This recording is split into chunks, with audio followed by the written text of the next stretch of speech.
We will be calling the public participation portion of the meeting in about 1 minute.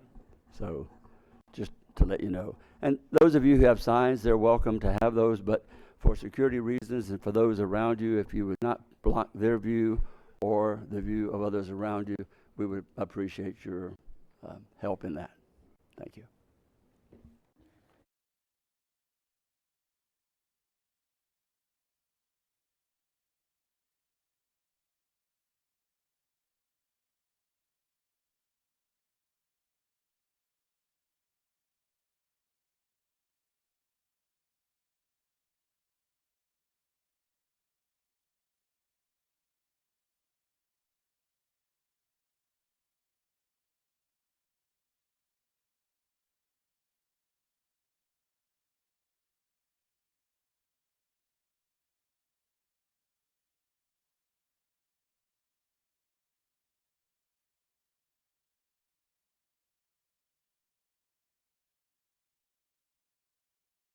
Are we on?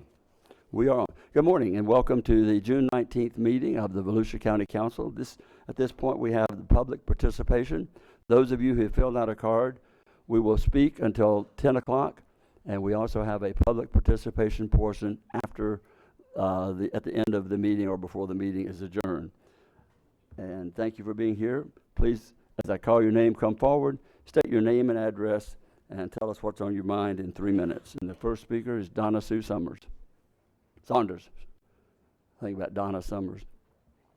Well, she can sing, though. I do know that. Good morning. Donna Sue Sanders, 1279 South State Road 415, New Smyrna Beach. Good morning, Chairman Kelly and members of the council. Thank you so much for what you do for our community. This is a tough time, I know, for y'all, and I just want you to know I, for one, appreciate all that you all have to do as it continues to become more and more difficult. There was a letter that you all received from the union yesterday regarding public protection. And as most of you know, I think everybody but maybe Chairman Lowry, I'm married to Terry Sanders, whose name was repeatedly mentioned in that and talking about public protection and what's been going on. Well, I've been living that world for the last several years, listening to the challenges of public protection. It's a very large animal, and it takes a big team to run it. And regarding the medical examiner's office, the media hasn't reported the other side to that, and I just want to make sure it is out there that they have been working on fixing the problems in the medical examiner's office for some time. Since last year, they did increase staffing. They increased the funding.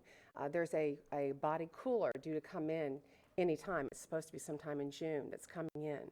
And the contract with Seminole County just turned out to be a really large thing to take on, and it was overwhelming to them. So as you also know, Dr. Herman, the medical examiner, you know, that was hers to run, and as I know that staff would push for some things to be done, she always said, "I've got it. I've got this handled." And so they had to kind of tread carefully around to make sure that things were starting to get in place without really stepping on her toes, because it's a unique department for the county. So those issues are being addressed, have been addressed. Things are changing over there, and I don't want people to think that people like my husband, who ultimately was in charge of that, was not doing anything about that. And I hope the media will cover that has been the case. And with regards to things like the fire, the same thing. He relies on the fire chief to come to him and say, you know, we need to increase staffing. There may be the 4-count firefighter in some municipalities. Some cities are larger, but I don't know. Is their load as heavy as what it is here in Volusia County? Are we comparing apples to apples? As it relates to EVAC, same thing with staffing. That is a tough one. They are constantly looking for new people to apply for as EMTs and paramedics. Many go to our hospitals. It's a little bit, you know, easier way to serve in that capacity than it is on the ambulance service. So there are two sides to all of this stuff, and I just want you to know that my husband has been working hard. He was not in favor of me coming to speak today, but I have to, after 36 years, we celebrate next year, I have to stand up here and make sure his integrity is not being tarnished. And I know the union is not happy with him, but he's one of the guys that has to do the hard job of doing an awful lot of firings also. So I think that comes into play quite a bit. So thank you for your time. Thank you, Donna Sue. Richard Byron.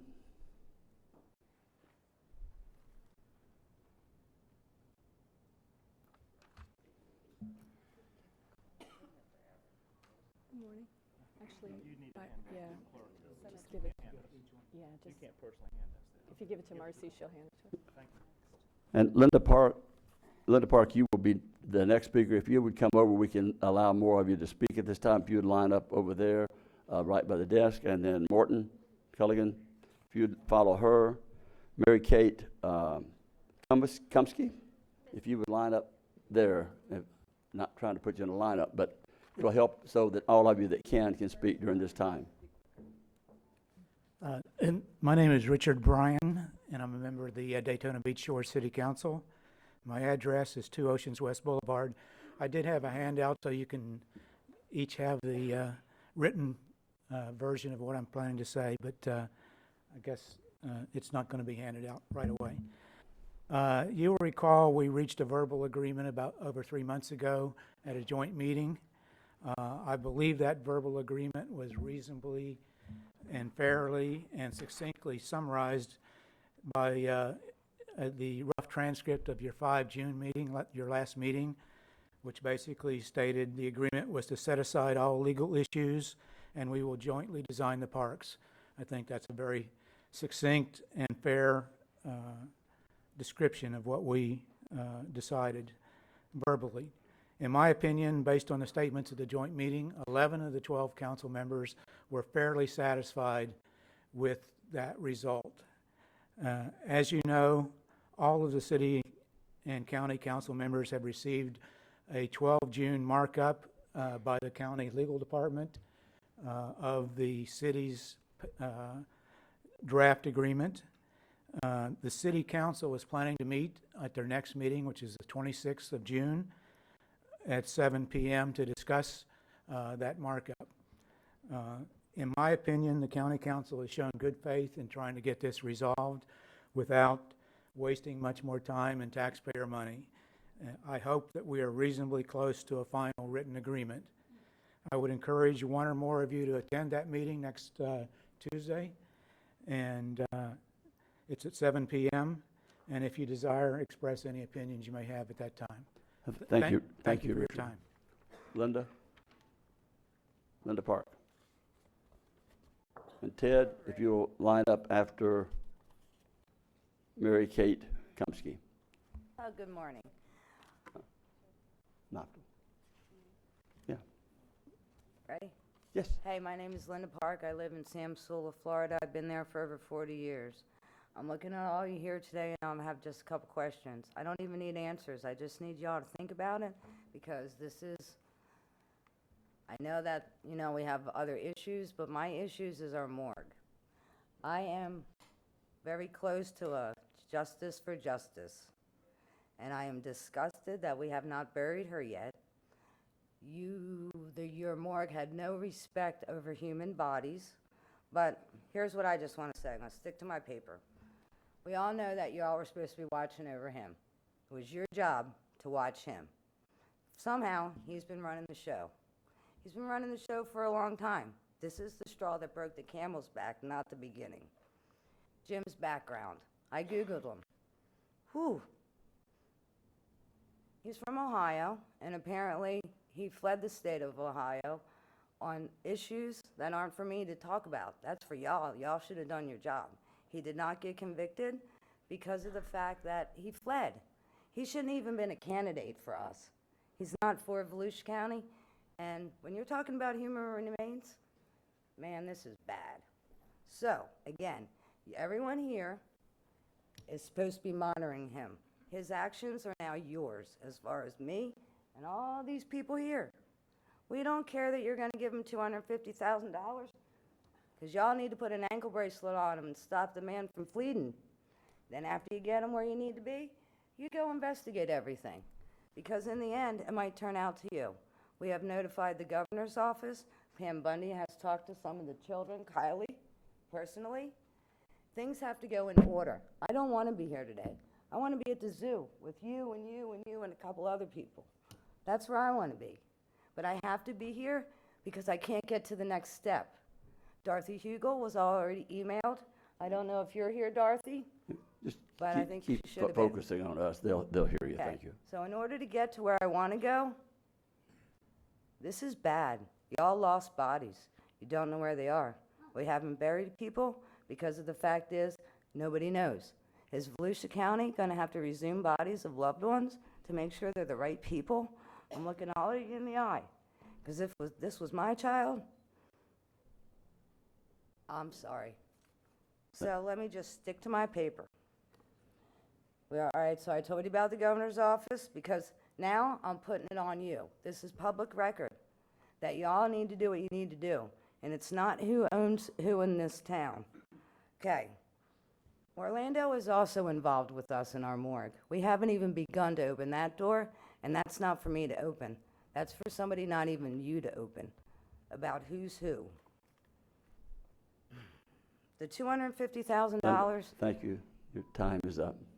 well, we are going to press charges.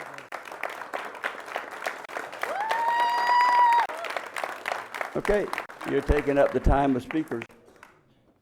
Morton, Culligan? Mr. Chair, I know we don't comment, but I just want to add this. 50 copies are going to be coming down and will be made available when we break regarding Justice for Justice that Dr. Thogmartin put out on his investigation and clarification, because as concerned, we're all concerned. We got to the bottom of it. Your clock hasn't started, sir. Right. So for those of you that want the rest of the story, and that we'll have it for you. Well, you'll have 50 copies. Morton? Thank you, sir. Morton Culligan, DeBarry, Florida. In the last election cycle, it was proved beyond a shadow of a doubt that we have a county council that is under the influence, not of alcohol, but of big money, corporate money, and the wealthy. Where are our investigative journalists from the news journal? Simply visit the Volusia County website and examine the outrageous amounts of influence money received in the last election cycle. Correlate the P.O. box numbers such as 1080 and the addresses such as 2379 Bevel. These people control. They have way too much influence. Regular people don't have any influence. We know who put you in office.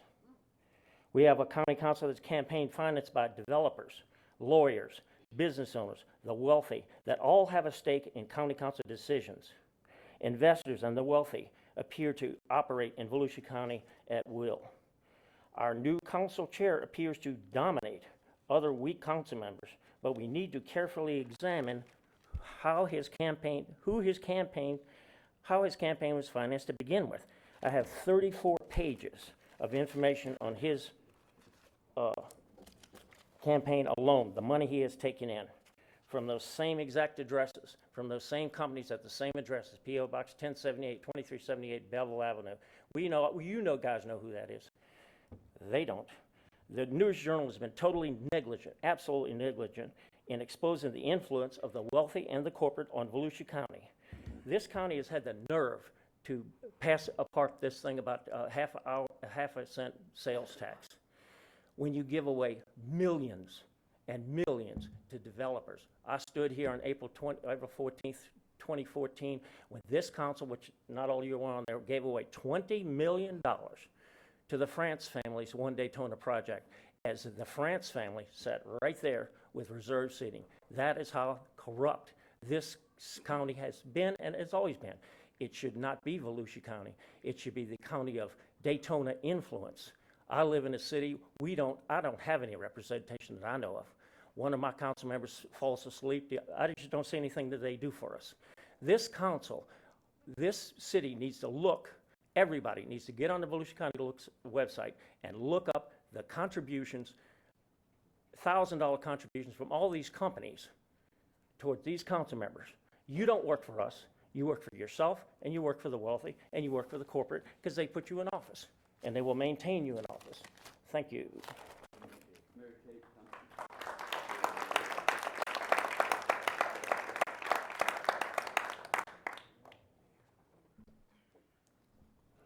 Hello, my name is Mary Kate Comiskey. I live at 2112 Royal Palm Drive, Kate Comiskey, Edgewater. Thank you for listening to me today. I'm trying hard to honor the person who asked me to speak because she cannot. 2 years ago today, my neighbor, Pauline Chaffee, saw her granddaughter, Ashlyn Bowman, whom she was raising, and lived across the street from me for the last time. I'm heartened, Ms. Denny's, to see that you are giving out that investigative report for justice. I would encourage all of you to please follow up for Ashlyn. Because Ashlyn went to the beach one day when she was 15 without her grandparents' permission, and Grandma came over and told me, and I went and found Ashlyn at the beach and brought her home. The police used an excuse that Ashlyn had been a runaway to not investigate her case. Ashlyn disappeared June 19th, 2016. I'm sorry. I miss her so much. Every day when I look out my front window and don't see Ashlyn on her skateboard, I miss her. She was declared a runaway. They wouldn't look for her. They encouraged the grandparents to wait till her 18th birthday. She must be a runaway. Anyone who knew Ashlyn knew she would not let her grandparents suffer, and she was not a runaway. She wasn't, as it turned out. Someone murdered her. But because she was not found until August, she was too decomposed to determine cause of death. This information that has come out from the letter that was published is the first new information her grandparents have as to what has happened to Ashlyn. She was found August 19th. Her body was not released for burial until mid-November. Please, I understand there's a lot of rumor, just like with Ashlyn, and one of the reasons I'm here is to clear her name. I'm a teacher at Spruce Creek High. That was as normal a girl as you could ever meet. Anyone who knew her knew it was foul play. But you know what? They never came and talked to the neighbors. They didn't talk to the teacher across the street who had known Ashlyn since practically the day she was born.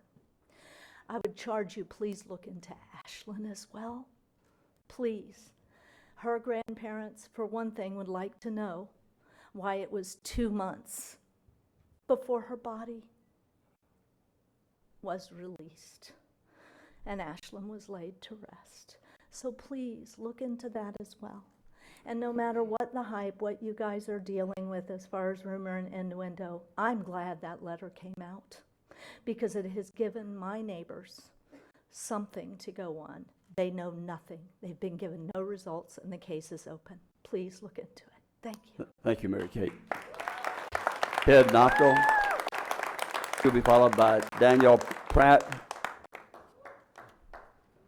and Jeff Brower. Ted Knopfel, Mr. Chairman and Council. Manager Deneen had an obligation, a duty, in any time to disclose that so-called secret impact fee study in any time, under any circumstances. But given all the discussion and all the angst that we had over that sales tax proposal here over the last year, he absolutely had a duty and an obligation to disclose that to you all. But yet it's reported that you didn't receive it. Well, if indeed that is the case, that constitutes non-feasant behavior on the part of Deneen. There's your reason, Mr. Chairman. You said, give me a reason, and you'll support his dismissal for cause here today. Well, there is your reason. He failed. He failed in his obligation, in his duty, to provide you all with the results of that study. Now, if you choose not to dismiss him today, to not take that vote, and to not have that vote affirmed, we're going to have to infer why. That's what we do as people. That's what judges do. That's what our courts are all about. We have to make choices. We have to make decisions. We have to judge. And you all will be judged on why you would not take such action against Mr. Deneen here today. Now, I know it's going to be popular to say we need him. We need to hang on to him till December, till January. We need his guidance. We need his wisdom. Well, look behind me. The result of his guidance and his wisdom is here before you today, and it is not a pretty one. I'll never know. No one in this room will ever know if the manager disclosed that report to you all, privately or as a group. We'll never know. But if we come down on the side of you knew and you said nothing, That puts our whole system of government in the toilet, Mr. Chairman. What does it mean if you remain silent during that discussion? If you remain silent, you've got a report saying that developer fees need to be increased, in some instances by 300%, it's reported. Yet you encouraged your sister municipalities to get after their people to vote in favor of a sales tax. You want people to finance development with their grocery purchases. And that, Mr. Chairman, is wrong. You're here to represent the people, and I don't see that that's being done. But in any event, Dineen is history, whether it's today or whether it's next January sometime. You all will be judged here today and going forward on how you handle that matter. Thank you so much for listening to me, and thank you for having all the chairs full. Last time I was here was just the chairman. Thank you.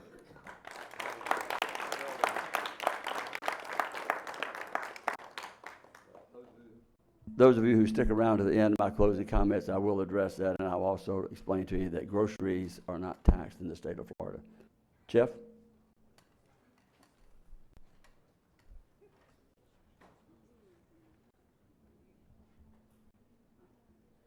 Thank you, Jeff Brower, 310 Dawson Brown Road, DeLeon Springs, Florida. I was here 2 weeks ago. I'm back again today. I'm hopeful that Heather Post is going to make a motion to immediately terminate Jim Dineen.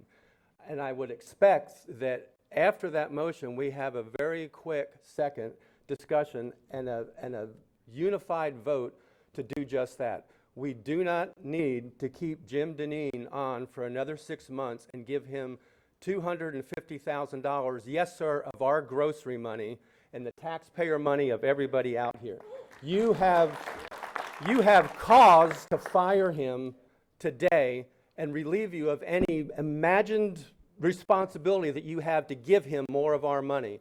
We have gross misfeasance and just when he attacked Heather Post in public, an appointed official to attack a duly elected officer of this board, one of your co-members, should have terminated him 2 weeks ago at this meeting. So here we are back again. You've also got misfeasance in his management of the firefighters and the EMS, whom, I'm sorry, but he lied to them about staffing issues. And so it's misfeasance for him to understaff those positions and put them in danger, and me, the public, and all these people in danger with understaffed firefighters, understaffed EMS, and then to place poison poles on the beach full of arsenic. Apparently that was his decision. Nobody else takes responsibility for it.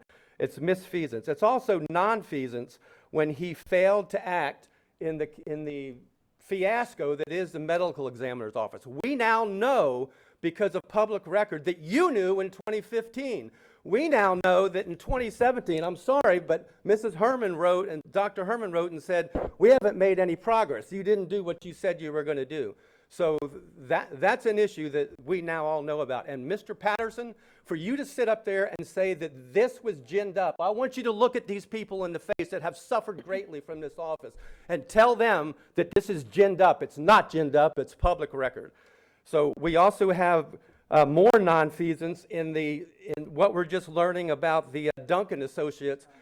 Here's a commission that you asked for and that all of us paid for, and you didn't get the information back. I'm sorry, but I don't believe that. And whether or not you did, that's another cause for him to be eliminated today. You need to vote to fire Jim Dineen. It needs to happen today and not wait for another 2 weeks. Thank you. Thank you, John. Danielle Pratt will be followed by Linda Seltz, and then Mike Chitwood, if everyone speaks quickly. My name's Danielle Pratt. Good morning, Volusia County Council. My daughter is Justice Garrett. She went missing on April 13th. I reported her missing the next day on the 14th with Mount Dora. On April 18th, the body was found off the Gas Line Road. In a news conference, Chief Umberberg asked the public to contact the DeLand Police Department about any missing females. I called the DeLand Police Department either the 19th or the 20th to find out if the body could possibly be my daughter. A man called me back about 15 minutes later and informed me that they found on Gasline Road was not my daughter, Justice. Due to the news coverage, I believed I was following the correct chain of command. I assumed the officer I spoke with was giving me informed and valid information. Was that information not provided by the medical examiner's office? And where does the problem lie then? I was made aware that Justice's case was linked to the body on Gasline Road by FDLE on May 30th. May 1st, they collected DNA. We continued to search for her with false hope until finally they confirmed May 7th the body found on Gasline Road was in fact my daughter. We've been told that Justice's case was referred to FDLE because her case was multi-jurisdictional, the backlog of cases at the morgue coupled with her missing persons case. Regardless of whether or not I made the right contact, in calling the DeLand Police Department, it doesn't change the bottom line. She laid unidentified in the morgue for weeks. I am here not only to seek justice for my daughter. I'm here to raise awareness to find an acceptable solution to the terrifying situation that Volusia County is now in. I should not have to be here today. We all shouldn't have to be here today. We are because this council has failed its citizens miserably. I wouldn't be standing in front of you if the ME's office had not been in steady decline for the last several years. This did not happen overnight. The decline has been contributed to the lack of adequate facilities and staffing needed to maintain a functioning medical examiner's office. Apparently, overpaying our county manager is more important than having a functioning medical examiner's office that in a timely manner can solve crimes perpetrated on the citizens of this county. I'm looking to see if anyone in this council has the courage and strength to stand up and second Heather's motion to immediately fire him. We deserve accountability, not excuses. If you don't want the world to know that you can get away with murder in Volusia County, then stand up and second her motion. Thank you. Thank you. I'm going to break my rule because of that. The report on that investigation is on file, and there's nothing to indicate that there was any misinformation by the medical examiner, and here's the copy of it. We had this at the previous meeting, and there was misstatements made in that one, which all of us were concerned, and we still are concerned for the tragic loss. But the medical examiner, anything with that office had nothing to do with it, and you can see the report that is there for everyone to see, and it's sad that it happened, and we all know it's tragic, but please accept the fact that it had nothing to do with the medical examiner's office. It had to do with an ongoing investigation, autopsy, and DNA. So please look at that report. You can either accept it or not. I'm sorry. We all are. Linda Seltz. And we'll have just enough time for you if you speak in 2 minutes and 28 seconds. Sorry. My name is Linda Seltz. My address is 2051 Red Robin Drive, Port Orange. My husband has given 31 years of his life to public service as a lieutenant with Volusia County Corrections. I myself have been a business owner for the last 15 years in this county. Given these two positions, I am in a unique position to have been an ear and to have the ear of many, many Volusia County residents. What I would like to point out to you as a whole is the shifting tide in the kind of people that Volusia County citizens are putting in office. Sheriff Chitwood and Councilwoman Post represent the kind of no-nonsense approach to government and leadership that we are coming to demand. No longer will these backroom deals and this shadowy, non-transparent behavior be tolerated. Jim Deneen has forgotten who he serves. He's forgotten who he answers to. He's turned this county into his own piggy bank and failed to do what is in our best interests. When the one and only council member holds his feet to the fire, he is insubordinate and acts as though she has no right to question him. Ed Kelly, you, sir, have hitched your horse to the wrong wagon, and I understand that it is difficult to walk all of that back without looking like a fool, but your responses this week to the people you represent have been argumentative and shameful. You are up for re-election in 2 years. If you think our memories are short, think again. This is a new era in Volusia County, and we demand more. You can take it to the bank that Sheriff Chitwood and Councilwoman Post will have their jobs next term. If any of the rest of you expect to be in your seats with them, you'd best take a page from their book. and start fighting publicly for the people who put you there. Terminate Mr. Demeen immediately. There is plenty of cause. I can promise you the voters are paying attention to your actions today. Thank you.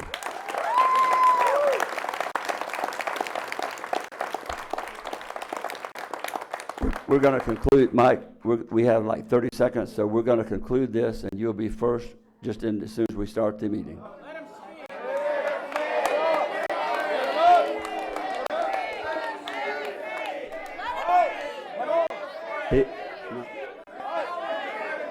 Okay, if you don't behave, we're going to have to clear you.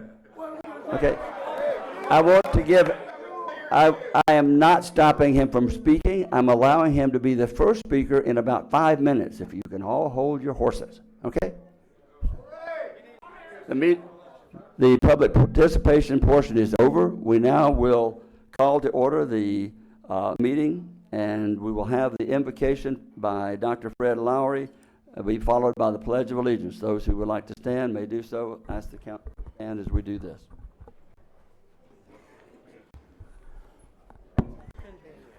Good morning, everyone. I've been asked to make a special presentation today because today is a special day. It is Juneteenth Day. And I know people's minds are maybe on other places today, but I hope maybe this will put some things in a little bit better perspective. I'm dedicating this to my most honorable colleague, Council Lady Joyce Cusack. So I've been asked to do this for you today, and I'm honored to be able to do this. Juneteenth is a portmanteau in a grammar sense, is when you combine two words to make a new word. My church members enjoy that every Sunday. I make up words all the time, and they get a big kick out of it. But today marks a very special day. Slavery is as old as the human race. It's part of our sin nature, along with anger and lust and everything else that goes with that pot. But it doesn't take very much reading in the Bible to see where Israel was enslaved in Egypt. And we see all the tragedy of that. And for many, many centuries since then, we've seen all sorts of incidences of slavery take place. In our own country, America by no means started slavery, but obviously we had our part. Most people do not know that the founders debated slavery. They did not want, some of them did not want slavery, others did. And they had a great debate about that. It's kind of hard to say all men are created equal and then you enslave the Irish and to a greater degree the Africans. And so there was a great debate about that, and it came within one vote of being outlawed in our Constitution. One of the men, I think it was from Rhode Island, was going to vote to include in the Constitution not permitting slavery, and he was sick that day and couldn't make it. Ms. Cusack, I think if you and I could get in a time machine, I'd like to go back and help that guy make that meeting at the Constitutional Convention. Yes, it would have been a lot sweeter history, no doubt. But in September of 1862, President Abraham Lincoln gave the Emancipation Proclamation. And January 1st, 1863, it was enacted. So where did June come from? Well, the defeated Confederacy, state by state, had to outlaw slavery with their state legislatures. And it was on June 19th, 1865, that Texas was the last state that finally got on board and got their act together and outlawed slavery. And so we honor that day today of June 19th, Juneteenth, as the great Independence Day, so close to our July 4th. And so I just wanted to let everybody know that, maybe give them a little history lesson this morning and dedicate this in honor of you. Let's pray. Lord, I come to you today, and I thank you so much for a beautiful day that you've given to us, the gift of life, the gift, so many things. We are so blessed to live in this country that we live in. And I just ask for wisdom and guidance today. You said if anyone lack wisdom, let him ask of you. And we're doing that today. We want to do things that are pleasing to you, not just pleasing to ourselves, but pleasing to you. And I just ask that you guide this time today, the people that speak, the debates that are had, and everything that we would just honor you. And again, thank you for life. Thank you for freedom. Thank you for salvation. For ask all this in the Lord's name. Amen. I pledge allegiance to the flag of the United States of America and to the republic for which it stands, one nation, under God, indivisible, with liberty and justice for all.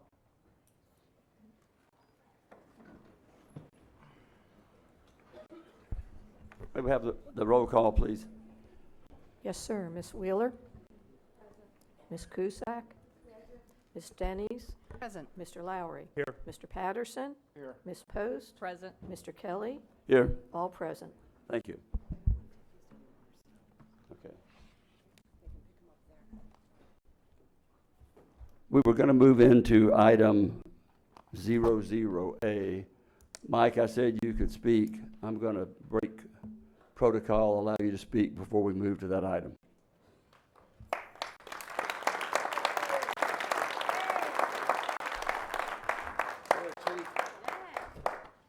Thank you, Mr. Chairman, and good morning. As a countywide elected official and the chief law enforcement officer of the county and a proud member of our public safety team, I'm up here today representing all the men and women who bravely serve this county, no matter what their discipline is. And I am here today to implore you to accept the resignation of County Manager Jim Deneen, effective immediately. This latest episode has epitomized Deneen's reckless, corrupt, inept, lying administration. He can't help it. It's in his DNA. He has lost his legitimacy to lead. He has lost the trust and confidence of the community and the workforce. And as a result, this council is collateral damage. You too are losing your legitimacy in your unwavering support of his shady backroom deals and cronyism.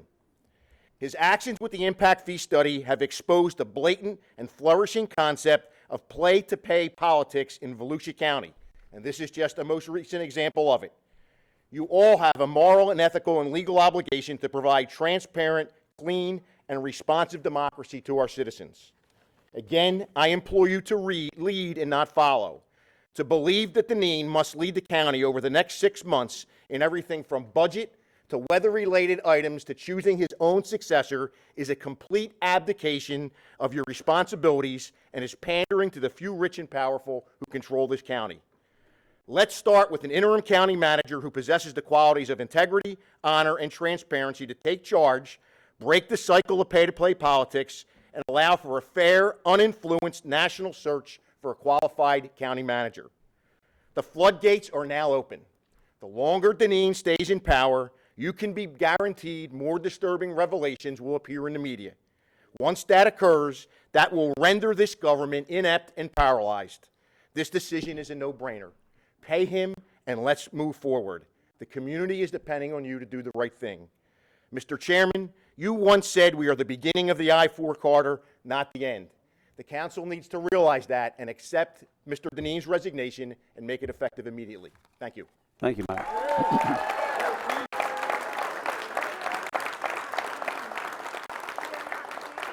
I think that's actually a pretty good lead-in to 00A. Over the weekend, taking time away from my family, I had numerous conversations with the county manager.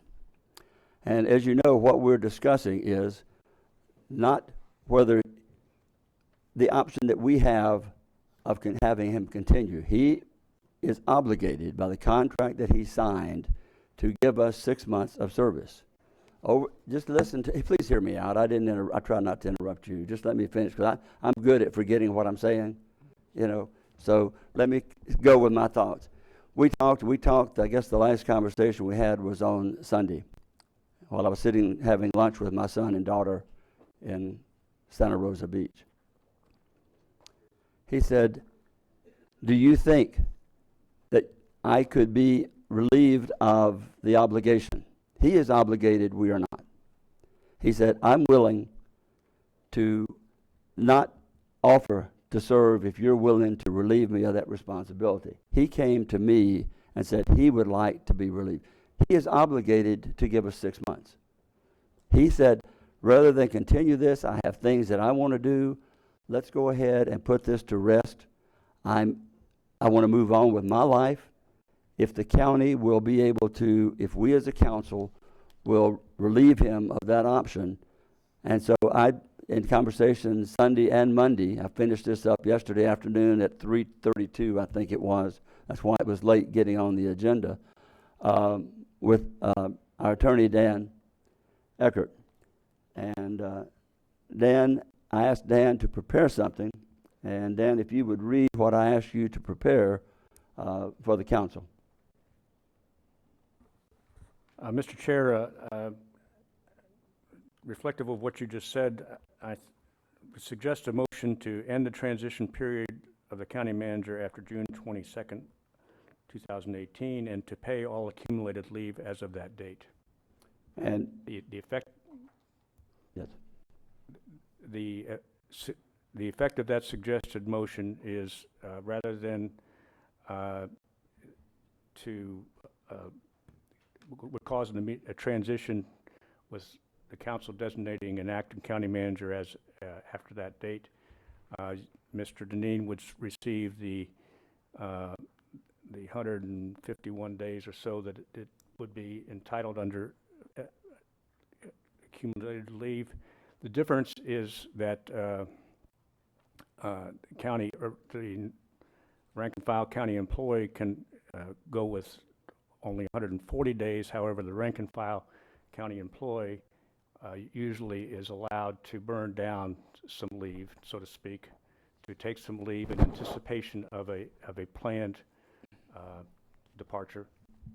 Not there are limitations on that even for the rank and file, but here it's your contract. It says that he accumulates leave as the rate of a regular employee. It doesn't really deal with explicitly with the issue of the limitation on the leave.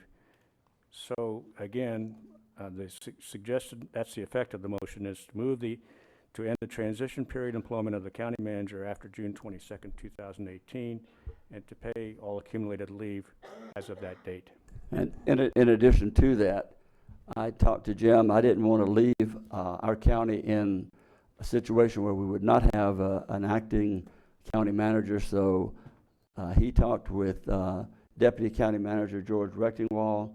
I spoke with George yesterday afternoon and asked him if the county would approve, if this council would approve, would he be willing to serve for 90 days as the interim county manager. He said only under the condition that he would not be considered for the real county manager, that he would do that. He enjoys what he is doing, but he's willing to step up and serve as the acting county manager. So I would ask in the motion, if we can get a motion to the effect that what Mr. Eckert read, that it would also include that we would make Mr. Rechtingwall the interim county manager for 90 days. Mr. Chair, I would move that motion. Second. Is there a second? Second. I move to postpone that motion until it can be discussed fully. The motion is made and seconded. Any discussion of the motion? I have discussion, Okay. absolutely. The motion is made and seconded. For the record, Pardon? Motion for was the made by record- Ms. Cusack. yes, sir, second- I want to say who seconded the motion. Yes, sir. I think Mr. Patterson. Mr. Patterson, second. Thank you. Almost. I think I heard more than one. So the motion is made and seconded. We will have discussion. Okay, so I think it's very important to clarify for everyone the terms of the contract. And as is typical in general government, it seems as if everything is made to sound, my husband's tired of hearing this. I always say it's not rocket science, right? And I say that so much because it seems as if in government we have a tendency to create this aura. That's a comment. We are discussing whether or not to relieve him of his obligation. I'm discussing that.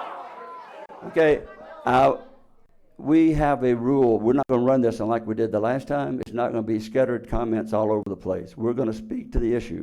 The issue is whether or not we relieve him of his obligation to us. And that's what I'm discussing, Mr. Chair. That's what I'm discussing. So What would you do that, please? I am discussing that, and I would have been further in, Mr. Chair, with all due respect, if I had not been interrupted. Just a minute. Hang on, please. I'm going to run this meeting the way that I'm empowered to run it, and that is to keep it to the issue. And if I feel that the issue, if you as the council feel that I'm not doing that, I'm not signaling out any one person. I had to call Miss Denny's, my vice chair, down a couple of weeks ago. We're going to speak to the issue. And that's why government is supposed to work. We're a business, and this is the business approach. It's nothing personal. It's nothing against you, Ms. Post. It's just that we Nothing want to personal taken. I would just love to speak to the issue. speak to the Okay, issue. Thank you so much. So, Point out, are you speaking to the issue or to the motion? To the motion. Okay, I just want to make sure it is the motion that we're speaking to. Okay. She's speaking to the motion. And are we ready? Yeah, okay. So, again, it seems as if in government everything is considered very, confused and just so complicated and everything else. But what I would like to point out is the county manager's contract is 7 pages. One of those pages is a signature page. There are basically two paragraphs that pertain to this specific issue, which would be actually one paragraph that specifically pertains to this issue, which would be the motion, which would be the terms of him leaving. And I would like to point out some of that. And actually, well, I guess I'll just read it. I don't have it for the screen, but it basically says that we as a council have the right to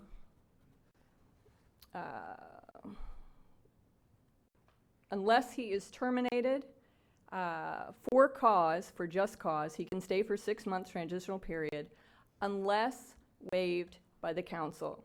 So the contract, this one paragraph in the contract that pertains to this specific motion, one paragraph, and I as a layperson, it's very easy for me to understand, specifically states that unless he's terminated for just cause, he can stay for 6 months transitional period unless that is waived by the council. And it also encompasses, unless he's terminated for just cause, he gets an additional lump sum equal to a year's salary, which is approximately $250,000, even if the council says that they don't want his help to stay and pick out a successor. So whether or not we accept his resignation today, and whether or not he stays for 6 months, whether or not he leaves and packs his bags after the meeting, he has the option to stay, according to the contract, for a transition period of up to 6 months to pick his successor and to continue operations. We as a council, and it says right here, we as a council have the option to negate that. So for us to say and to tell the public that we don't have, our hands are tied, it's in the contract, there's nothing we can do to negate that, is incorrect. It's right here. That's exactly what it says. That's what we're doing right now. We're waiving his requirement. That's what the vote is. We're doing exactly Mr. Chair, that. Yes. I think that we need to call for a decorum here that the public is not, if I can listen to you, certainly you should have the respect to listen to the council members as we speak. I'm used to mad folk. I've been there before in many instances, but I respect you, and ladies and gentlemen, I demand that you respect me. And so, therefore, let's act as adults and treat this as we go through this process as adults need to do. You would expect your children to do that, and I certainly expect mine to do that. So let's not, we can make our points without yelling out. And Mr. Chair, I think that we have to do this because it's just not the right thing to do. We must respect each other. I've lived too long to know that respect is due, and I demand respect from people because I give it to others. Thank you, Mr. Chair. Thank you, Ms. Cusack. And just to clarify, I think what you just stated was exactly what we're voting on. So it is in the contract, and that's what he has asked us to waive. So I you restated understand that. Okay. I just Okay. wanted to ensure that everyone understood what it actually says. Right. Well, that's what we started out with. So everyone should understand it. So on that same note of just cause, I will wait till this motion is made, but understand that I will be making an additional motion after that. We have a motion on the floor, and, which is, as Ms. Cusack, did you want to speak again, or is it? No, Mr. Okay. Chair. We have a motion on the floor, which effectively is to relieve him of his obligation, for us to waive that based upon his request, our conversation over Saturday and Sunday and Monday. He's Mr. asked to be relieved of Oh, that. sorry, Mr. Chair, I'm sorry, what I'm trying to get at is if we are accepting his resignation, if that is the motion to accept his resignation No, we're not currently- accepting his resignation. It's done. He's retired. We're accepting his waiver of his obligation to us. Let me finish my sentence, though. If we're choosing to accept his resignation. We're not. And No, we're not. we're not accepting? No. If- Well, if he is why let her resigning- finish on wait. something that we're not doing, okay? And whoever said that the next time it's done, you're cleared, okay? Okay. I'm serious. Please, everyone, just be quiet and let me speak. Let's let the attorney clarify what we're voting. We're not voting on No, his no, acceptance. I understand that. So, okay, if the council is choosing to understand that he's resigning, and we are moving to waive the 6-month transitional period, which means he gets all of his accumulated stuff, and he gets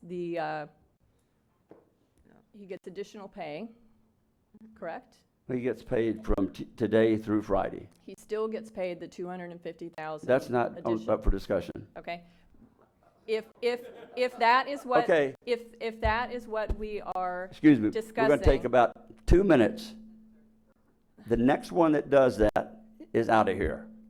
You interrupted her, you've interrupted me. We're not going to have it. Please be nice. Can you not be nice? I have to put up answering this stuff on Facebook. I don't need to have it here in front of us. So So, Mr. Chair, if that is what we are discussing, I think it's very important to discuss prior to making this decision, to discuss terminating him for cause. we have a motion on the floor to discuss what we're discussing, which is to accept his offer to not perform the 6 months duty, and his effective date of leaving is the end of business day, Friday, the 22nd. And that we would appoint an interim manager, Deputy Manager George Rechtingwald, and that's what we're discussing at this point. And it also includes that we will pay his leave accumulated. Right. Accumulated leave. Right. Up to that date. Because when he effectively retired, according to legal, and I've been spending hour after hour on this, as you I know I have too, but legally he has already earned the retirement benefit. The retirement, yes, but the contract specifically states whether or not we agree to the transitional period, he's entitled to the lump sum payment equal to 12 months base salary. Isn't that correct, Dan? So no matter what, that's what happens. That's done. But what I'm trying to figure out, so maybe, Dan, maybe you can help me with this in terms of Robert's rules or whatever it is that I need to try and discuss this. I think it's very important. I think just cause has been given repeatedly, and especially at the last meeting, I laid everything out and got crickets. Everything has been laid out repeatedly, and there's additional stuff that has come out. I think there's significant cause for insubordination, absolutely. There's significant cause for misconduct, nonfeasance, misfeasance, malfeasance, violation of duties to the county for honesty, and all of those are listed in his contract as terms for just cause. Again, you're bringing issues that we're not discussing. Can Dan? Sure. Can Dan address it? Yeah. So Dan, what do I need to do here in order to discuss that in any way, shape, or form? Or to have the council address that in any way, shape, or form? Councilmember Post, I've given the opinion, and you can disagree, that I don't believe there's just cause under the contract. But that's not what I'm asking. Okay. I'm asking, So And I'm so- asking if Let him we finish. feel. That's what you did last time. Let him finish now. I want him to understand You my asked question. him, Heather, you asked him, I want him to understand my question. he did. No, he didn't. That's why I'm He, clarifying for him. well, you stopped him while he was trying to finish. Mr. Eckert? Well, council member and other council members, that's my opinion. If you would disagree with that, then respectfully, you would vote against the motion. If your reason for doing so is to say that there's just cause, I think the county would be unsuccessful in any litigation regarding that. That's the opinion I've given, and it's been reprinted in the paper this morning, paraphrase for that. So the motion accepts the premise that he's entitled to that, and ends, as has been suggested by one speaker, his employment, and says that he gets accumulated leave, and that we appoint another manager. So, an interim manager, that is. Okay, well then I would So- say to the council, we've discussed all of the above. I think more has come out. Just in the last meeting, there was just cause, just in the last meeting, for insubordination and misconduct. When we look at the different departments, when we look at the fact that the county manager specifically called and told an employee not to answer my questions concerning facilities or operations, that's cause. When we see what But the Mr. Chair, county manager said that is in not paper- a part, This is that exactly. is not a part of this motion. Right. Okay, well, So to me, okay, Ms. Cusack. council member Okay. Post, you would vote against this motion if this is not what you would agree that we should do. But what you're discussing is not a part of the motion. okay. It's very Please, clear. council, I want you to know that I think this should be discussed. So let's move forward then with the motion. Call the vote. Motion has been made to call the vote. Is all in favor of calling the vote, say aye. Aye. Those opposed, say no. Now we'll call the motion. Any objections to the motion? I object. One objection. Let the record reflect. Motion passes 6-1. And Opposed for to- the record, yes, Ms. For the- Post opposed, Ms. yes. Post opposed. Okay, so that moves us on to item There you go. comments on the consent agenda. Government in action. Anyone wish to pull any item on the consent? I have nothing, Mr. Chair. Okay. Is there a motion I to? move that we accept the consent items. Second. Motion is made and seconded by Dennis to approve the consent agenda. Any objections? Hearing none, the motion passes unanimously. We'll take a 5-minute break, so those of you who don't want to stay for the rest of the business meeting may do so. Be back at 10:32. Dr. Thogmartin's report. This issue? Oh, crap. I forgot.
Can you, excuse me, we're going to resume the meeting after our 5-minute recess, which lasted about 13, sorry.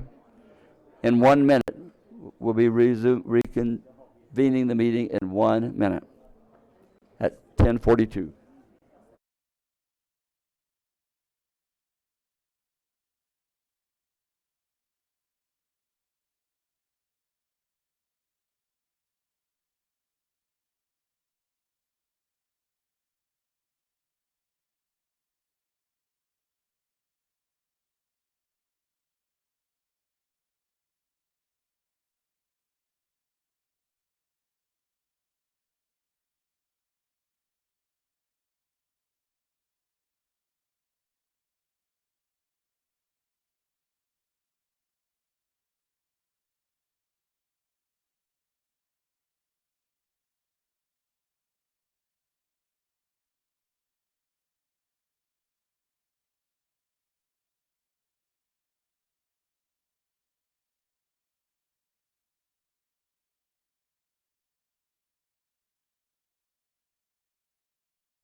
We are back. We'll call the meeting back to order and move to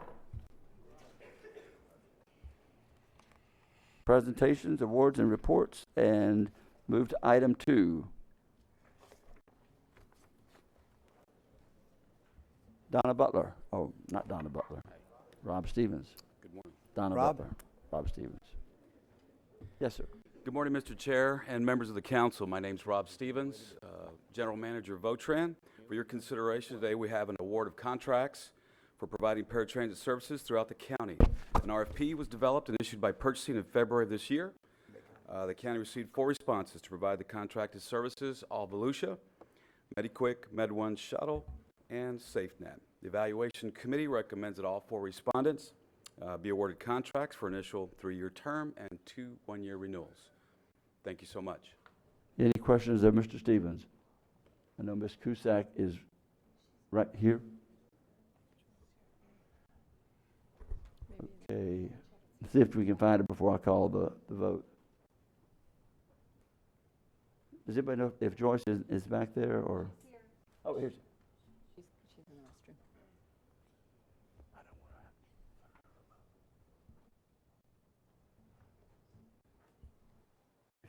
If she sticks her head in, do we have a motion? Dr. Lowry.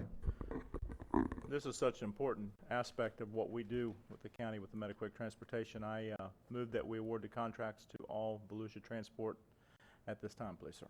Is there a second? Second, Wheeler. Any objection to the motion? Yes, actually, the motion is bigger than that.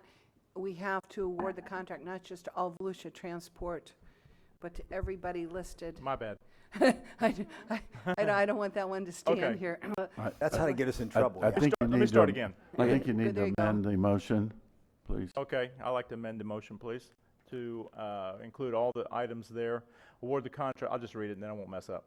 Award of contracts to All Volusia Transport, LLC, DeLand, BHI of Central Florida Corporation, DBA, SafeNet, Edgewater, MediQuick Transportation Incorporated, DeLand, and MedOne Shuttle, Daytona Beach, for provision of paratransit service. I'll make that as an amendment to my motion. There's a second by Wheeler and Patterson. Any objection to the motion? Any objection to the amendment? Hearing no objection, the amendment passes. Any objection to the motion as amended? Hearing no objection, the motion passes unanimous. We'll move to item 3. Tad? Our engineer, I believe.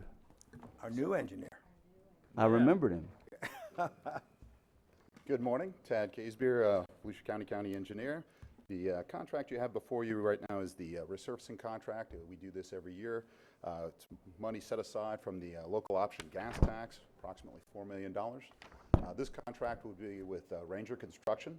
We had 2 bids on it. Ranger was the lowest bid. We have 13 road segments that we will be resurfacing as a part of this contract.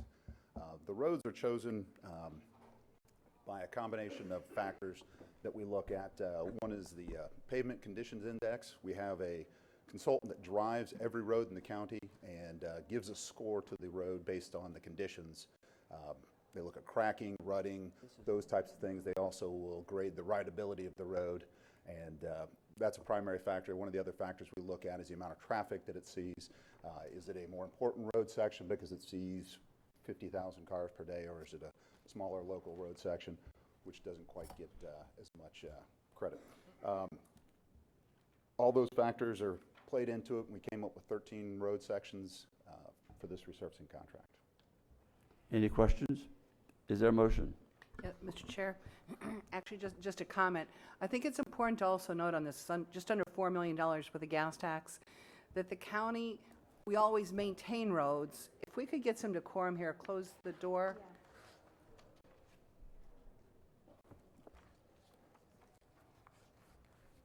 Thank you.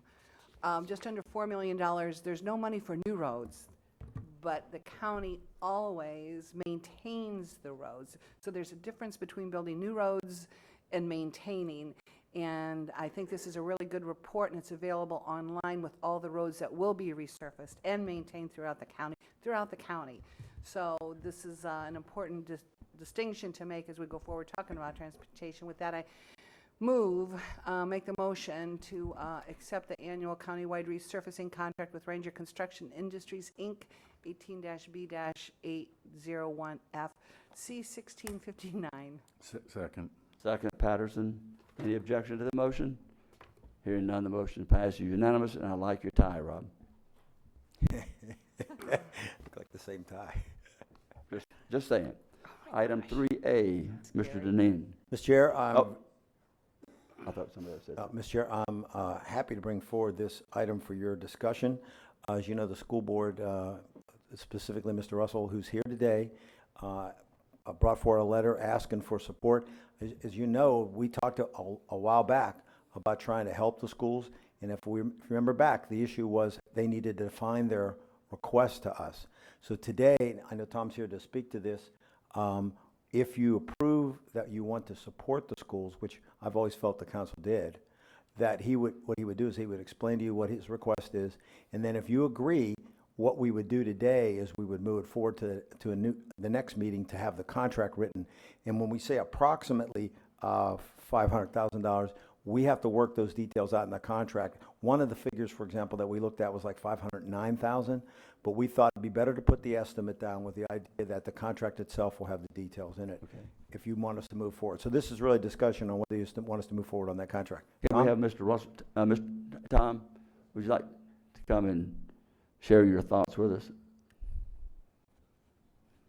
I think they're probably right here, but thank you. Chair. I'm glad that we got to this point. So am I. And you and I remember how long ago we started talking. Yes. Months ago. Yeah. Yes, sir. Thank you. Yes, sir. And Chairman Kelly and council members and Mr. Deneen, thank you for this consideration today. And I would also like to say, it's been 6 or 7 weeks that I've been working with Mr. Deneen on this. Your county staff has worked with the school district. We're appreciative of that. Sheriff Chitwood and the Sheriff's Department have also assisted us with formulating a plan, moving. You remember when we were inquiring about $2 million and what we encountered, and as we looked at the legislation and we had a committee, we brought captains and lieutenants from the Sheriff's Department to be on our committee, along with community members and district staff. And so we went to a hybrid program.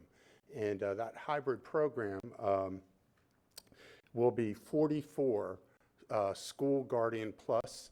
And what we were looking for were retired police officers, which could be beach patrol, sheriff's deputy, a municipal policeman, also corrections officer, as well as ex-military. And our board passed that last week. We did advertisements. We never had so many people apply for the job as we saw with this. And what is happening today is your sheriff's department, our district staff, we're starting the interviewing process. and we will have school guardians on our school campus.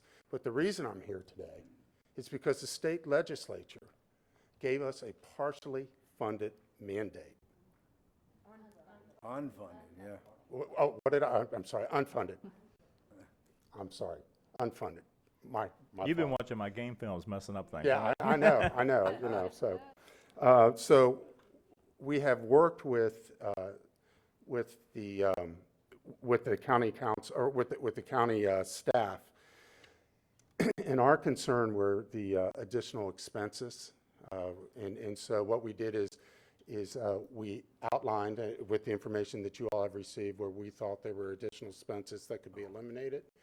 We did not. We're looking at your budget for last year, and what was worked into what we did not work into those costs were the raises. So that's where, you know, we thought there would be a $580,000 reduction, but it looks like it will be a $509,000 reduction, which will certainly help our school district.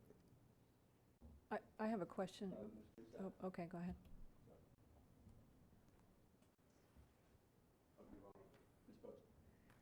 You mentioned with the raises, what are you talking about with the raises? I'm assuming for the deputies, the increased cost. Oh, I see, okay, Mhm. okay. And I'm glad that we're to this point, because what was discussed you and I discussed it several times, and there were different moving parts. Yes. And I think it's good that we have a concrete idea to move forward on. Ms. Post, I'm sorry. Yeah. I thought Still- you nope. clicked off. Go ahead. So, in regards to the SROs, I'll tell you, especially with an LEO background, 2 decades in law enforcement, that this is not, this is an issue I feel very, very strongly about and have some very strong opinions about.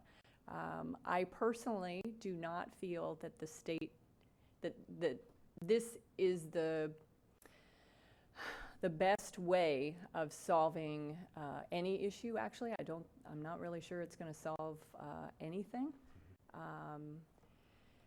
So I do feel as if we're sort of that we are throwing money away doing this.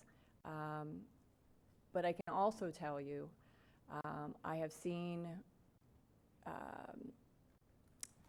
you know, that there are 2 sectors in the community, right, that are very important, and that is public safety and teachers. And if you don't take care of public safety and you don't take care of the school system and teachers, you don't have a community, right?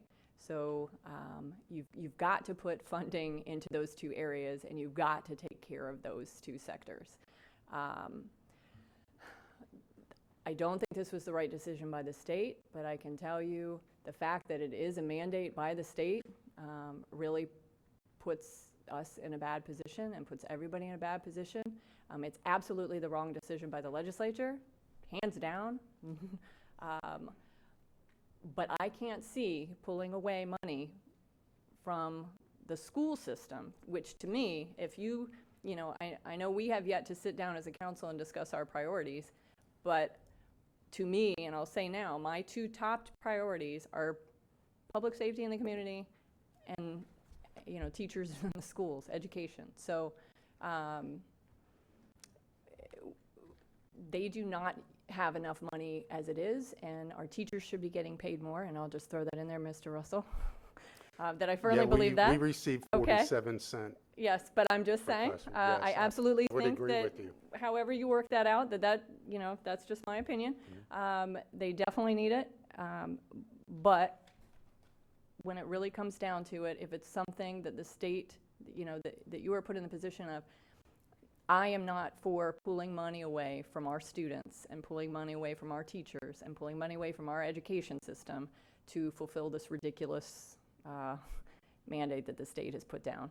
So we're going to have to figure it out, and I'm on board with us trying to figure it out and coming up with the monies to assist, because it should not be coming from the education system. We can definitely figure out another way. So, Ms. Kuzak. Thank you, Mr. Chair. I know that we have many unfunded mandates. I was a part of that legislative branch. And you're given a hand and you have to play it. It is our responsibility as good stewards to make sure that we do all we can to make sure that our educational system is a safe place for our children, and that we have a responsibility to make sure that we do our part to help with that. I have a question. Will this, by doing what we're going to do, will it help as it relates to putting a resource person in every school?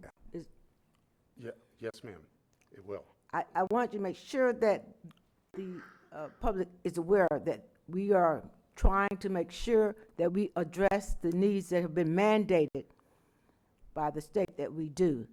This education is, and our children are our most valuable resource. And we need to do everything we can to protect them and make sure that they have good quality education.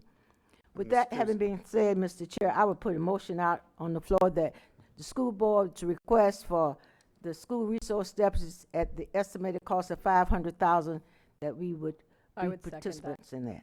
I would second that. Okay, motion is seconded. Mr. Patterson? Well, I was going to make the motion, but that's wonderful, Joyce. Okay. Thank you very much. All right, and I think what we're going to do, I think you're going to talk with Mr. and Chair? come back. Sorry. I did have another little comment. I'm sorry. The reason I support this, I'm as a former teacher, married to a retired teacher who has a daughter that teaches in another county. The safety of our kids is the most important thing here. And however we go about it, it'll probably be changed along the way as y'all go forward. You'll figure things that need to be changed, but for the most part, we're going to be protecting the children out there. That's what's important. Okay. Yeah, I think what we're giving is instruction to go back with that motion, is to go back and bring it back. And my daughter's interest. That's what we're doing, Mr. Chair. Okay. But we're designating the money. Well, I think we're going to designate the money at the next one, no? Yes, maybe? Well, I'm ready to move it now. Well, I thought, They're going to work through the, well, without Will doing this an exact- change, this without- amount? Well, without doing an exact number of 500, because it might be 509 or 510 or 520, whatever the number comes back. So, can, let's do it now, Mr. Chair. I think, Mr. Chair, I think what the staff was seeking was direction, and that we bring back a contract for the forthcoming year consistent with what the discussion has been here today, the presentation. It will, as the superintendent indicates, that the amounts will vary slightly, some from, based upon your, the raises that you contractually agreed. yeah. Okay, I think what the motion was for us to send back to them at the amount that they worked out. And I don't think anyone's against, don't know we need a vote, but the consensus is we'll vote. Any objection, Mr. Deneen? You need to vote to say that you want us to enter into a contract with them, so we can sit down, negotiate that out, figure out what it is, and bring it back to you. Mr. Patterson? You want to? Oh, Mr. Chair, we'd also have to incorporate it into next year's budget. Right. We'll have to put it in there. We'll talk about that a little bit later in the five-year forecast. Okay. Do we need to amend the motion to reflect that? If not, any objection to the motion? Hearing none, the motion passes unanimous, and thank you. And thank you for the patience in working through all this. I think we've reached a good point. It's one that's needed, and we got there, even though some of us got beat up like crazy. Carl, you knew where I stood from before it started. You knew where I was. Right. I can take the beat up from the News Journal and the People, from my wife who was a teacher and our daughter, like I said, in the 17th year. And so, thank you all. Thank you. Appreciate it. Thank and you. I actually had teachers in school. Thank you, Tom. And I did go. I'm a teacher now. Joanne Magley, item 4. Good morning, Joanne Magley, Community Information Director, and I have a few. Just one second. Thank all the school board members that were here. I didn't recognize you, but Let's I know introduce them real at least quick, 4 Mr. of you Chair. are here.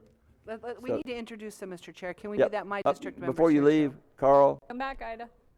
Ida. Ida. That'd be good, yeah. They're leaving. We're not gonna let you escape without being introduced. And my bad. It's unusual, but we'll accept your, just letting everyone know that you're here. State your name for the record so we'll know that you all were here. Come on down.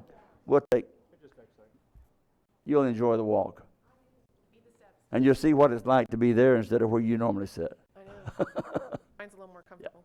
I'm Melody Johnson, Yes. representing District 5 in Deltona. Good morning, and I'm Ida Wright, representing District Right. 2, Daytona Beach, South Daytona, part of Port Orange, Ponce Inlet, and that whole area. I'm Linda Cuthbert, representing District 3, southern part of Port Orange, New Smyrna, Edgewater, Samsula, and Oak Hill. I thank my representative, Ms. Deb Denny's. I appreciate all your comments. Being on the school board the last 4 years has been an absolute pleasure, and we all serve, do we not? I am the current chair, so I wish all of you good luck in the year coming. So take care and be safe. Thank you, Mr. Deneen, for all your assistance. Thank you. We certainly do appreciate it. Thank you all. Thank you. And last but not least, we have Ormond Beach Commissioner, Ormond Beach Mayor, County member, and now school board member Carl Persis. Just looking for a job. And a good one you're doing. I can clean up after hours, need janitorial services. Maybe you can give me some tips. Okay. I need a few tips. I want to say congratulations to George. You guys are lucky to have George here. Yes. And I remember when George was first coming up, and what a super guy. So it's nice he has his broad shoulders to lean on in times like this. Best of luck to you, And Jim. seriously, thank all of y'all for working through this. I know there were at times that people said what they said, but they didn't know. People can say what they want, and Sometimes they did. Sometimes they did. They knew. sometimes. Sometimes they did. Anyway. Really, Mr. Chair, everyone on the council, thank you so much for doing this. There's nothing more important than the safety of our children. Agreed. I know where your heart is, and your heart, and your heart, and your heart, and yours, and yours. I mean, you know, that's what we need. Heather, I agree with you 100%. It's crazy, but it's like a lot of things that get passed down from Tallahassee. They're crazy, and yet we have to do it. And we're just so fortunate that that we have you all to help us. We're also asking you guys to kind of, in your actions now, modeling what we hope some of our cities in our county will do, and that is partner with us. And, you know, for me, I would like to see a Port Orange, let's say, a Port Orange police officer at every elementary school, not a marshal, if you will. Right. You know, and we'd be happy to partner with each of our municipalities and make that happen. So you guys are like setting the tone here. You're kind of gonna get this model up and running. But what the board passed this last Tuesday, because we had to get something started, we also talked about if some of our cities decide to partner with us, we can amend that Marshall Plan and put a real trained police officer there with arresting powers and so forth. Not that that is the ultimate answer, but I think it's better. Okay. What we do best. Thank you. Thank you. Thank you Thank you. very, very, very much. Thank you, Carl. And also the value that does having the children with a law enforcement officer within the school that they can know as Deputy so-and-so or Mr. so-and-so or Mrs. so-and-so. I think it's important for our youth to know that. Okay, we're now, Joanne, I already marked you off the list, sorry. Joanne Magley, Community Information Director, and everything that's on your events list is new since the last council meeting.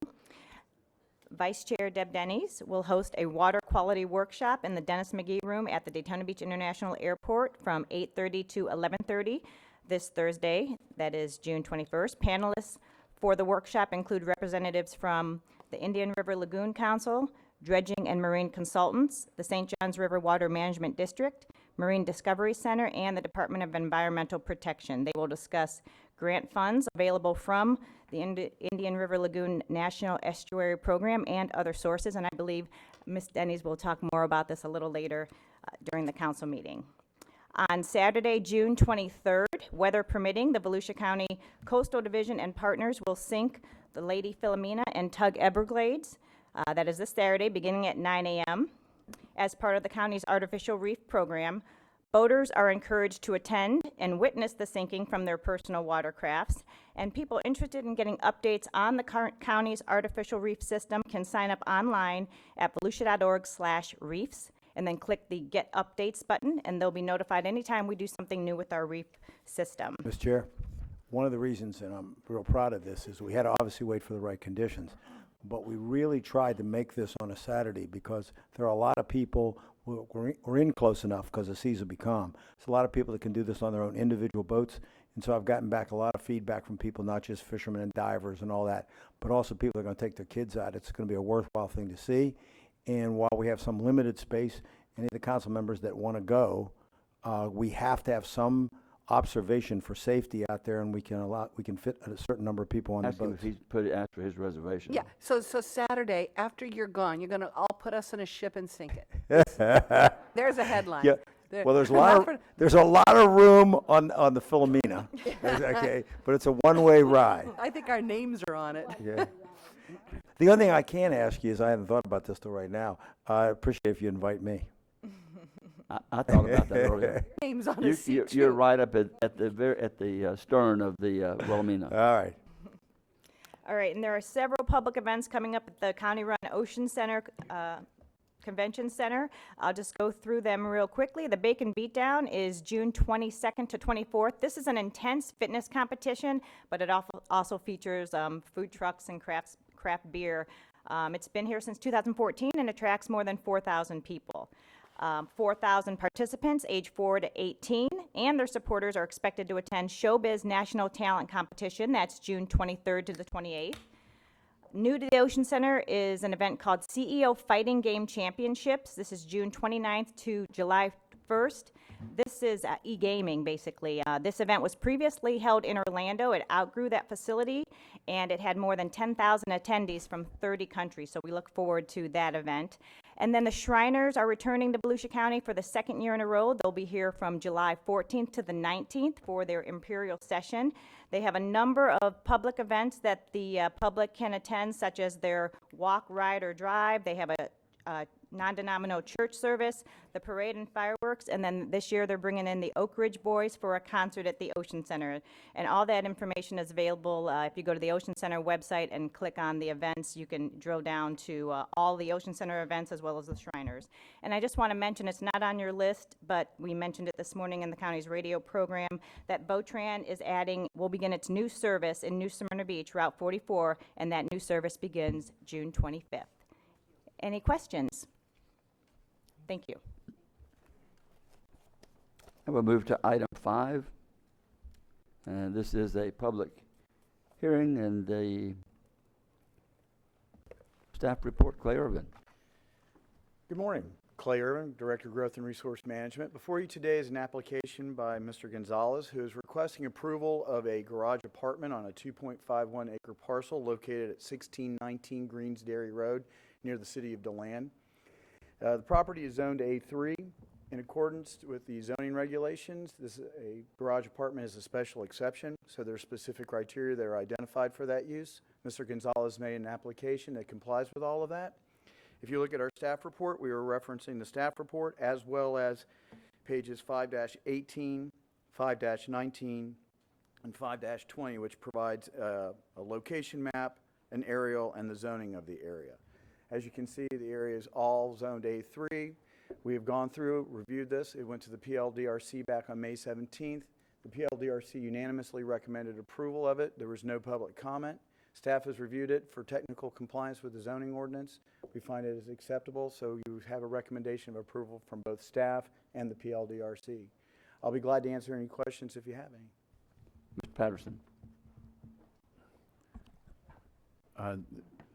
You want the motion to include the recommended conditions for approval attached sir. to this? Okay. Okay. I have no one from the public wishing to speak, so I'll close the public hearing. I thought maybe you might have a question. Okay. Mr. Patterson. Mr. Chair, I move approval of special exception for garage apartment on 2.51 acres, transitional agricultural A3 zone property located at 1619 Greensdale Road, the land, case number S-18-047, with the recommended conditions of approval for this case. Second, Denny's.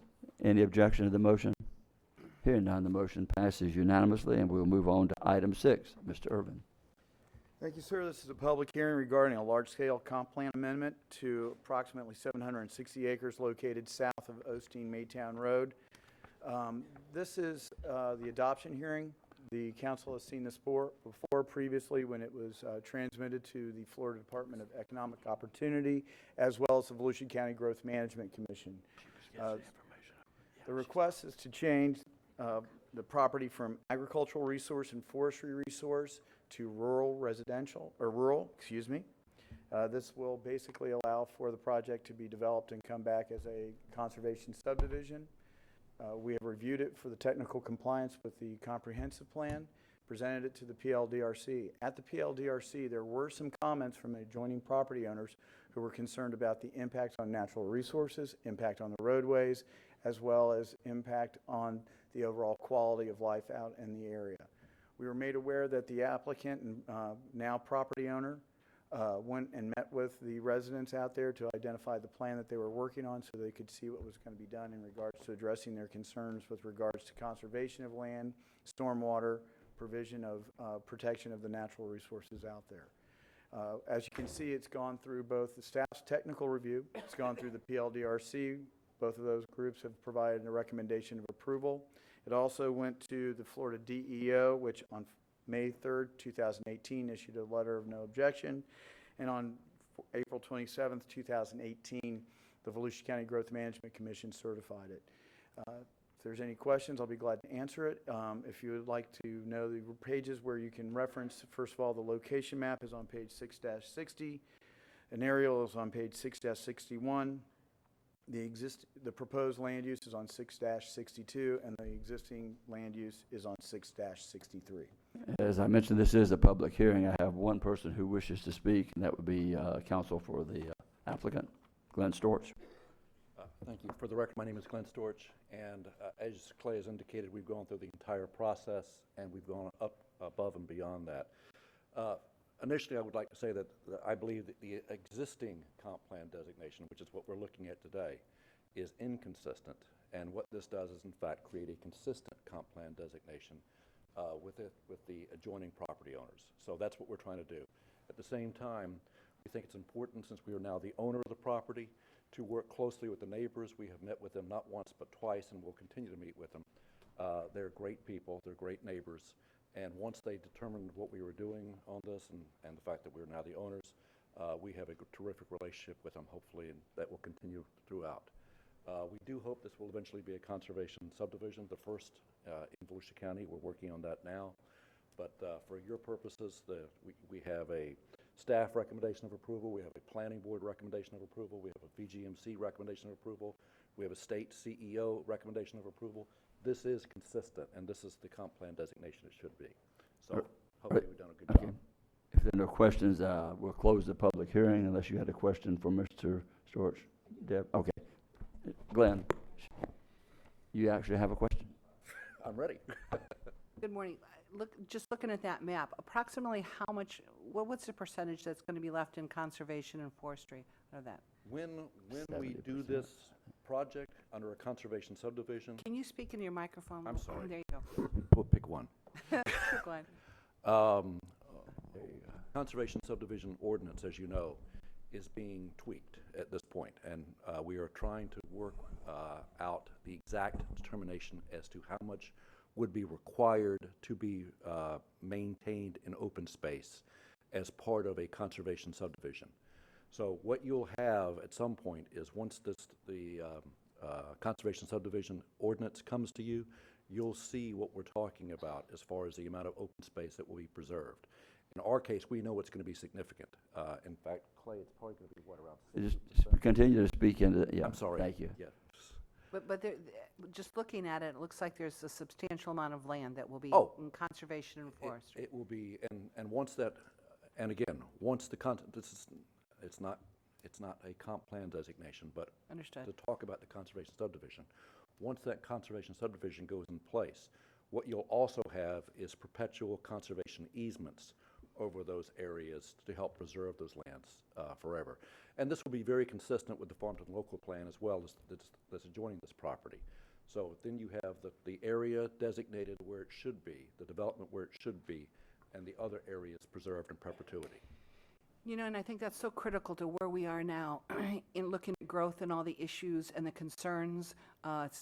This is not an area we're going to go in and clear cut. No. This is what we want. This is growth done right. Well, and I think this is you're to be commended for this particular project. It's the way it's staff laid out. really, No. because again, And thank staff you, staff. has had you had a conservation subdivision ordinance on the books for over 10 years. Yeah. No one has been able to utilize it because of some tweaks that need to be made, because it's impossible to develop under a conservation subdivision the way it is right now. But with those changes, you'll have the first, hopefully, conservation subdivision in Volusia County. Wonderful, thank you. With that, Mr. We'll Chair. close the public hearing then. Okay, sorry. Okay, that's okay. Thank you. So with that, I'm going to move approval of ordinance 2018-08, large-scale future land use map amendment from the agricultural resource AR and forestry resource FR designations to the rural R designation on 760 acres located off Osteen Maytown Road, Osteen case CPA-18-003. Second. Second, Patterson. Any objection to the motion? I do have a comment. Just a quick comment. Absolutely.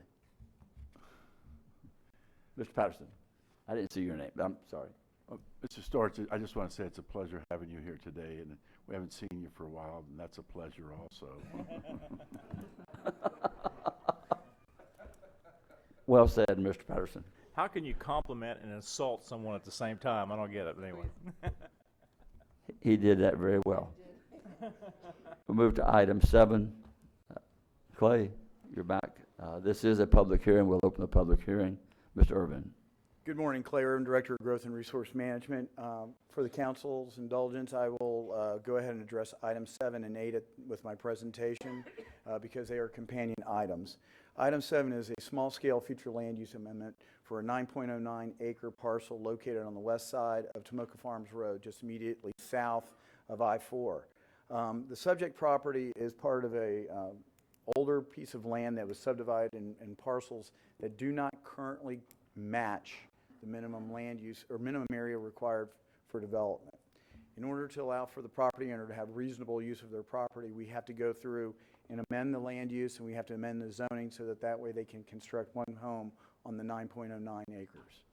So what you're seeing is a request for a portion of this, and this is shown on page 7-26 of your staff report, where you see 9.09 acres adjacent to Tomoka Farms Road, which is proposed to go to rural, 4.9 acres, which will remain environmental systems corridor, and 6.01 acres that will remain rural on the west side of the property. This will allow for the property owner to have reasonable use of the property. Again, it's consistent with the comprehensive plan. We've gone through the technical review of this. The subsequent item on item 8 is the rezoning, and that will take it to the A2 zoning classification for that 9.09 acre parcel. Again, it went forward to the PLDRC back in May 17th. There was no one who spoke against it. Staff has reviewed it, made a recommendation of approval. The PLDRC also had a unanimous recommendation of approval. So it goes forward to you here today with those. If there's any questions, I'll be glad to answer. I have no one wishing to speak, so we'll close the public hearing. Ms. Denny's. Thank you, Mr. Chair. Move approval of ordinance 28-12, small-scale future land use map amendment from the forestry resource designation to the rural designation of 9.09 acres located on the west side of Tomoka Farms Road, Daytona Beach, case CPA-18-006. Is there a second?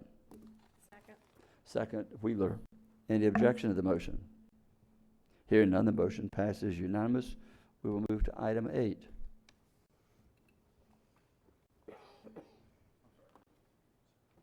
It looks like it's you again, Clay.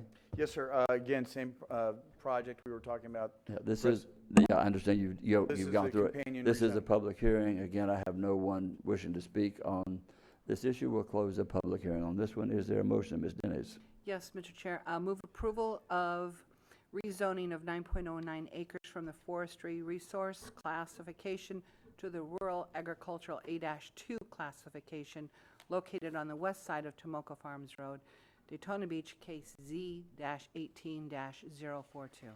Is there a second? Second. Second, Wheeler. Any objection to the motion? Hearing none, the motion passes unanimous, and we will move to item 10. 9. And this too is a public hearing, and we'll open the public hearing. Mr. Irvin. Good morning, Clay Irvin, Director of Growth and Resource Management. Mr. and Mrs. Donati own 20 acres on Raisley Road. Raisley Road bifurcates the property such that the lower third is separated from the remaining 2/3, and so therefore you have a situation where the public right-of-way itself is separating the land, and it makes it difficult to develop it under its current zoning of A1, which requires a minimum acre size lot of 10 acres. They're requesting a rezoning to A2. This is consistent with what you're seeing on the pages here, and I have to clarify for the record, otherwise Marcy will kill me, that we are looking at several sheets, 9-14- and 9-13, 9-12, and 9-11. And what we're seeking to do is that the Donatis have asked for this rezoning so they can have reasonable use of their property again. It's consistent with the properties to the east, as you can see, and it does not interrupt the rural lifestyle that's out there. We did have some comments at the May 17th, 2018 PLDRC meeting, because there was a resident out there, Mr. Chambers, I believe is the name, was concerned that this would allow for further subdivision of the property into 1-acre lots. We clarified that the minimum lot area for this particular zoning is 5 acres, and again, it gives some reasonable use of the property that the Donatis do not currently have. It's gone through staff's review. Staff has reviewed it for compliance with the comprehensive plan to ensure that it's consistent with our zoning and land use compatibility matrix. We also presented it to the PLDRC, who unanimously recommended approval. If there's any questions, I'll be glad to answer them. I have one speaker wishing to speak. Pat, you probably might recognize him. Even without my glasses on. For the record, my name is Glenn Storch, and I represent the applicant in this case. And again, as you can tell from this map, this is the proper thing to do. This is what should be done. This is very consistent with the area, with the A2 designation. It will allow for 3 lots on the site. We did have a discussion. We had the chance to talk to our neighbor after the meeting last night, or last time at the planning board, and I think he was very well satisfied after we discussed it with him. We appreciate staff and planning board's recommendation of approval. Thank you. With that, I'll close the public hearing. Ms. Dennis. Thank you, Mr. Chair. So just to be clear, 3 lots on 20 acres, maintaining the 5-acre minimum in that area, right? We're good. And thank you, staff. That's a good, thank you for working that out. So I move approval of rezoning of 20 acres located at 642 Raisley Road, New Smyrna Beach, from the prime agriculture A1 class to the rural ag A2 class, case Z18-041. Second. Second, Patterson. Any objection to the motion? Hearing none, the motion passes unanimous. We'll now move to item 10. Yes, sir. Mr. Chair, Clay Irvin, Director of Growth and Resource Management. We received an email yesterday from Mr. Matuniak, who is the agent for Mr. Costa, requesting a continuance to July 10th. Staff supports that and would ask the council to go ahead and continue this item to July 10th. Mr. Patterson. Mr. Chair, I move approval of moving this item number, appeal of the Development Review Committee denial appeal of a use permit for Joseph F. Costa, 259 McMillan Drive, Orange City, to July 10th, 2018 County Council meeting. That's time certain, right? Not time certain, date certain. Correct. Move to date certain, is that July the 10th? Yes, sir. First 2018. Is there a second? Second. Wheeler. Any objection to the motion? Hearing none, the motion passes unanimous. We'll move to item 11, and this is a public hearing. Good morning. Clay Irvin, Director of Growth and Resource Management. Before you today is an amendment to our zoning ordinance to allow for the keeping of chicken in residential districts. Back in June of 2017, the council directed staff to go forward and make these changes in order to allow for residents who live on a property of greater than a third of an acre to be able to keep no more than 5 chickens. We've gone forward with your recommendations that you made back in June and crafted an ordinance that would allow for this. It provides a great deal of information in regards to the size of the coops, the requirement for the coops, where they can be located, how they comply with the zoning regulations. We also added something that has been utilized by some other cities in Volusia County, that of having minimum training through the University of Florida Agricultural Extension Agency to make sure the folks know the proper care of backyard chickens. We also included provisions for treatment and management of excrement, and also if there was a health issue in regards issued by the Department of Health, to make sure that if we had something like a flu or some other disease related to the keeping of chickens. So we've gone through all of that. The reason why you see a bit of a delay in getting this back in front of you is that because the direction from council was to create it such it was a staff approval process. We currently don't have a conditional use permit standard or process in our ordinance, so we had to go through and create that. So what we've done is we've created a mechanism such that for a period of 2 years you get an approval of this, and then there's an annual renewal process through this conditional use permit. The applicant is required to come in with sufficient information to prove and demonstrate compliance with the requirements in order to have this permit, and staff will be issuing the permits and following up on that. So basically what you're going to be looking at today, this ordinance is establishing the conditional use permit process and requirements, as well as the specific requirements for keeping of chickens in backyards. I believe that's all. It comes to you from the PLDRC with a recommendation of approval at their May 17th meeting. If there's any questions, I'll be glad to answer it. Any questions? If there's a maker of this motion also to include the second public hearing. Apologize. If you make the motion, make it also would include a second public hearing for July the 24th at 10:30. Ms. Post. I just wanted to reiterate that I'm not in favor of residents in the housing area of a third of an acre keeping chickens. I don't think residents in those areas would expect their neighbors to have chickens. So. Okay. Ms. Denny's. Thank you, Mr. Chair. Move approval of ordinance 2018-13, providing for the keeping of chickens in residential zoning classifications and setting the second hearing as of July 24th. Second. Motion is made and seconded. Mr. Patterson. No, I was just going to either make the motion or second it. So. Gotcha. Any objections to the motion? Chickens all around me right now. Object. I kind of object, but I'm going to go with the flow. Although I will say that a lady on Facebook has posted that she's getting too many eggs, and hope these chickens don't produce too many eggs that they can't give them away.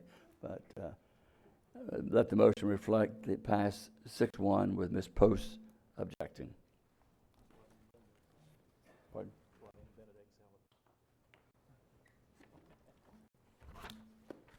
We'll move to item 12. Donna?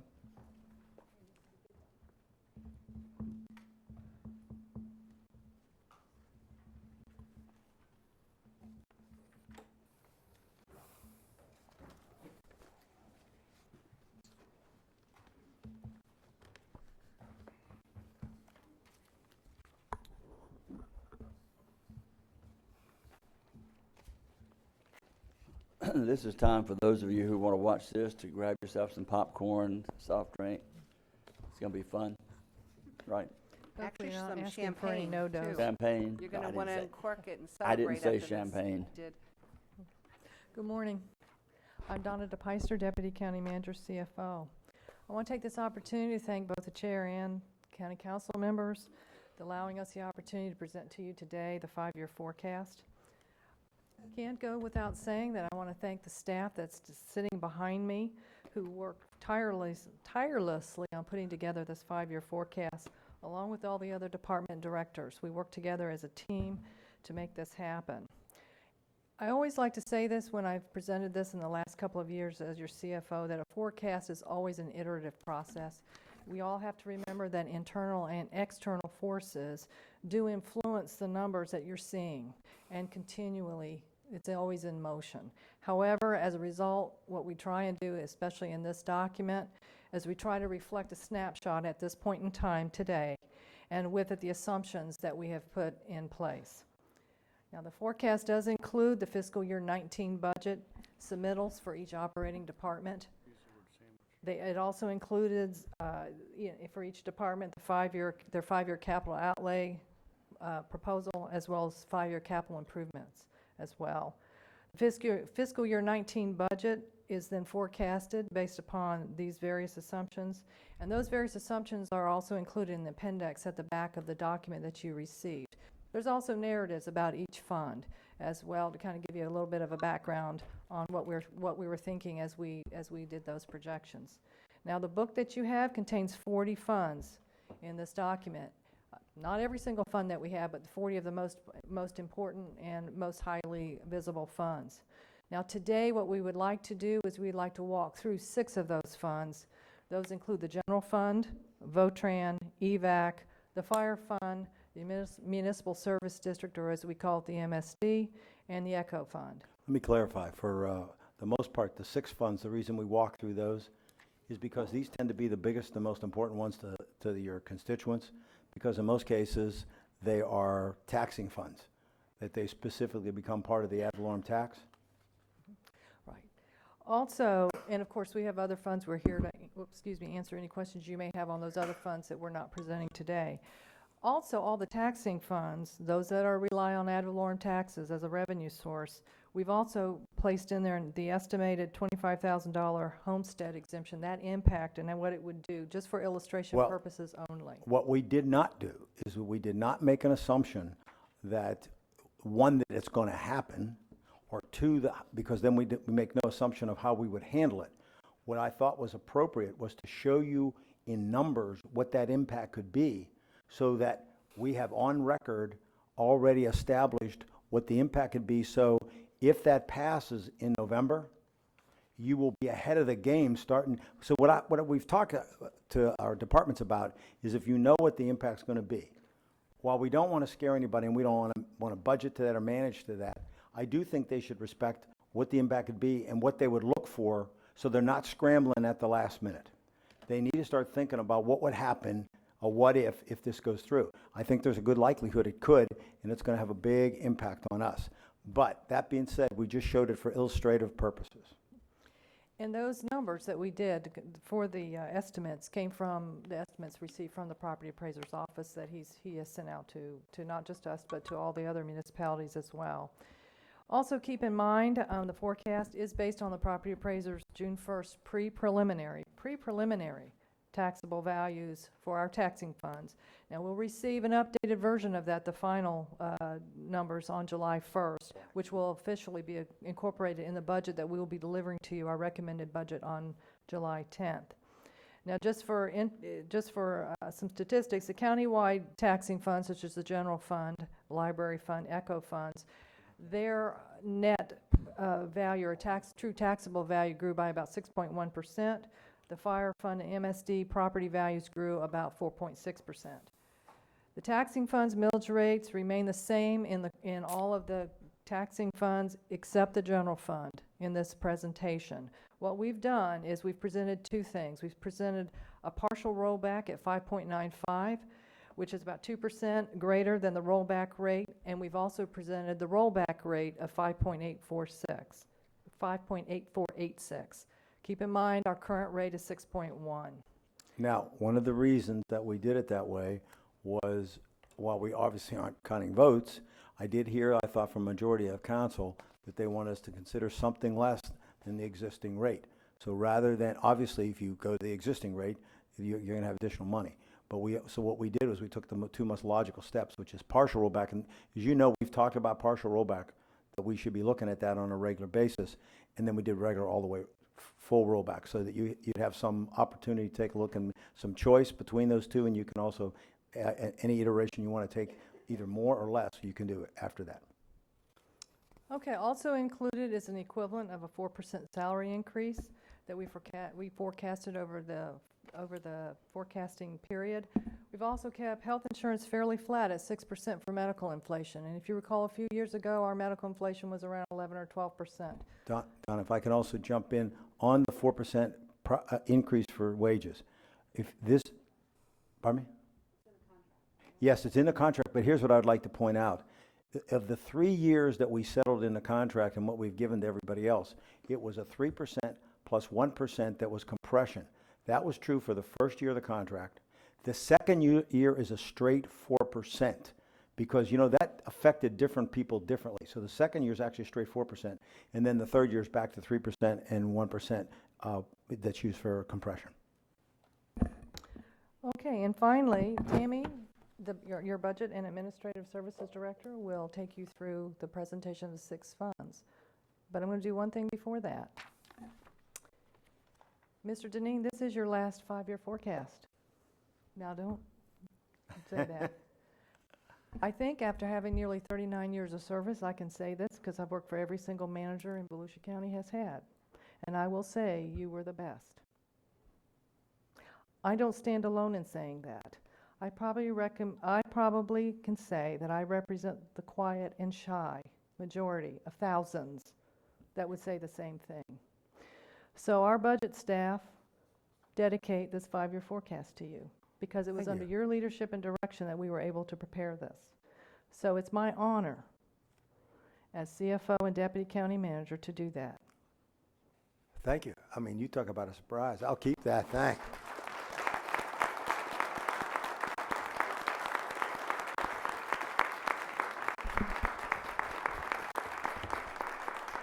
Also, as part of that, which would really make me feel happy, is that we have saved officially, I guess we can let the cat out of the bag. Aside from all the other things in the budget, you'll see that we have set aside today, we have all the money to, in October, we can't call the bonds until October 1, but today we will have all the money. So we will have made it to 0 if we choose to do it. Today will be the day we have the money. So that's in this budget, this 5-year forecast. So I couldn't have a better one signed by the staff. Thank you all. Hey, Donna kind of glossed over this. 39 years, almost, and has worked for every county manager that this county has ever had since 1970, I guess it would be, right? Is that 79. Okay, so you came in 79, right? Tom was already here, but that's okay. You still worked for him because he was here 23 years. I had to correct the News Journal on that, but that's okay. They had him 13. Go ahead, sorry. It's quite all right. All right, Tammy Bong, your Budget and Administrative Services Director. For those listening and online, I wanted to just discuss a little bit, or looking at this online as well. First, I'm going to reference the page number online that an average person could find the information we're going to discuss. So the first one that we're going to discuss is Votran, and that would be on page 4. So every layout, regardless of which one we're going to talk about, has the same layout. You have your revenues at the top, along with, followed by your expenditures. And then if the fund has a reserves, it would have a box at the end talking about the reserves. The FY18 budget is the budget that you approved last summer, last fall. The FY17-18 estimate is the estimate that your divisions have submitted where they think they're going to land by 9/30 of this fiscal year. The FY19, that's the blue box. That's the box that we have around there because that's the budget that each of your department divisions have submitted and is included in this budget submittal to you that we will be presenting in July. And then we have, based upon that information, we take that and we forecast out the 3 following years based upon assumptions that we have located in the appendix of your document. So that's how it all flows, and it would be consistent regardless of what fund we're going to be talking about today. So starting on Votran. Votran's primary revenue sources for this fund is 41% of it is federal and state to support operations. This page is only operational budget for Votran only. The capital infrastructure is done via grants, and it's submitted to you every time that a grant award is awarded. They do that via an agenda item. So this is truly an operational looking at the budget. 11% of the operation is provided by fares, along with your general fund contribution, which equates about 46% of the total funding. So if you look down to right at the subtotal, you got $25.7 million of revenues for FY19. So going down, you will notice that your largest expenditure is your personal services, and it is at $17.6 million. And that's about 69% of the operation is personal or your people. You have various other things, contracted services and other operating costs. What I wanted to bring to your attention at the bottom, you do have a reserve that we're trying to establish of $225,000 for 19. Now, what I wanted to bring to your attention, and the reason why this one is part of the 6, is in FY 21-22, you will notice that the revenue source under the federal and state, that source goes down a little bit, about equivalent to $1 million. So that's a reasoning for a couple different things. One, that the connector route, that was a temporary grant that kind of get us jump-started into that connecting service, will have expired by that point in time. Of course, we'll always look for grant opportunities to fulfill that. But then also, due to the census in 2020, we feel that we will hit a new milestone, and our possible funding from the federal government and state government will go down because of that. So you will notice that in FY 21-22, in the gray line, we do show a negative amount, meaning you have a hole. So that will be some future dialogue that this council will have to discuss on how we're going to solve that. So moving forward, and I'm going to talk until you tell me to stop. So if I talk too fast, tell me to slow down. Your next one that we're going to talk about is going to be on page 12, and this is going to be your emergency medical services, also known as previously as EVAC. Again, your total ambulance fees in this fund equates to about 70% of the ambulance, $16.5 million. Forecasted years, we conservatively estimated that growth to be about 3% per year. Your general fund contribution is that $5.8 million, or almost $5.9 million, and it is about 25% of the revenue in this fund. So your total revenue is $23.5 million for FY19 in the blue box.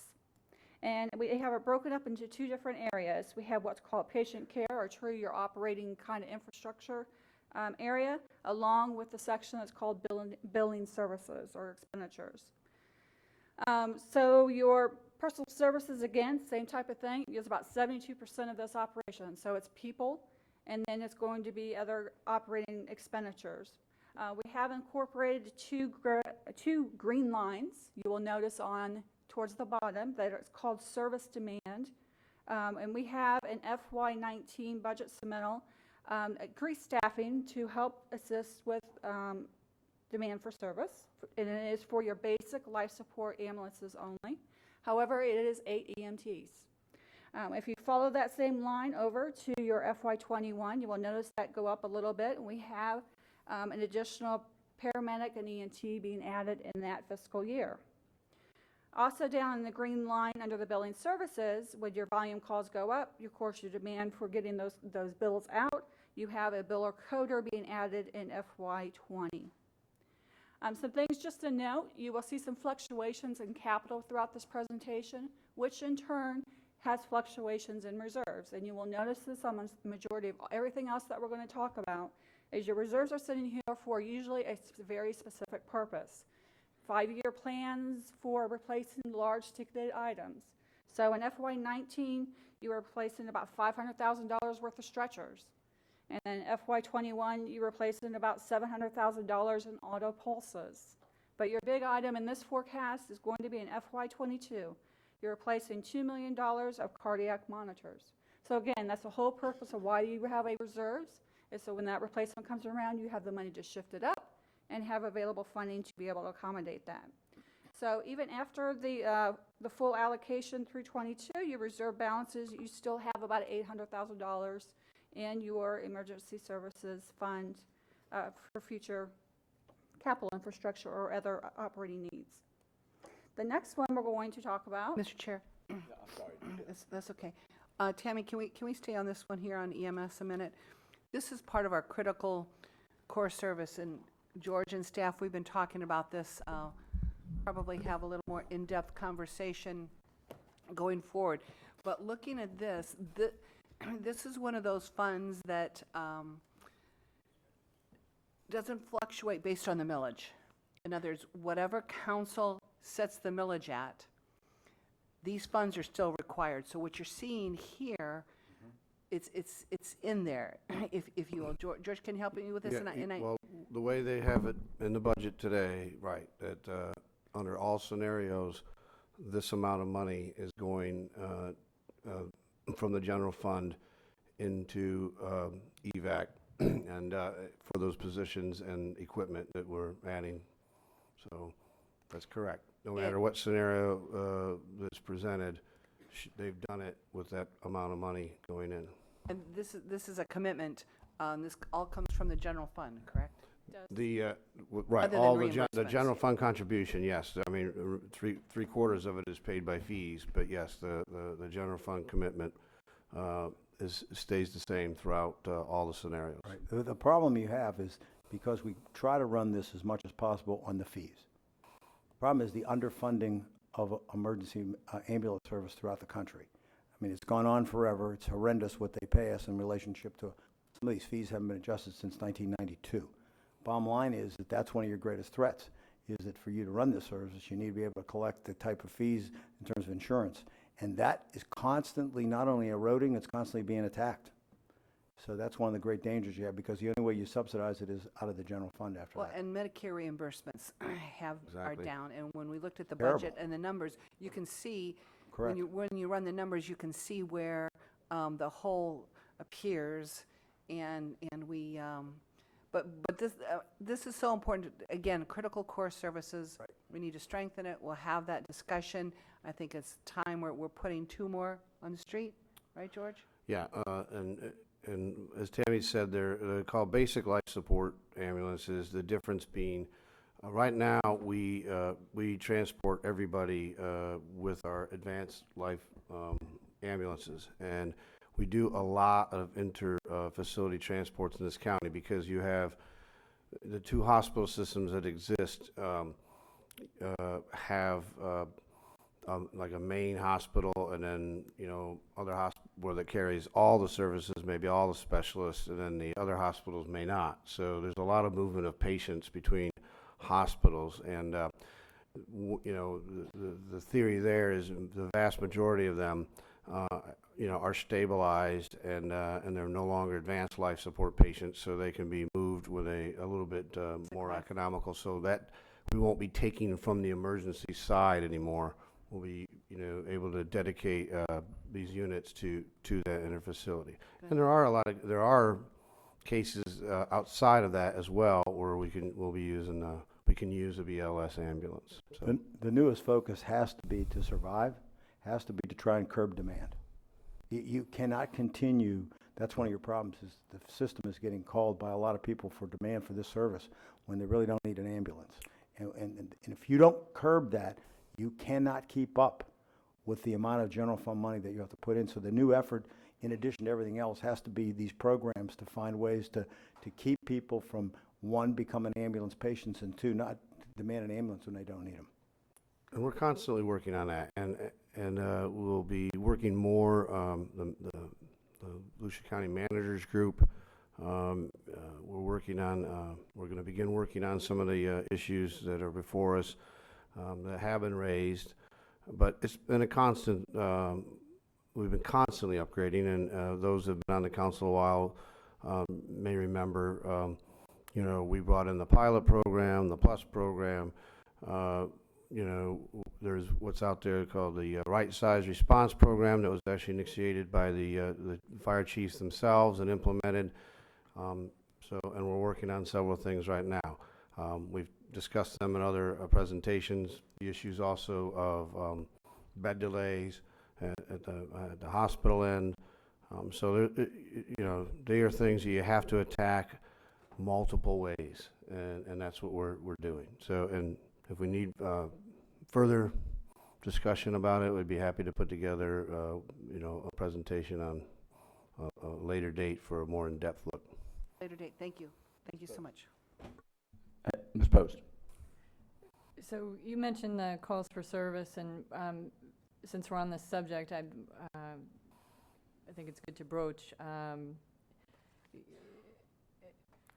Mr. Manager, you mentioned that the main monies comes from fees Correct.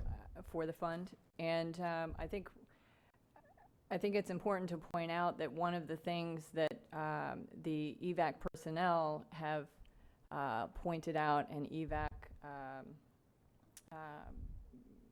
don't know, whatever their union's called, has also repeatedly has been things like that where the county currently maintains, and correct me if I'm wrong, but the county currently maintains the collection services for EVAC, and it's my understanding that we have a 40% collection rate. Is that correct? No, that's not correct. Okay, So that's yeah, why I'm asking. let's clarify that. Yeah, Yes, I we really do. want to clarify that. Yes, we do. We do have the collection group in my shop. They bill and they collect. Make it real clear too. We use outside collection because they can do things that I can't do. Right. It's part of that collection effort. Now, let's clarify this for the record once and for all. When we talk, first of all, 40% is incorrect. Okay, well, what is it? From gross revenues to actual cash in the door is 45%. However, in the medical industry, they don't talk about gross to cash. They talk about net to cash. And you say to me, well, what does that net mean? That net means you take your gross and you subtract out your Medicare and Medicaid deducts, because you're never going to get that. Right. While you may have a billing rate, Medicare and Medicaid are only going to pay you what they're going to pay you. Right. This has been no, let me finish. This is the ongoing battle that's been going on for years. That's how medical billing is done. Not only at EVAC, but that's how hospitals and medical accounting is handled. So when you look at those net revenues to cash, I'm close to 60 to 65%. And that is what you hear people talk about and brag that they get 60 or 65%. I am within industry standards. I am within what all the other guys are doing. Right. And it's our collection. So, but I did want to point out that we don't do it all by ourselves. We certainly use outside help to help us improve our coding. Just like hospitals use coding experts, I use coding experts to review what we do to make sure that, hey, are we doing what we can and can't do? Because there's one thing I want to make real sure as your CFO. The last thing that anyone wants to do is to have a problem with Medicare. I do not want that issue. We're real tight with it. I do not want this to become a Halifax Hospital issue. Our collection. So it's real close. So our collection percentages with EVAC are On par. comparable to other collection Right. services for the same service. And other other transports, other EVAC or ambulance operations. That's what I compare myself to, because we get some of those numbers. We ask, we find out, and we're on par with that. Because I've looked at it myself, and I said, well, now what are they talking about? Donna, let and me now add I to get this. it clarified. I think it was good to ask that question because there's a lot of these are the ignorance. questions that need to be answered. Yes, there's a lot of ignorance when it comes to a lot of these things and a lot of misunderstanding that is perpetuated as fact. The bottom line is also when we took the service over from the private provider, which EVAC was at the time, they did not collect anywhere near what we collect today. So one of the reasons we took it in-house is because we felt that we were better, more sophisticated, and that's turned out to be the case and has kept our subsidy well within lines. When we took over EVAC back into the county government, what year was that? 11? Was it 11, 12? Yeah, they projected a subsidy. They requested a subsidy of us of $4.5 million back then. We brought the subsidy down to about $1 million because of the new processes we use in the collection. So we have really made inroads in that. As Ms. DePicer has told you, if you have a problem though with Medicare and you get on that list, so to speak, that you had a problem, you think you have problems now collecting revenue, you have major problems collecting revenue. So thank you for bringing that up, because I think that that type of misinformation seems to be swelling all the time on a lot of these issues. Thank you. I think you touched on one of the issues, and I've heard this from friends that work within the various public safety and public protection departments. The call for service by people who don't need it and who will say, I don't want to take this bus, I'll take the next one. or be transported to Halifax, not want to see the doctor that's there, demand an ambulance. These are all Medicare or pretty much Medicare or Medicaid individuals. And that is, I wish we could get a number. I know it's not kept. I know this one individual said he had been to the same house almost 100 times in 1 year to pick someone up and carry them for non-medical real reasons. And those are the kind of things that burden and for those who really need the services and those of us who are helping to subsidize it. We need to try to find, you can't stop it though. Well, one of the other problems you're having, and this is nationwide, is that we get abused by a lot of people that have nursing homes and that who are not adequately staffed, and every time they have a problem or somebody falls out of bed, they call us. The other thing is that you have a problem in this community where, especially in Florida, it's worse in Florida, because people move here and then they don't have a safety net, a system of family a lot of times when they move down here. And what happens is you have people that constantly end up actually needing to go to the hospital because no one's there to help them take their medication or whatever. So we've talked to there's some new programs out there where you might use existing, for example, maybe firefighters if we have time, to call people back up, get a rapport with people, talk to them. A lot of these people just need somebody to talk to.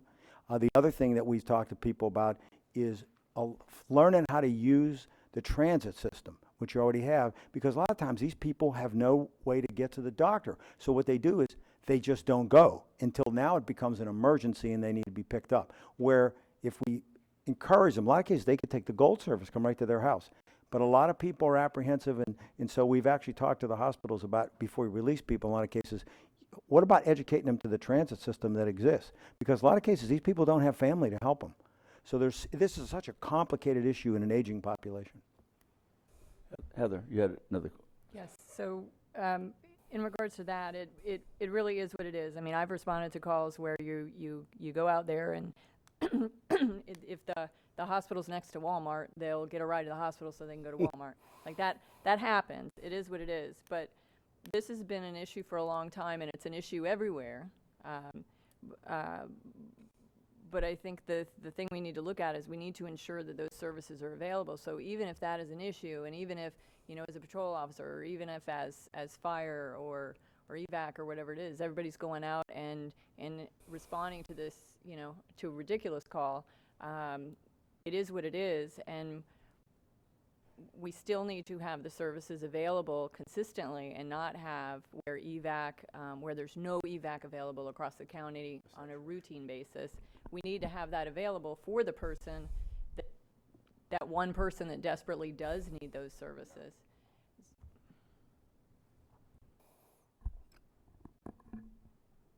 Did you want?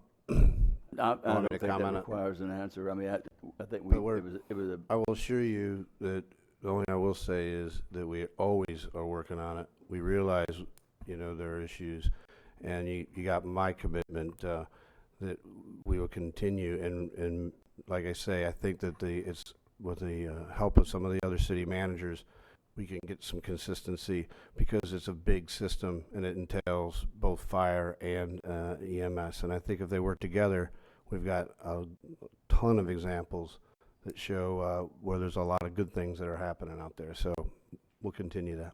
Okay. All right, for readers or people listening, just to reference, the general fund contribution says at page 22. So we're going to go right into the general fund, and you will notice anything that has a page number, it's a crosswalk of seeing where the money's coming from and to. It's a very complex budget, and we were trying to make it as simplified as we can so you can kind of follow the trail sometimes where some of this money's coming from. So in the general fund, we will start that on page 22. You need to get your slide corrected. I'm moving. I got my little remote here. Keep going. There we go. All right, the first one is going to be presented at your partial rollback estimates. Your taxable value, as Donna had mentioned at the opening, it grew about 6.1% in FY19 and is forecasted at a conservative 5% throughout all the forecasted years. Your partial rollback rate is presented at 5.9500. which is about 2% greater than the rollback rate, which we're going to talk about in the scenario number 2. The ad valorem taxes, which is going to be the primary thing that's going to change on the first page of this slide, is $188.4 million, which is a $5.9 million increase. This revenue source is about 76% of the general fund, so it is one of our largest revenue source for ongoing revenues for this fund. Just to briefly touch about some of the other revenue sources in this fund, charges for services range everything from your beach access fees to motor collector fees to tax collector fees to park fees for Marine Science Center. So things that you're providing a service and somebody's paying for that service and so forth. You will notice that we had somewhat of a decrease in this revenue source because we lost the contract with Seminole County for the medical examiner costs. It's about $1 million. Sales tax is forecasted right around a 4.5% growth as a total, and this fund receives part of the sales tax, and you'll see that again when we talk about the MSD fund as well.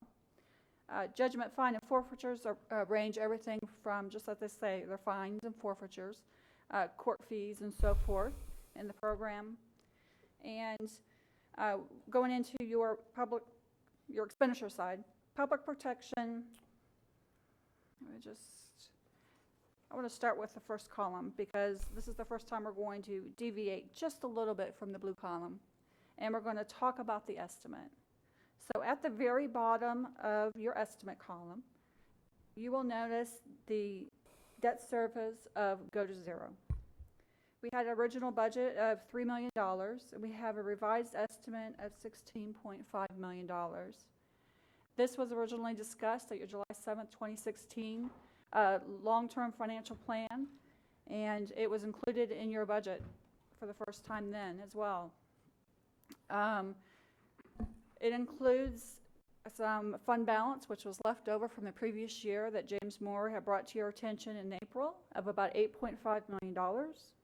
It also has savings throughout the organization in FY18 in order us to fully fulfill the transfer that's needed to make the go to zero be accomplished by the end of this fiscal year. So that is a very big goal to receive, and congratulations for being able to demonstrate it in the forecast and be able to fulfill that.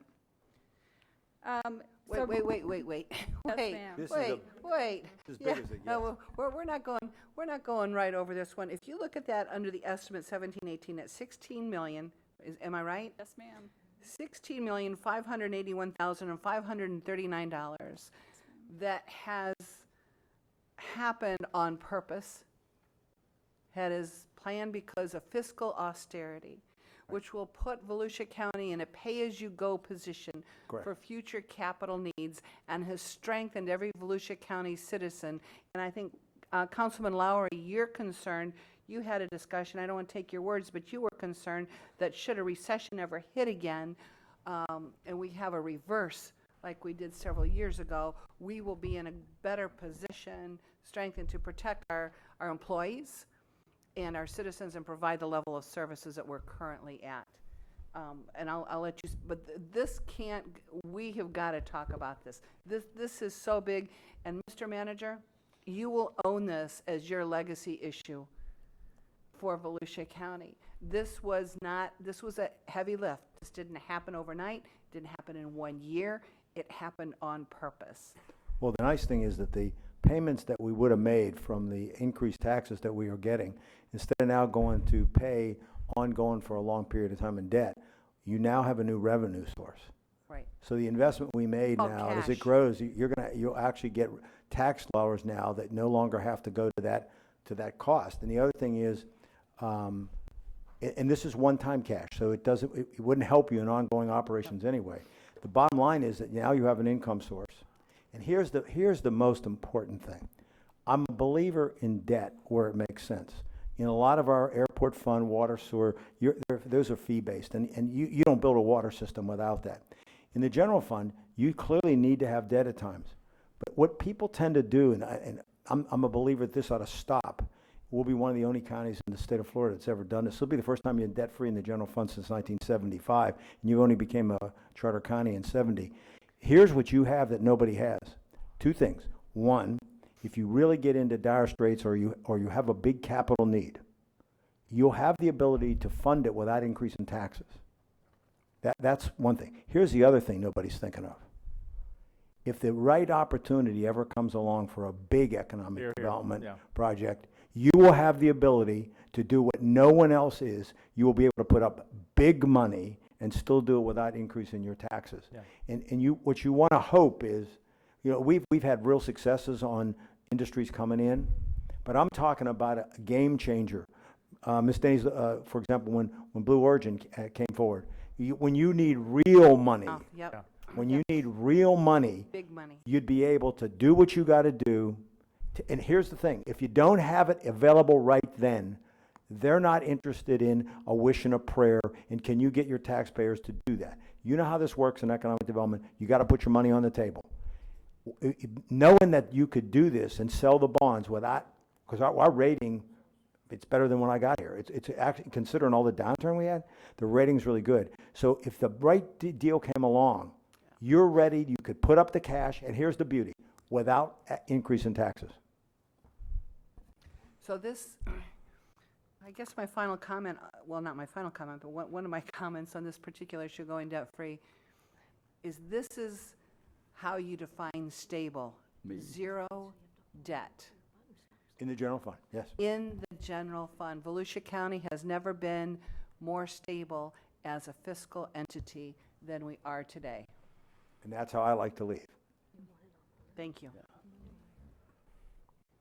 So having that wonderful news shared, we're going to go into the Wait blue just a collar. minute before I we just move. can't, I can't get enough of that, and Dr. Lowry has something that. Well, I heard my name mentioned.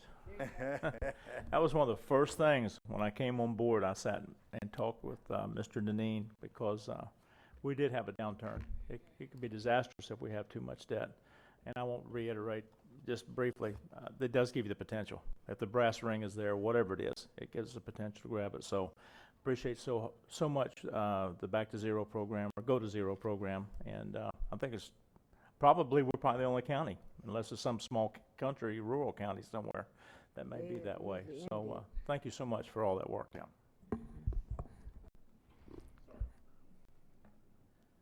Thank you, Mr. Chair. My name, you got me? I just wanted to add to the fact that this is a partial rollback of 5.95. And we're there.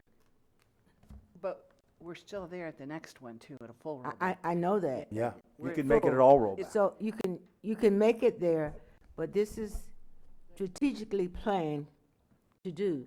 And this was, previous councils saw the vision, and I must say that thanks to our previous councils, even they had the vision that this is where we wanted to go. And so we're here. And Mr. Deneen, it's a part of your legacy and mine. Yes. We'll be at zero debt in our general fund. Thank you, Mr. Chair. Yeah, you have to give credit to the previous councils that started this, allowed me to start this down this path with them, at least about 6-7 years ago. And so it's a long journey, but it's worthwhile. And quite frankly, this is the kind of thing where you get the accolade now, maybe for, so to speak, cutting the ribbon. But for a lot of the council members previous, they didn't get any real, nobody really understood the commitment they made until today. Well, maybe October 1st, when you can take those bonds that are being paid off, we can have a bonfire or something. I'd like to come back for that meeting, let me tell you. A bonfire. Oh, I like that. Well, that was said that way on purpose. Yeah. I'd like invited back for that meeting. You be here. You will let you light the match. That's another one of my portmanteaus. Okay. We need to move on, or we're not going to get through Okay. I'll lunch. continue to talk fast. Well, Wait. just a real quick comment is the number of people that have looked at me and said, no way can you accomplish this. And I keep, I had the belief that we would do this. And I want to thank you, Jim. I really do, for leading us this way. Okay, in the blue area of the box again, we're going to continue on with some of the expenditures. You will notice some increases, and I'm just going to touch high level what some of those things would have been. In public protection, you have an increase of about $1.6 million, and honestly, this is due primarily to your corrections medical clinic increased cost. The Office of the Sheriff has a $6.9 million increase, and we also have some additional Sheriff's Office requests in the next slide we're going to talk about. Parks, Recreation, and Coastal. Wait, back up, back up. We've got to go on the record here and clarify some things because it's been put out there that we've cut our sheriff's budget. There's an added $6.9 million. That's a 15% increase in support from the manager and the council as requested from the sheriff in his budget. Mr. Dineen, what was requested, did you fund or did you cut? As last year, we funded everything he asked for. He admitted last year that he got everything he asked for. This is everything that they asked for. We went up and verified. They know that this is in the budget. Now, this is the biggest increase. Both years have been to the sheriff's office. I will caution you that hopefully he's putting together programs that will make sense, that he has his own direction he wants to go in. Without additional revenues, you can't keep increasing this budget that much. It's impossible. Without taking it from somebody else. The next area is Parks, Recreation, and Coastal.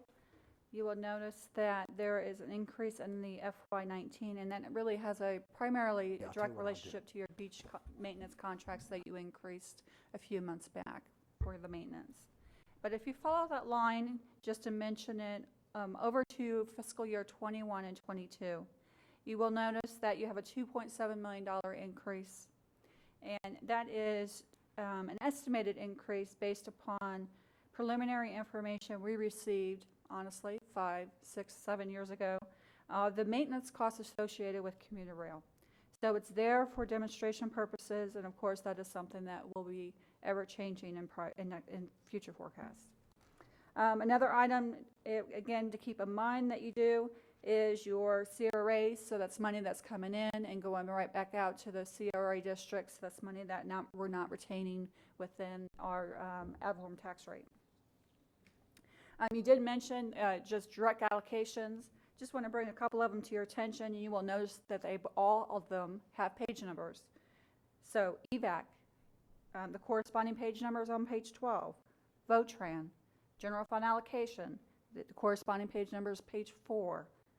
Economic development, again, general fund contribution, the corresponding page is on page 8 for if you wanted to look at any of those in more detail. So on the next slide is where you would see the changes. Regardless of what presentation we're going to talk about, this is the slide that you're going to see the changes. So again, we're at the partial rollback of 5.95. So what we're able to accomplish is we added a courthouse improvement project, and this is for your DeLand area for courthouse improvements, a courtroom associated cost, and everything else that's listed on their forecast was on last year's forecast. So we're just continuing on with its funding. So the 800 megahertz project is fully funded in FY19's budget submittal. The Sheriff's CAD records management system is funded over a 3-year period. And then you will also notice when we talk about MSD, you'll see this one come up again and we'll talk about it then. Your Sheriff's 911 technology is funded over a 3-year period based upon your 5.95. Your EVAC facilities over the 2 years. And then your corrections infrastructure is over 3 years as well. And then your last one is your medical examiner facility. On this rate of 5.95, we've increased that funding in FY19 to 4.9, and then only doing it over a 2-year period. Where your next scenario, you'll see that it's over a longer period of time. The last thing to mention on this, at this rate, you will see a positive number in the grade line of $7.5 million, so to the good in fiscal year 21-22. So that would be the first year that we will be increasing your reserve for capital improvement, which is highlighted in yellow at the bottom. And then your emergency reserves, we will start rebuilding that in 24.6 million or 9%, which of course your ending goal is usually at 10%. So having said that, we're going to go into your budget presentation as it presents to your rollback rate.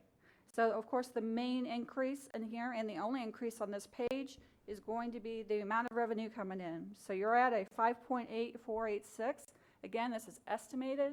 We will get the new rollback rates once we get the July 1st values. So it's $185 million versus the other presentation, 188.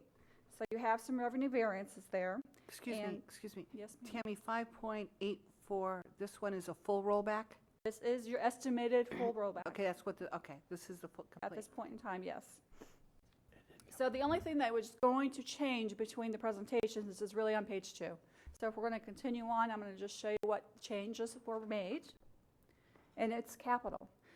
Things that were previously funded may have got shifted to being funded at different financial increments, or they may have been moved out for another year. We also have, unfortunately, in FY 2021, we still have a hole. Not a very large hole, but things that we'll have to talk about during the next budget season on how we're going to fill that exercise. And the last thing is in the reserves. Since we do not have a positive number, we are not increasing your reserve for future capital, so that stays 0. Your emergency reserve stays at what you currently have at $20.3 million, and it would be like 7.5% in your fiscal year 21-22. So as with any of the other taxing funds we have presented in this document, we have one more scenario, and it's only to bring it to your attention. So if we're on page 27, people who are following along, the second line is the estimated financial impact at this point in time of your additional $25,000 for the rollback rate. Of course, if it's a different rate, you're going to have a different conclusion. So it's right around $8 million. Okay? So on your second page, all we're demonstrating is you got a hole. And then this is something we would have to talk about in future council meetings on how we're going to solve that. So again, it was for demonstration purposes, just so you're aware of some of the challenges we might be facing in the future. So your next presentation is fire services. Fire services and the rest of your taxing funds are all being presented at a flat millage rate, meaning the rates that they currently have in this fiscal year's budget. Your fire rate has been in place since 2016. We've been at the same rate. Your ad valorem taxes is $27.7 million. I would like to add, if you remember now, this was one where the citizens actually asked you to raise the rate rather than make any more cuts, and that what we said we would try to do is try to live within 5 years at least without having to go beyond that rate, which is difficult to do in this fund because it's so labor intensive.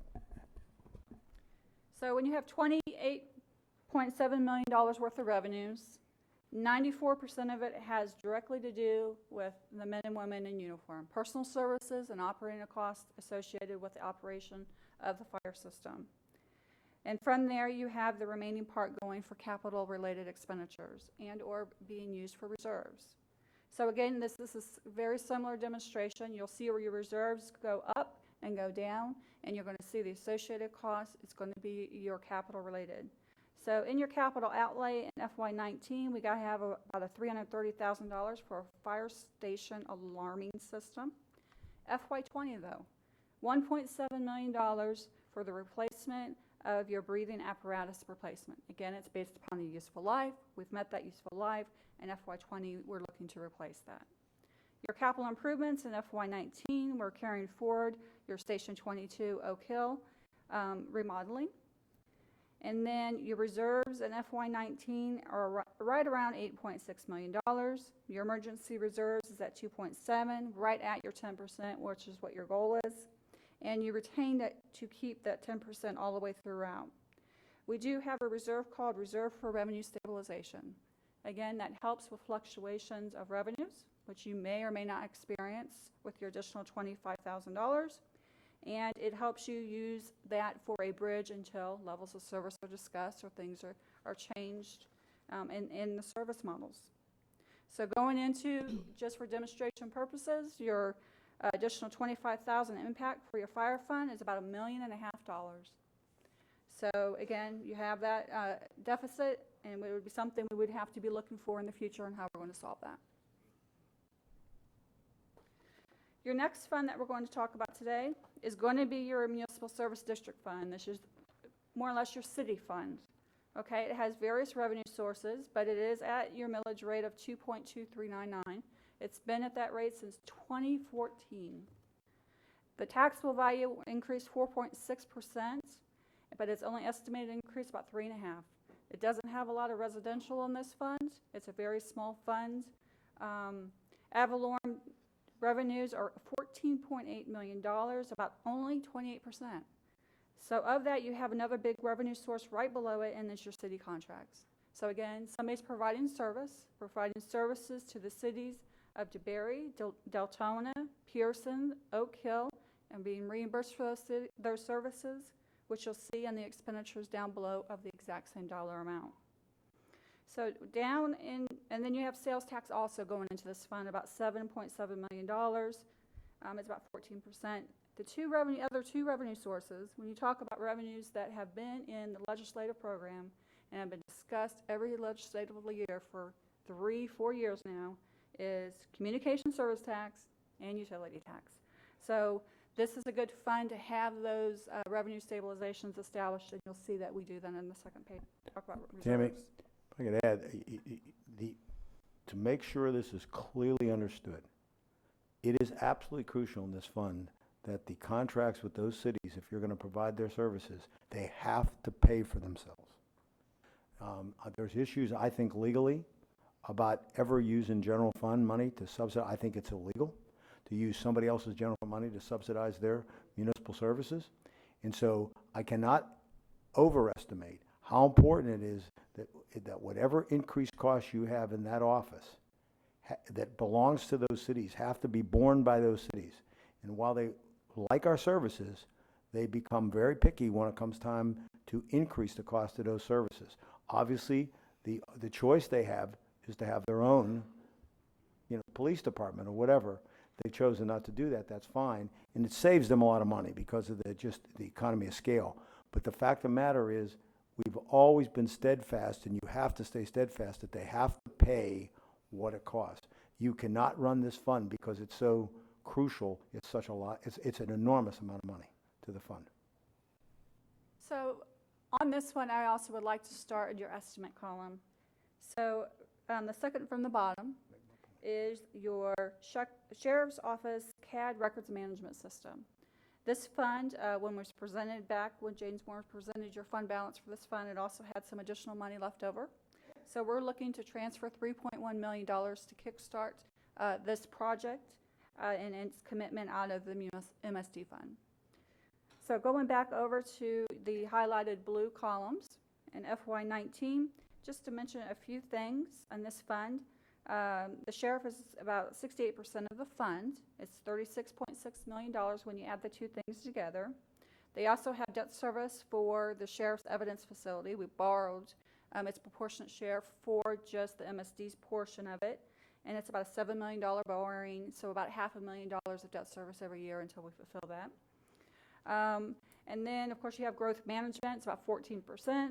And then at the very bottom is your road maintenance. One of the goals was to get your road maintenance for your unincorporated areas to be right around $5 million. We're fulfilling that in FY19's budget submittal. There was a reason for that, and that is there's a minimum amount you have to do to keep those roads safe. I'm not talking about just for comfort or speed, but for safety. And for a long time, we did not have enough money in this fund to maintain those roads the way that we believe they should be. This gave you at least the minimum amount to make that happen. And actually, we're going to have a bigger problem because of all the nature of these rains that we have, because they have a tendency, a lot of these roads are such that they're subject to flooding, and we're already having some issues. So this fund is really, you're going to need every dime of this, $5 million. And just one other line just to point out, because I know it's of interest of many of you, is you do have mosquito control allocated at $300,000 as line item as well in this fund for the unincorporated area. So we're going to go to the second page, and what I want to just bring to your attention on this, your reserves are in great financial health for the MSD fund. You have a reserve of $7.8 million in FY19. 3.1 of it is emergency reserves, or right around 7%.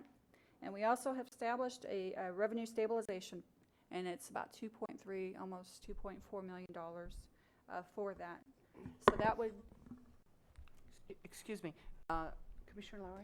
Yeah, I just want to, we've heard the word reserve several times. I want to make it really clear to the public that so many of these reserve funds can't just be lumped into the general fund. We can't move, and I keep hearing that, well, you've got all this money in reserve.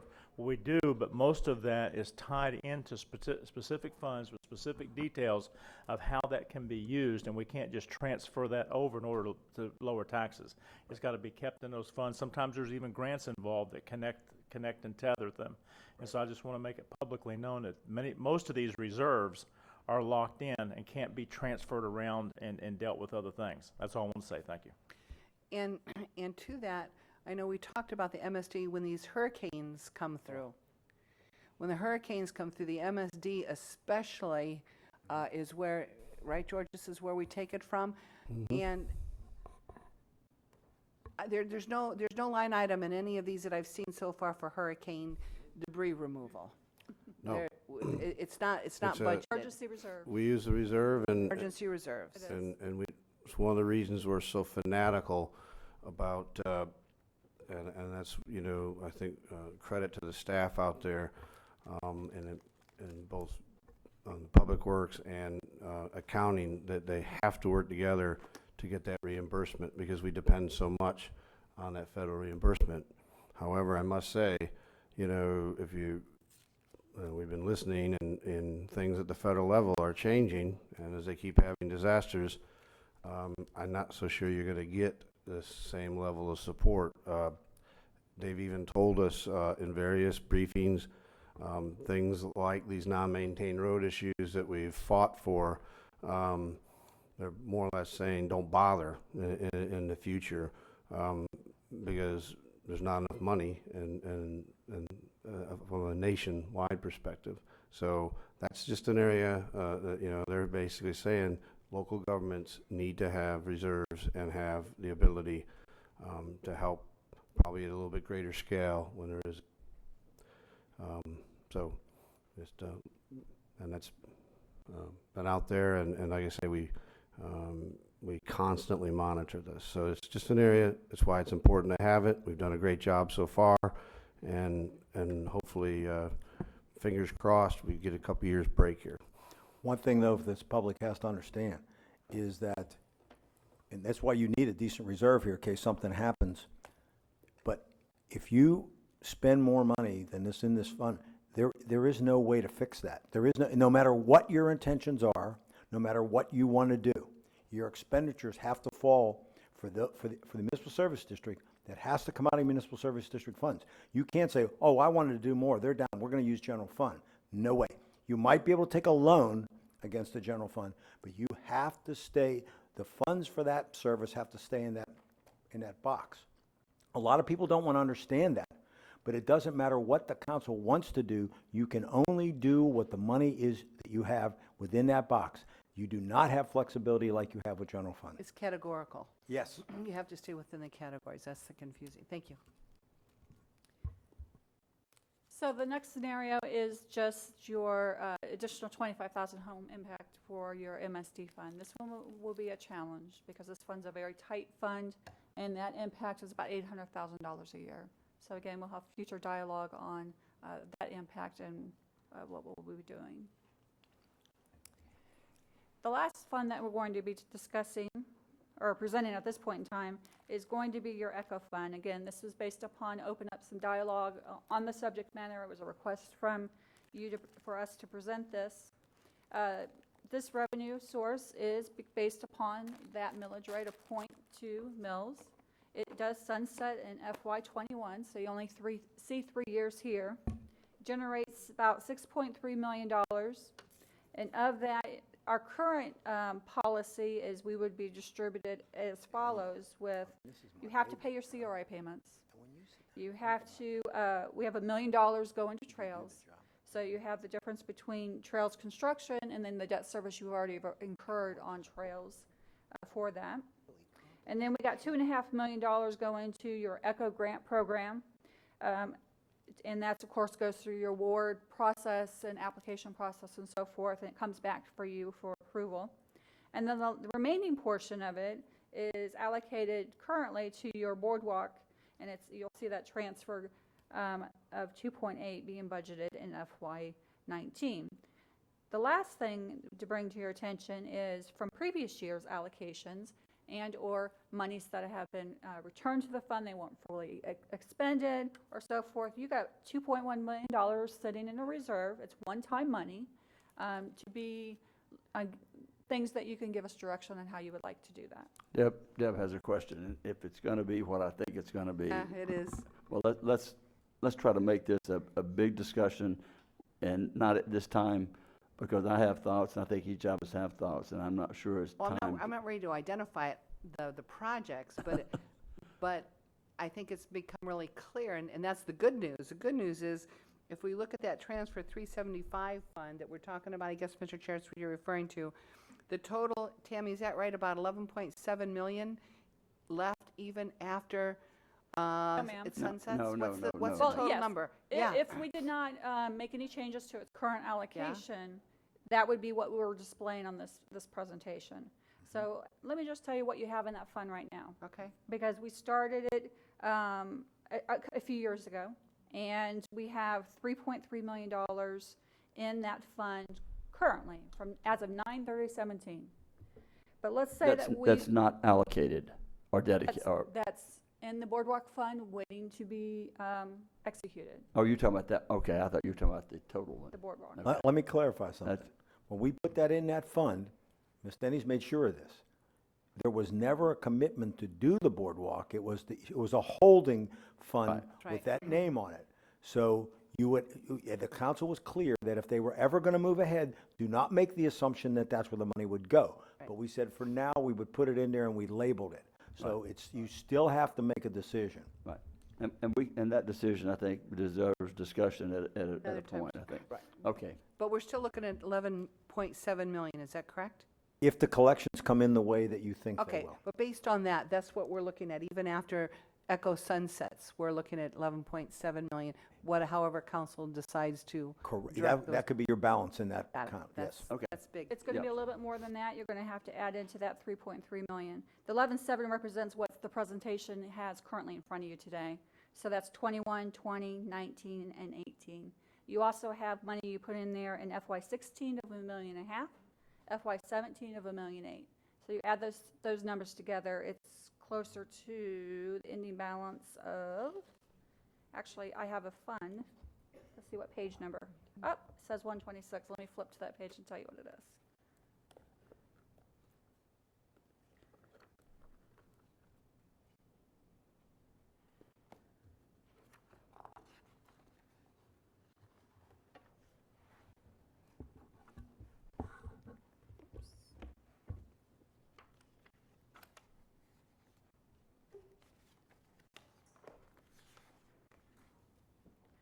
Uh, 15 million.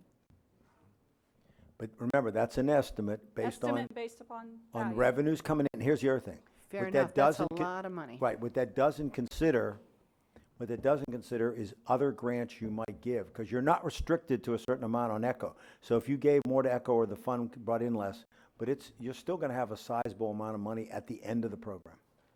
Okay. That was what And they're that looking for. concludes the 6 funds. Of course, we would be happy to talk about any other tabs that we have or answer any other additional questions that you have. If there are no other questions at this time, Ms. Dennis.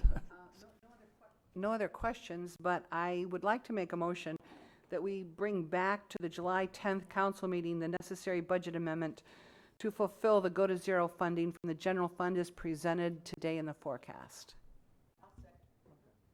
Motion is made and seconded. Ms. Post. I would agree with that. we've, with the Go to Zero, we keep talking about Go to Zero for a shiny future project. And I just think it's important to note, especially when we're talking about the budget, we have repeated information regarding the operational neglect in maintaining our county departments. And we all got, each of the council members got the letter, the 4 or 5 page letter from the firefighters, the deputies, the EMTs, paramedics, and the Watermen's Association, which is beach safety, outlining that operational neglect. So, especially in lieu of everything that's occurred, I'm not comfortable approving the current direction of any future capital outlay, capital improvements, et cetera, and strongly suggest and agree that we postpone any further approval of the master plan until we as a council can sit down. No, we're talking about go to zero. I understand that. That's what I just said, go to zero. But you said you're against going to zero. I'm trying to read what you're saying. Right, let me finish and then. I'm just going by what you said to this point, Heather. Okay, well, just let me finish and then maybe you'll understand my point. But With we're all not due talking respect. about capital plans, we're talking about, The master plan, right? no, we're talking about We're going, not talking about the master plan? The master plan, correct? no, We're getting into the weeds. May I just finish my? no, we're not getting into the weeds. Talking about the master plan. No. No, We're not talking about the master plan? Councilwoman Post, my motion has to do with the budget, and it has to do with paying off the last general obligation bond that we can pay off early. It's callable. I don't know if you're that familiar with finance, but as a former securities dealer and licensed insurance agent, I will tell you that the county will save $66,539 in interest, and it is a fiscal thing to do, and it has nothing to do with the plan. We're not starting projects, we're not stopping projects. What we're going to do is pay off a general obligation bond as of October 1st, 2018, and make us debt-free only in the general fund. And it has nothing to do with the master plan. It doesn't talk, we're not talking about starting a project or ending a project, and nothing shiny that I'm aware of. So it's just good fiscal financial sense for Volusia County. If I might add Well, if I might add one last, just to make sure, they are sales tax issues. One's a note, and I might say the one note that you pay off early, you'll actually save $1.5 million in interest over the life of it, which is 10 years. So it's about 1.6 million we save. Approximately, yes. That's why I was trying to get you to hopefully understand what we were discussing, which wasn't what you're discussing is for another time. May I finish? I think you finished. Unless if you're gonna go on about needing Well, money for other places. That's wonderful that's wonderful to hear Councilwoman Denny's background, but I'm trying to address the issues. Okay, but what we do when we have, and maybe we need to have a refresher course, when we have a motion on the floor, we speak to the motion. We don't speak to things that are not in that motion. Otherwise, we'd never get anything done. If we're discussing things, we can do that, but once we have a motion and we're on there, we're speaking to address the motion that you made. Maybe if you need to repeat the motion. I heard the motion. Okay, so I was trying. you do know what the motion said? Yes, I heard the motion. Okay, I well, think we all heard the motion. Yes. From what you were saying, I wasn't sure you did, so. I haven't finished. I haven't stated what I was trying to say. Well, and that's why we want you to be succinct in speaking to the motion and not around it. Okay, if I'll save possible. this for open discussion. How about that? That's And then perfect. there won't be any issue with what it pertains to or what it doesn't before I even say what I'm saying. In open discussion, it doesn't matter what we speak to, but when we have something on the Perfect. floor, Problem we're solved. supposed Thank you to so speak much. to it. Okay. And any objection to the motion? Any objection to the motion? Oh. Is that a yes or no? You said I'm trying to be fair. Yeah, I'm not. Call a vote. Go ahead. Call a voice vote, Ed. Mr. Chair, please. All in favor, say aye. Aye. Those opposed, like sign. Opposed. You're supposed to say aye, but that's okay. Oh, good God. Motion passes 6-1. And Okay. we'll recess for lunch if we're finished. Going to the rest. Mr. Chair, Yep. Mr. Chair, what I would like to get for correction for the new manager is that what they will do is take the 5-year forecast, and that will be part of the budget the submission that I'm going to bring forward for the tax rate in July. I know we had said we wanted to try to be back here by 1 o'clock or 1:30. There's several of you who need to go for lunch as well. What if we do go ahead and make it 2 o'clock? That would be fine. So we will recess until 2 o'clock.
Are we live? It is 2 o'clock, Abby. I'm calling you out by name. And I think everyone is just about here. Those that aren't will be here shortly. But it is 2 o'clock, and we want to reconvene from the recess from the June 19th County Council meeting. And with that, we will go to item number 13. Probably 13, 14, 15, 16, 17, 18, 19, 20. Rick Carl. Yes, you're sir. up. Mr. Chair, members of the council, Rick Carl, Director of Aviation and Economic Resources. The next 6 items are all related. They're aviation, aerospace related, and economic development, all wrapped in together. We're going to start this afternoon with the request from Team Volusia for a renewal of their agreement for 3 years. It'll be a 3-year renewal. And the way that it works is that we have a 3-year agreement, but each year you come back to the county council and you approve the funding. So there's actually two things going. And with that, I'd like to introduce Keith Norton, the CEO of Team Volusia, and Dwight Durant, his chair. Both welcome. Thank you. Good afternoon. Keith Norton with Team Volusia, and I'm joined by Dwight Durant, our volunteer chair for both last year and this year at Team Volusia. I want to thank you for the opportunity to come up in front of you to update the county council on the last year. Just in front of you is our metrics and goals, and you can see that we have achieved the 3-year goal that was laid out in metrics, laid out by our board of directors. The blue is where we are today, and the green, of course, were the 3-year goals. So we have achieved those again this year. We're just trying to get it on our screen. Oh, sure. Yeah, we're not getting it right a second. We don't have anything on our screens. We're not getting what they have, the big one. Yeah, I think you have to hit a button or.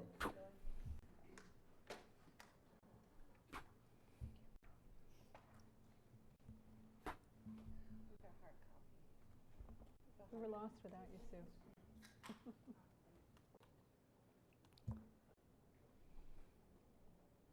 But it wasn't coming up. We don't have it on ours. You don't? No. That's okay. I can function with that, if everybody else can. Oops, I don't know what I just did. I can see that up there. Yeah, rub it in on the hard copy. Ed, hit security, will come right up.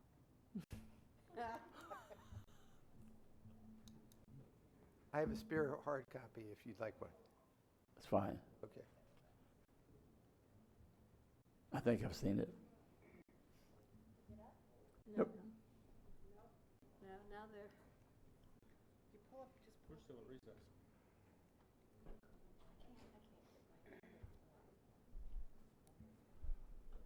Oh, we should have.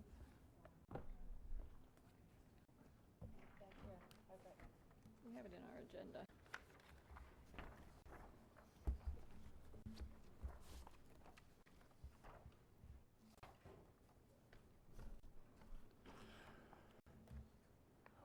Well, we're in a rain delay, folks. The College World Series will resume here shortly.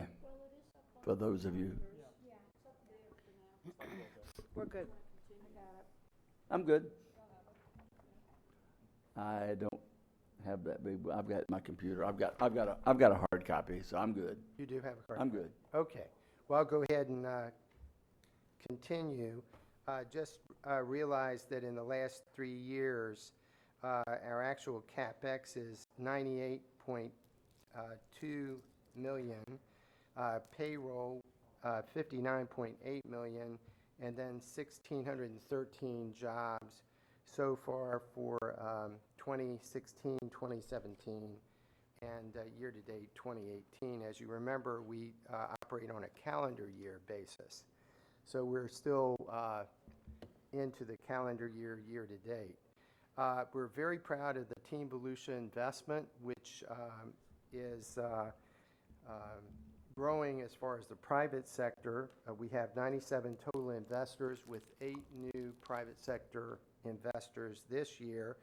And as you realize that our private sector has bypassed the public sector funding, which is all that we had hoped for when we were first originated back in 2010. We've also doubled the number of private sector investors in the last 6 years. Our pipeline continues to be strong. As you can see, we've got one project that has been announced so far this year, year to date, and that was TechFit Digital Surgery. That is a Colombian company that came in with very well-funded parent company. It's their first U.S. operation here. They have located at the Embry-Riddle Microplex for now because the science is very related to Embry-Riddle's science, and they've pretty much have plans to probably expand within the research park or somewhere close by. This is a great example of teamwork at its best. We worked very closely with the Daytona Regional Chamber, who actually received the initial lead, Volusia County Division of Economic Development, the CEO Business Alliance, Daytona State College, Embry-Riddle, as well as the UCF Volusia County Incubator. So it's a great win for Volusia County. We also have 5 projects in negotiation so far, stage 4, that are seriously considering Volusia County. As far as active projects by source, which is a pie chart, I'd just like to point out that if you take the private sector leads that have come in directly to Team Volusia, as well as the site selectors, Team Volusia is responsible for about 78% of all the projects in the pipeline. They've come directly to our organization. The next slide is just laying out our projects by industry sector. These sectors were identified by the site selection group in Dallas about 2 years ago and adopted by the board, and you can see there advanced manufacturing, aviation, aerospace, distribution, headquarters, professional services, and medical health care. We're doing fine on all those projects. Those are in, and I wanted to show you stage 3, projects that have visited more than once, stage 4, projects that are in negotiation, and stage 5 that have announced in our area. We do all of our marketing based on our targeted sectors, so every recruitment activity, every thing we do is based around those sectors. Of course, if we get a call from an industry that's outside of the sector and it fits the county, then of course we would work on it. And then the next slide, of course, is our outreach, which is what we pride ourselves for. 34 outreach events planned for 2018. And I wanted to just give you a snapshot of just one of the targets where we go after, and that's aviation and aerospace, which is so important because of the land around the Daytona Beach International Airport, as well as our other general aviation airports around the county. So as you can see, so far, 6 activities planned. We are planning to go to Farnborough again this year with FP&L, with Space Florida, with Embry-Riddle, and other key organizations around the state. That's an excellent show where we can really highlight all the assets that Volusia County has to offer in this very important aviation and aerospace segment.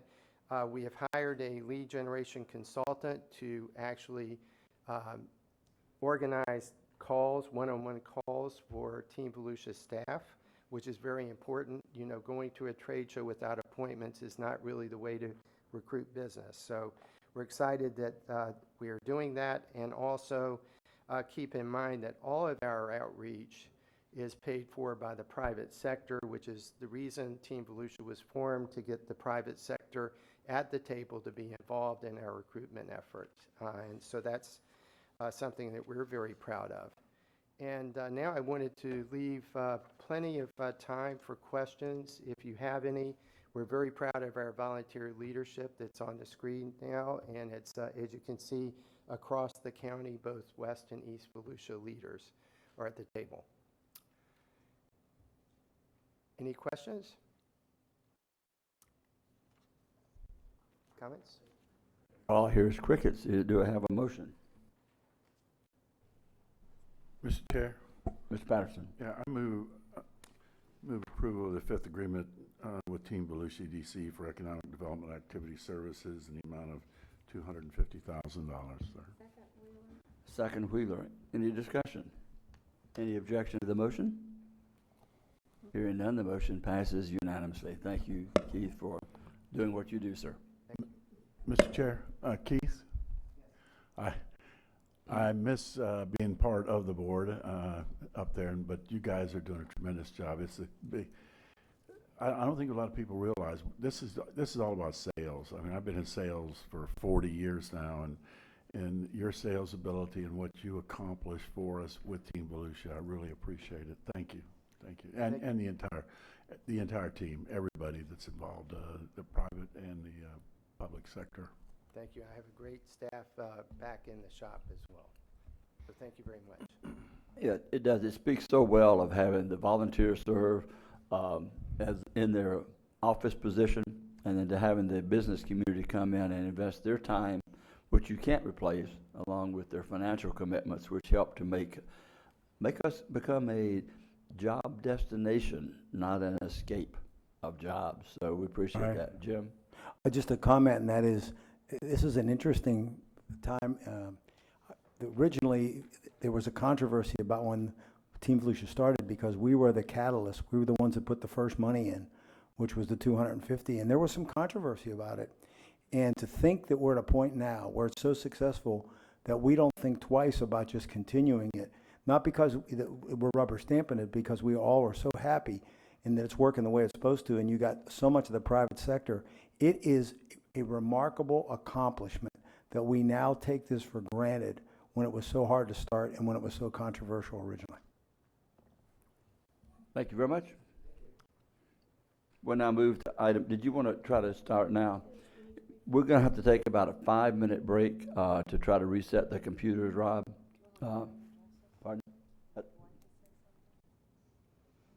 You want somebody to say something while they just need to cut the computers off and reset them. Dwight said he's... Good afternoon. Good afternoon. How Do are you you? have a question? I didn't know if you, no, No. just wanted to thank you. You're in your Keith? position, if you Yeah. wanted to say anything. No, Keith was very eloquent. The numbers speak for themselves. I'm You always so strong- verbose, Dwight. strong believer in numbers. Yes, and, indeed. And the World Series is in a rain delay. You weren't lying. What a shock. So I knew I couldn't pick it up on my ESPN app, but well, we need, you don't have a presentation. We just need to reset this, and I don't know whether we need this back up even. I know we will maybe at some point. Huh? If we have no more presentations, it doesn't really matter. So how long will you take to reboot everything? How long? Oh, they have one. That's what I thought. Item 15 has a presentation, Mr. Chair, but item 14 does not. So if you'd like, we can booting the computers, or we can wait. Well, I think that he wants to, do we have to leave to do that? Huh? Why don't you let whoever doesn't have a presentation to make, do that presentation without the aid of what we have. You reboot it, and we'll, unless...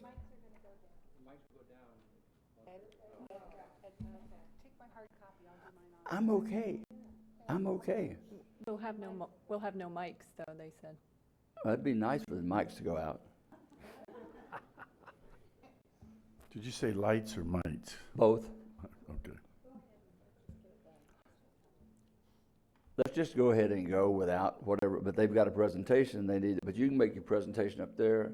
I've had cataract surgery. I can see up close and personal as well as distance, so I was able to be able to get that done, so.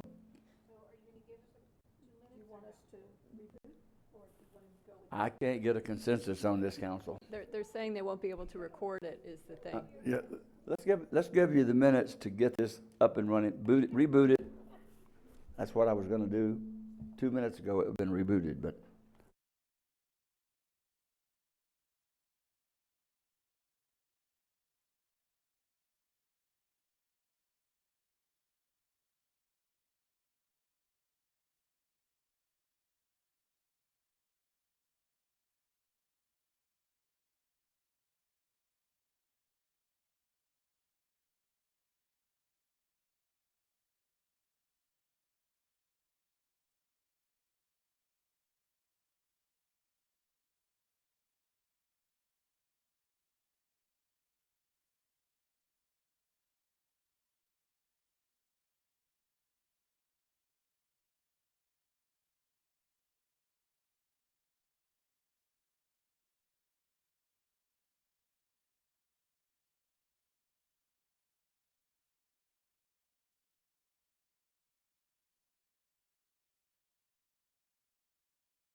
We're up and running. Rob, sorry for the delay. No worries, sir. Rob Earhart, Economic Development Director. It's my pleasure to be here this afternoon to continue the discussion of economic development. I'd like to build on some of Keith's comments and just remind you that our approach to economic development is a genuine commitment to collaboration, communication, and coordination. In that spirit, I'm happy to tell you that I'm joined by one of my colleagues today, Steve Burley, Manager of Economic Development with the City of DeLand. And that's important because the business that we're here to speak to you about is located in the City of DeLand. It's a 20-year-old boat manufacturer. You have the details of their application and our participation in the application to the state's Qualified Targeted Industry Tax Refund Program. So I'm not going to cover the details, but I would just like to reinforce that this is a state program. It's laid down in Florida statutes, and it is performance-based. And so we were joined by Sissy Proctor about 2 weeks ago in our community, who's the Executive Director of the Florida Department of Economic Opportunity, thanks to the Daytona Regional Chamber. And among many things, she spoke to the competence and the commitment that DEO, Department of Economic Opportunity, has to their role in confirming job creation for this program. And so we've had a good track record with that. We've appreciated Council's willingness to participate and support these by agreeing to give the local requirement, which is 20%. In this case would be $42,600. And with that, we would seek your approval of this item. Mr. Patterson. Mr. Chair, I move approval of the participation in the Qualified Target Industry Tax Refund Program in the amount of $42,600. Is there a second? Second.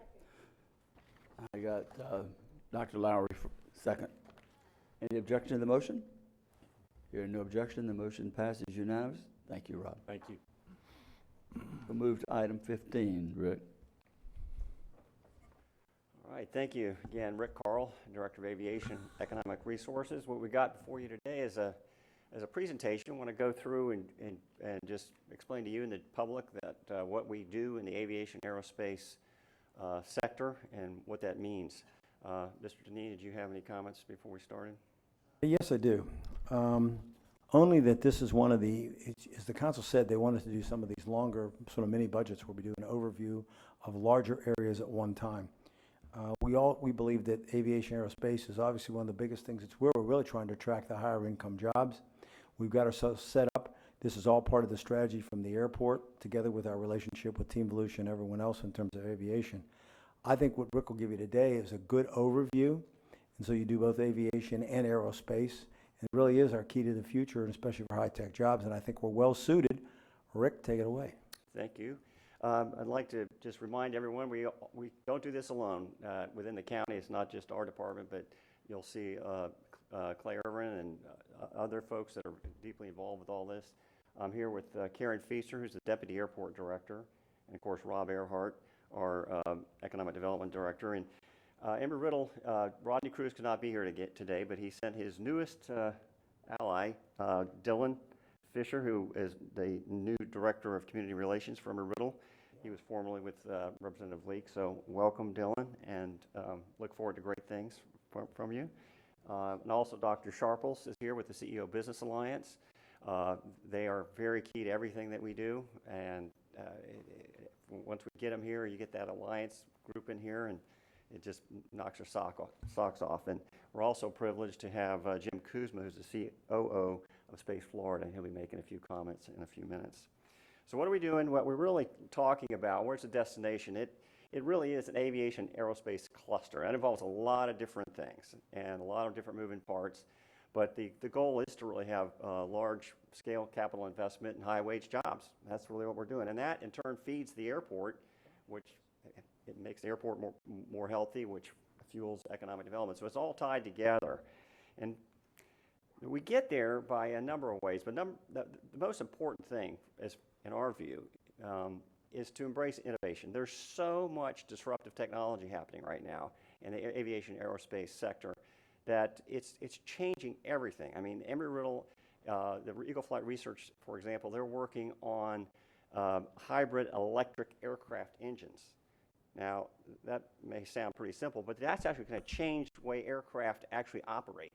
And it's got all worldwide attention because if you take off with an electric engine, electric motor, there's no noise. And you land, and then you can go to cruising altitude. It's a huge thing. It's happening right here. We're trying to get that and those types of things we want to be able to be in front of and partner with Embry-Riddle to make sure those happen, to create these test beds and industry clusters. Cybersecurity is another one that's here. You don't really think about cybersecurity so much with aircraft, but Department of Homeland Security, and last November, they announced they successfully hacked into a Boeing 757. The aircraft engines, people don't realize this, they send out communications, the engines, directly to airline maintenance crews. So when they land, they're ready to go. And the study, the result is classified, but it's believed that they actually didn't hack into the flight control systems, but maybe have gotten into the avionics. The newer equipment, the newer aircraft that are being delivered right now, they deal with this. But you've got 737s, 757s out there that are 10, 20, 30 years old, some of them even. So that's a whole industry in updating this electronic equipment so it's not vulnerable to cyber threats. And another key part of this, and you've supported the incubators, you supported Team Volusia, there is a lot of this stuff is startup folks, startup companies. So the entrepreneurial environment that we've established by supporting the business incubator has created this whole culture out there, and that's feeding into the Microplex and the Embry-Riddle efforts there as well. That picture is the Boeing Scan Eagle, which came out of Embry-Riddle. The former president of Embry-Riddle invented the thing. It's got more man hours than any other drone, and it is highly successful, and it's really an example of innovation in the aerospace sector. The other thing that really got to focus on, and I'll spend just a minute on this, real briefly walk through this. We've got to have a vibrant regional airport. There's a direct correlation. Jan Bruckner, she's an economist, she put together a correlation between passenger traffic at a regional airport and employment. And there's a direct correlation that she came up with. It's for every 10% increase in passenger traffic at a regional airport, it correlates to 1% increase in job growth. So they're interconnected.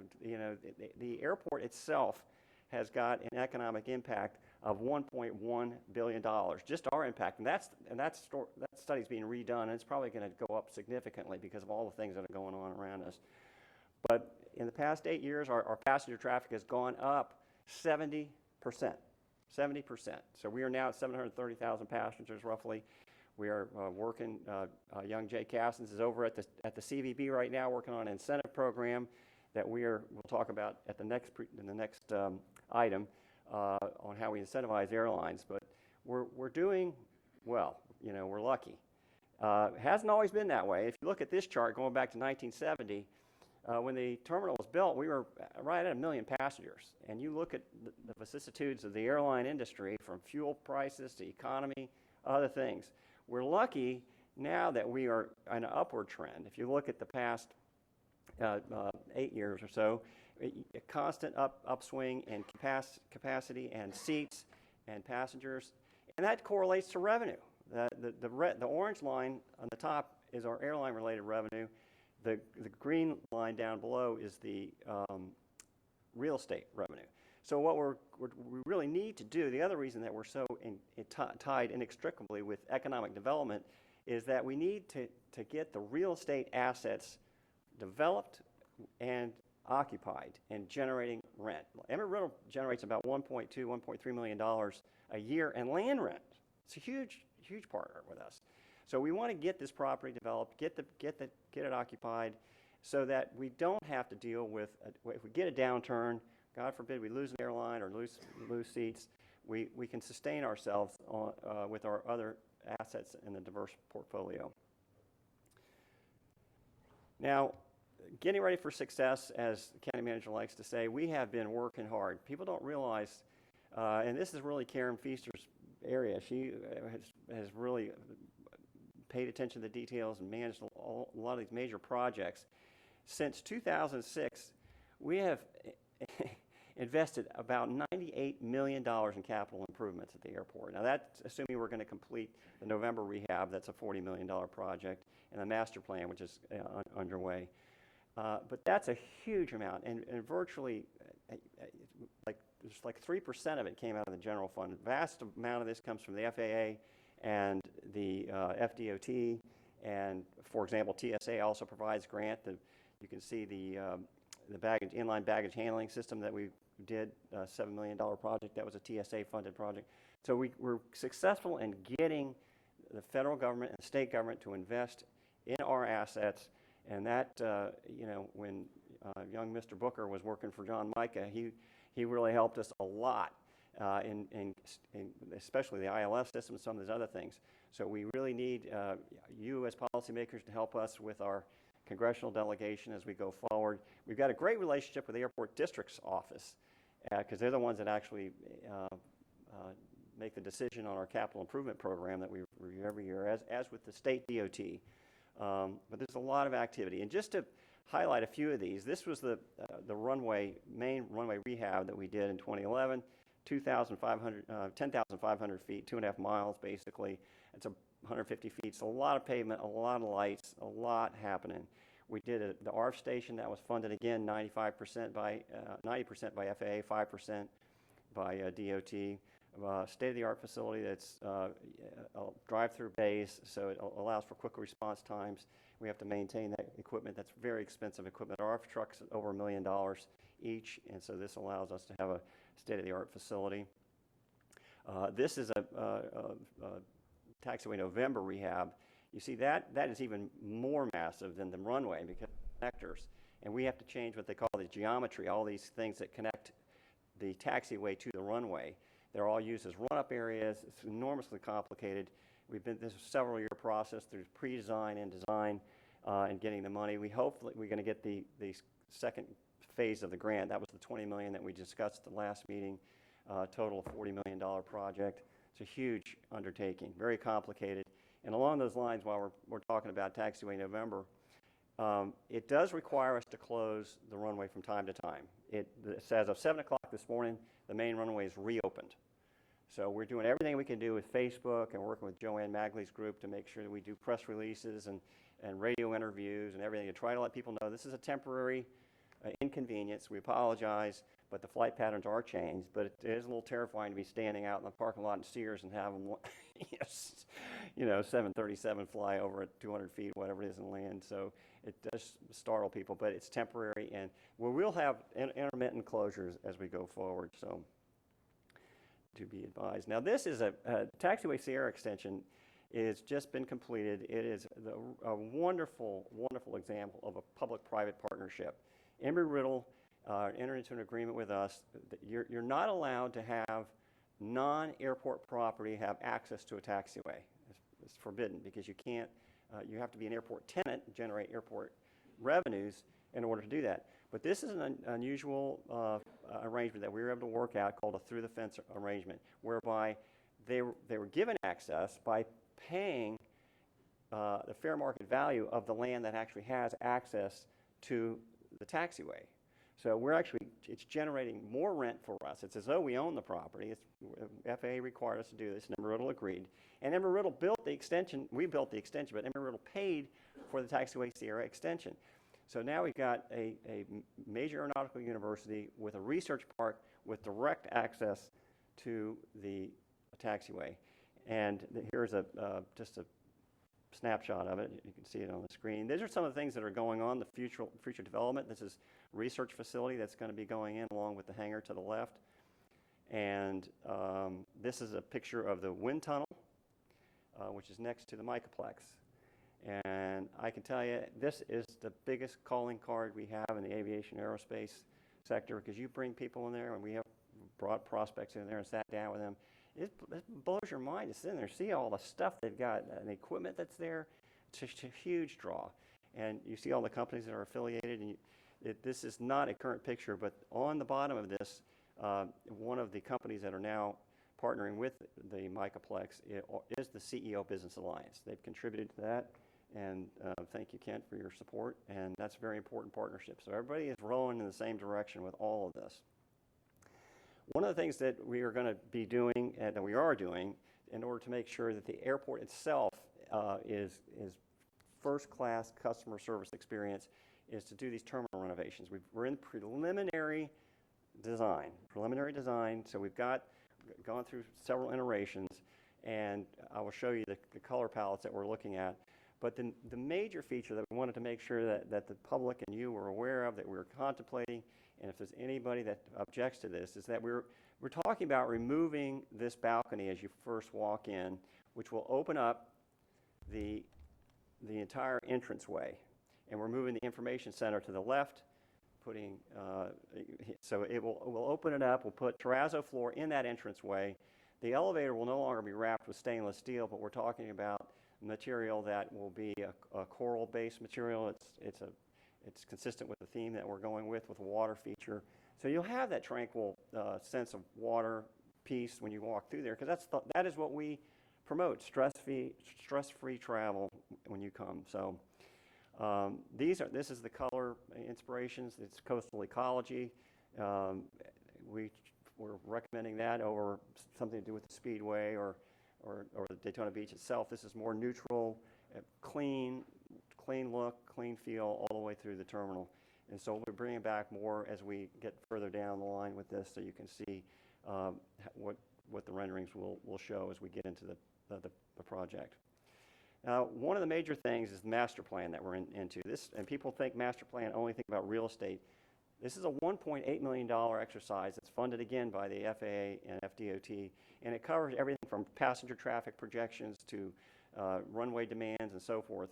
But it does include the real estate as well. As you can see on this slide, the amount of real estate that we have. And the property to the south is really where we see the holy grail and the integration between the economic development and aviation aerospace. This 328 acres is what we want to use.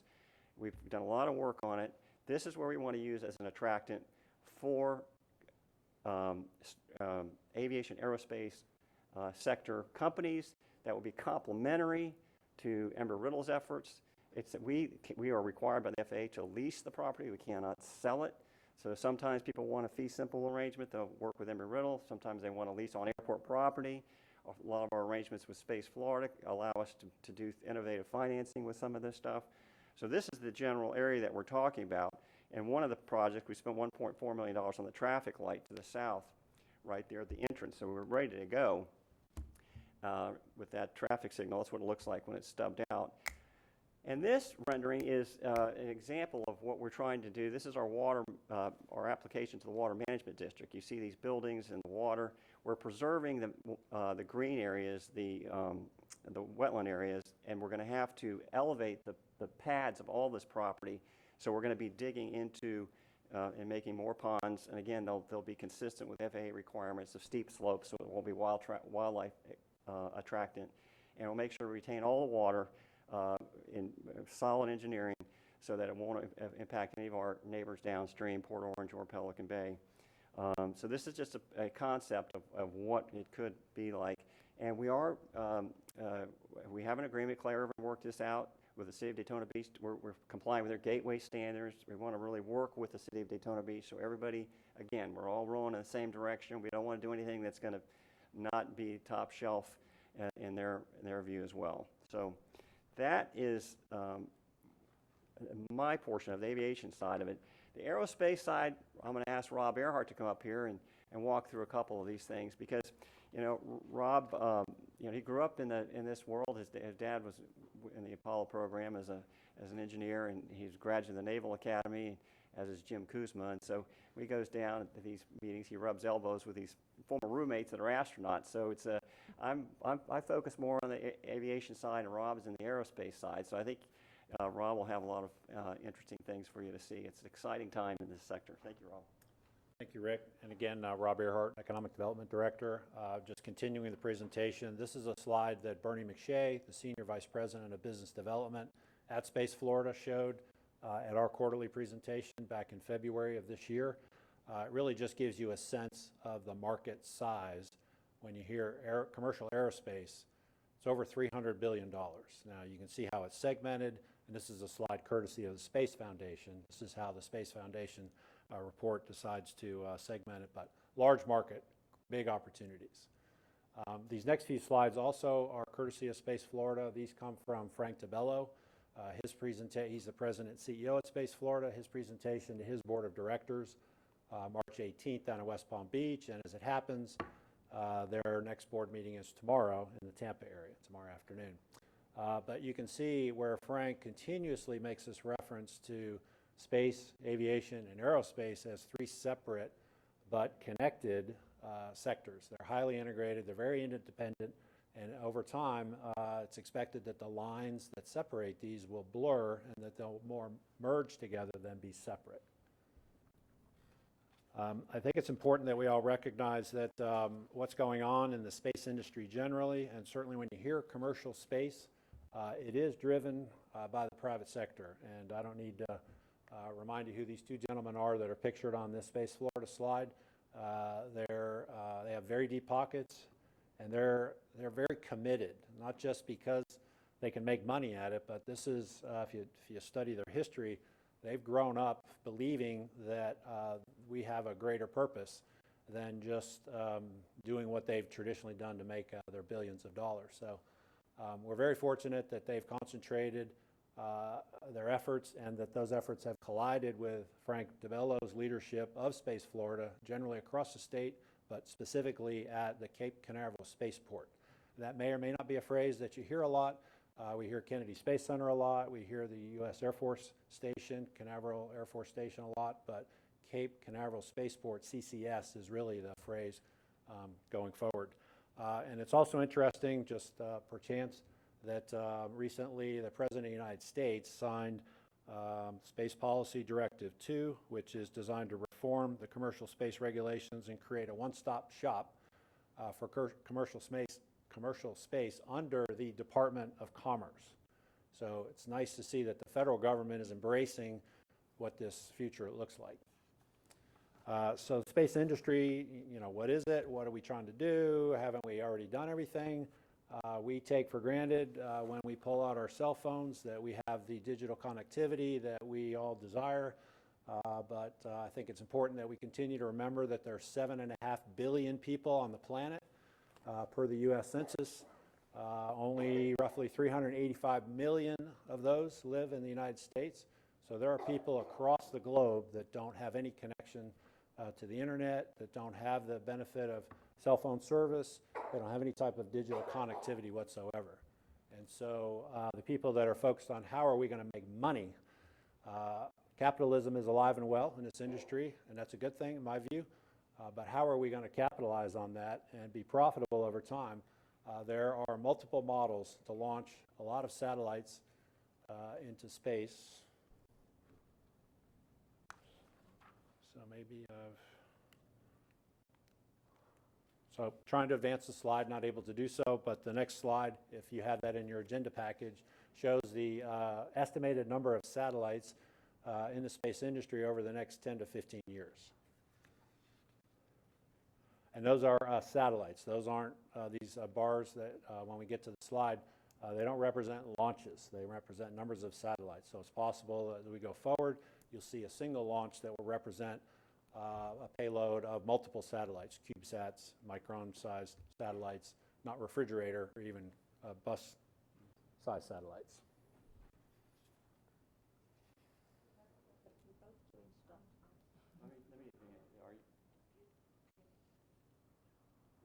Rob, just hold one arm up if you can. Point it in that direction. You guys are in charge of what?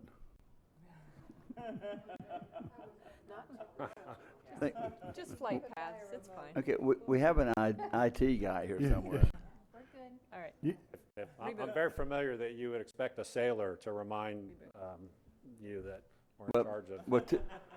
And a Navy person doing that, right? Yes, sir. I'm trying to figure out who's on the deck and who's on the con right now. Okay, so here's the slide that shows estimated satellites being launched over time. This is really the driver, and it's creating a lot of trends in the aerospace industry. So to be clear, it relates directly to launch vehicles, but it also relates to payloads. It relates to the supporting mechanisms to accomplish both, and it certainly supports, once the satellites are in orbit, how do you maintain connectivity with those satellites and ensure that they're accomplishing what it is that they were put into space to do. And I don't believe I made the point on the previous slide that these are satellites that would go into what's considered low Earth orbit, so not geosynchronous orbits. And so there are, again, multiple models as to how to go about taking advantage of that space. So this is the slide that I was really looking forward to getting to. Thank you for your patience. This is an exhibit out of Space Florida's CCS master plan, their master plan for the Cape Canaveral Spaceport. And you can see that it represents a triangle here that, since Frank DeBella is not here, I don't have to defend. That triangle originates in Daytona Beach with Daytona Beach International Airport and Embry-Riddle Aeronautical University. That's one of 3 vertices that define this triangle. There's a lot of capability within this geographic triangle in terms of how the aerospace and aviation industries both would benefit. The capability is in assets and strengths of communities. It's in workforce. It's in educational capabilities. It's in manufacturing capabilities. It really runs the gamut. And so sometimes you hear we want to be the Silicon Valley of the East. That's really what Frank DeBello is, the inference that he's creating when he uses that. And Silicon Desert of the East. very well, Silicon Desert of the East. Equal to that, and I mentioned earlier the benefit of a real commitment to collaboration and communication is to the right of the slide. You see that there is a pretty significant list of partners or stakeholders listed. And you know, we could go around here and we could name off some of these names. I believe you're all mostly familiar with who these folks are, but I'll just take this opportunity to represent this one circle that's got NOTU, N-O-T-U, or the Naval Ordnance Test Unit. We're very fortunate to have with us today, as Rick mentioned earlier, the Chief Operating Officer at Space Florida, Mr. Jim Kuzma. If I could ask Jim to come forward to make a few remarks while he's walking up. He is a former commanding officer, so he's a retired naval officer. 15 years ago, he was the CEO of the USS Boise. I'm going to make sure I get your ship number right. SSN 764. It was a fast attack submarine. He and his teammates were awarded a Bronze Star for their initial action in OIF, Operation Iraqi Freedom. So following that tour, he was the commanding officer at NOTU at the port. Wearing the uniform, he got to know a lot of people. He has certainly leveraged those relationships since. And he could tell you stories about every one of the circles around this exhibit. But I won't try to speak for Jim. So, Mr. Chair, with your permission, I give you Jim Kuzma. Thank you. Thank you, Chair and Counselor. It's a privilege to come back. I've been about 3 years since I've been in the chambers here, but thank you. I think one of the things that's very interesting when Rob showed the 326 or 29 billion dollars, that's not what the launch, right? The launches when I first got there, when the shuttle program went away, we had 8 to 10 launches a year. They're going to touch 32, 33 this year. The Air Force is talking about a drive for 48 after Jimmy Johnson, right? And we're looking at 100 launches a year. But what that means is there's more things going up there, right? And that's where I really think the opportunity is here, and what you guys are planning for is all the things that are being flown, we're using that. And, you know, the fire and the pointy end are always good, but it's a way to get the technology up and the applications coming down.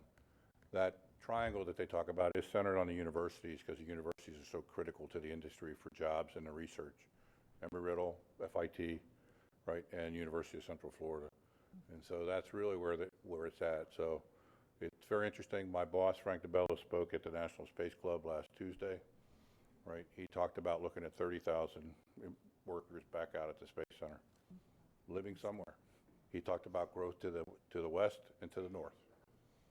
It's really not to the south. Cocoa Beach is really kind of where it's landlocked. And it is about looking at all those things of that community, of where the workers are and that. My airfield manager for the shuttle landing facility is actually an Embry-Riddle grad, Jimmy Moffett, he lives in Port Orange. It's shorter to go for him to work than it is for me to drive from Cocoa Beach to the landing facility. It's not that far away. There are a lot of folks living out in Orlando, right, for the quality of life, and there are a lot of businesses that come in and look at that. Rob and I talked about supply chain. That supply chain is throughout here. Someone like SpaceX spends about $60 million a year in their supply chain in Florida. They're very open with it, right? Blue Origin is very open with it. I know your team talks to them quite a bit, right? We appreciate when Ms. Denny's has come up to the FAA, the Federal Aviation's Office of Space Transportation Conference to support. That's noticed, by the way, by the community, right, that it's Florida. And quite frankly, there's great opportunities here, and we do look to the north. I do see up there that the local communities are part of our master planning. Traditionally, it's been through the Transportation Planning Office, right, in Brevard County. But I committed to Rob that we would make sure that we would open that up and make sure the invitations go to the north too. And so, if you have any questions, I'll answer questions. If not, I'll get off the stage. But feel free. Thank you. 2 more slides. Sure. If you can just stand by. Okay. We don't have 2 more slides. Oh, I'm sorry. Okay. So in closing, we want to be able to leverage our assets and our strengths.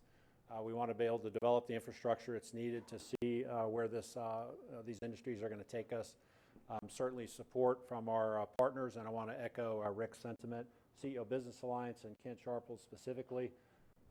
His commitment to economic development is surpassed by no one in our community. He's a regular part of every conversation, business recruitment, business expansion, so they are there willing to do whatever it takes to close the deal. And certainly we want to create opportunities. So in the end, it's about leadership in our view, leadership from Space Florida statewide, but certainly locally leadership from the Volusia County Council. So we thank you for that. And the last slide, Ms. Denny's and I had a great opportunity in February to go down to the Kennedy Space Center. That's a specific place aboard the CCS. And, Is that Deb in the? She's driving. She's driving. And while we were there at the National Space Council, while we were there, we were fortunate to meet 5 astronauts. And it occurs to me that I've got classmates that are astronauts. So as Rick mentioned, in the Apollo program, they grew up. They got excited about space during their youth. We have young men and young women in our school system today, living in our community today, that I'm confident are excited about space and the opportunities, whether that's to service satellites in low Earth orbit, or really to be a part of this next vision to go to the moon or beyond to Mars. So we thank you again for your time and for your support of this. I think it's amazing. A lot of people were really apprehensive when the government stopped doing their organized launches and so forth back several years ago, and it's amazing to see what change really does present opportunity and how people have picked up on that from the private sector. I never envisioned that we could be as great as we are right now and where we have to go. I couldn't have seen that, but seeing what you're showing us, the opportunity for us here as a county, while we're just right at the edge, we still can be very involved in the middle of everything. So, Deb. And Deb has been very involved with this for the last couple of years, for sure, and appreciate her involvement in carrying the torch or the planes on this, rockets. Thank you, Mr. Chair. Someday we do a ribbon cutting, but that's for another conversation that we will have. But I want to thank you, first of all, Mr. Kuzma, for coming up in Space Florida, your partnership and commitment to Volusia County. This is going to happen. Volusia County is on the edge because of Embry-Riddle, our great partnership with Embry-Riddle, because of where our airport's located, and because of Space Florida and all the collaboration, and of course all of our collaborative partners. Dr. Sharples, thank you for the CEO Alliance and Team Volusia. I mean, it's just a perfect combination at the right time. Timing's everything. Volusia, we're ready. I think that if there's any message when I go somewhere is that we're ready. We're ready, we're committed, and what we went through a couple of years back, Volusia was all in at that time. We're still all in and getting better to be there. And now that we are where we are in our budget, being debt-free, Mr. Manager, and those in the Ford, Mr. Rectenwell. Going forward, we hope to give you that same freedom to move around the budget when it comes to economic development and incentives in these projects, that it's only time before we're there yet again. So just thank you for all you do. Look forward to January yet again. I assume that's when the same conference will be, same time next year. But thanks for all that you do. Look forward to great success. Thanks.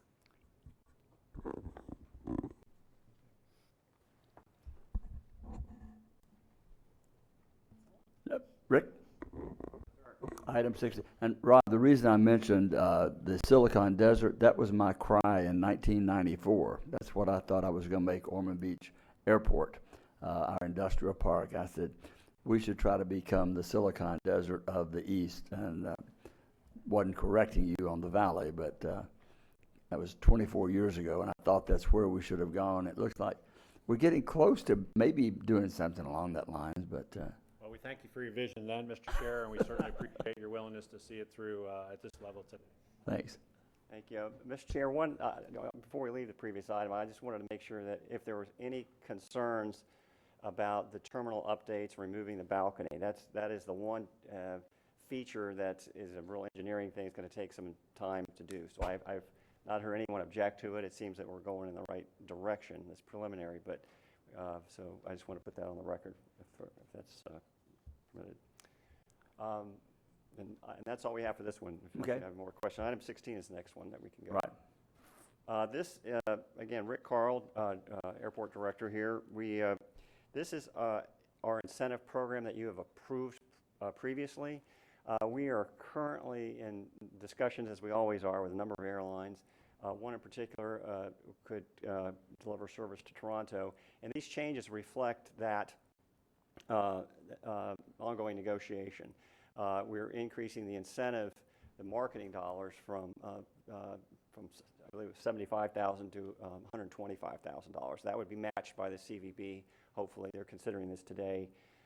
So it would provide same model that we did with JetBlue. You provide the money to the airlines as they show their their tickets for their advertisements. So it's a reimbursement type program. We are also reducing the required number of days for a seasonal flight from 3 days to 2 days, because we want them to start somewhere, so 2 days a week would be, we're recommending that's perfectly fine, because they will grow into a daily year-round, hopefully, that's the goal.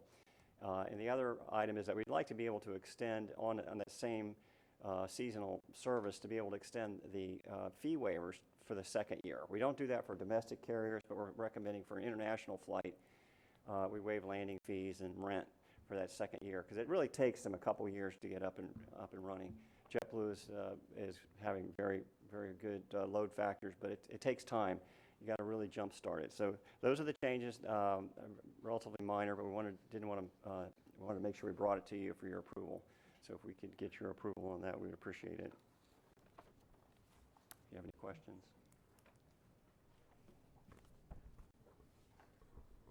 Good. That's it. We need your approval. Mr. Chair, move approval of the change to further incentive potential seasonal Air Force to and from Daytona Beach Area Airport. I'll second that. Seconded by Post. Any objection to the motion? Hearing no objection, the motion passes unanimous. Thank you. Thank you very much.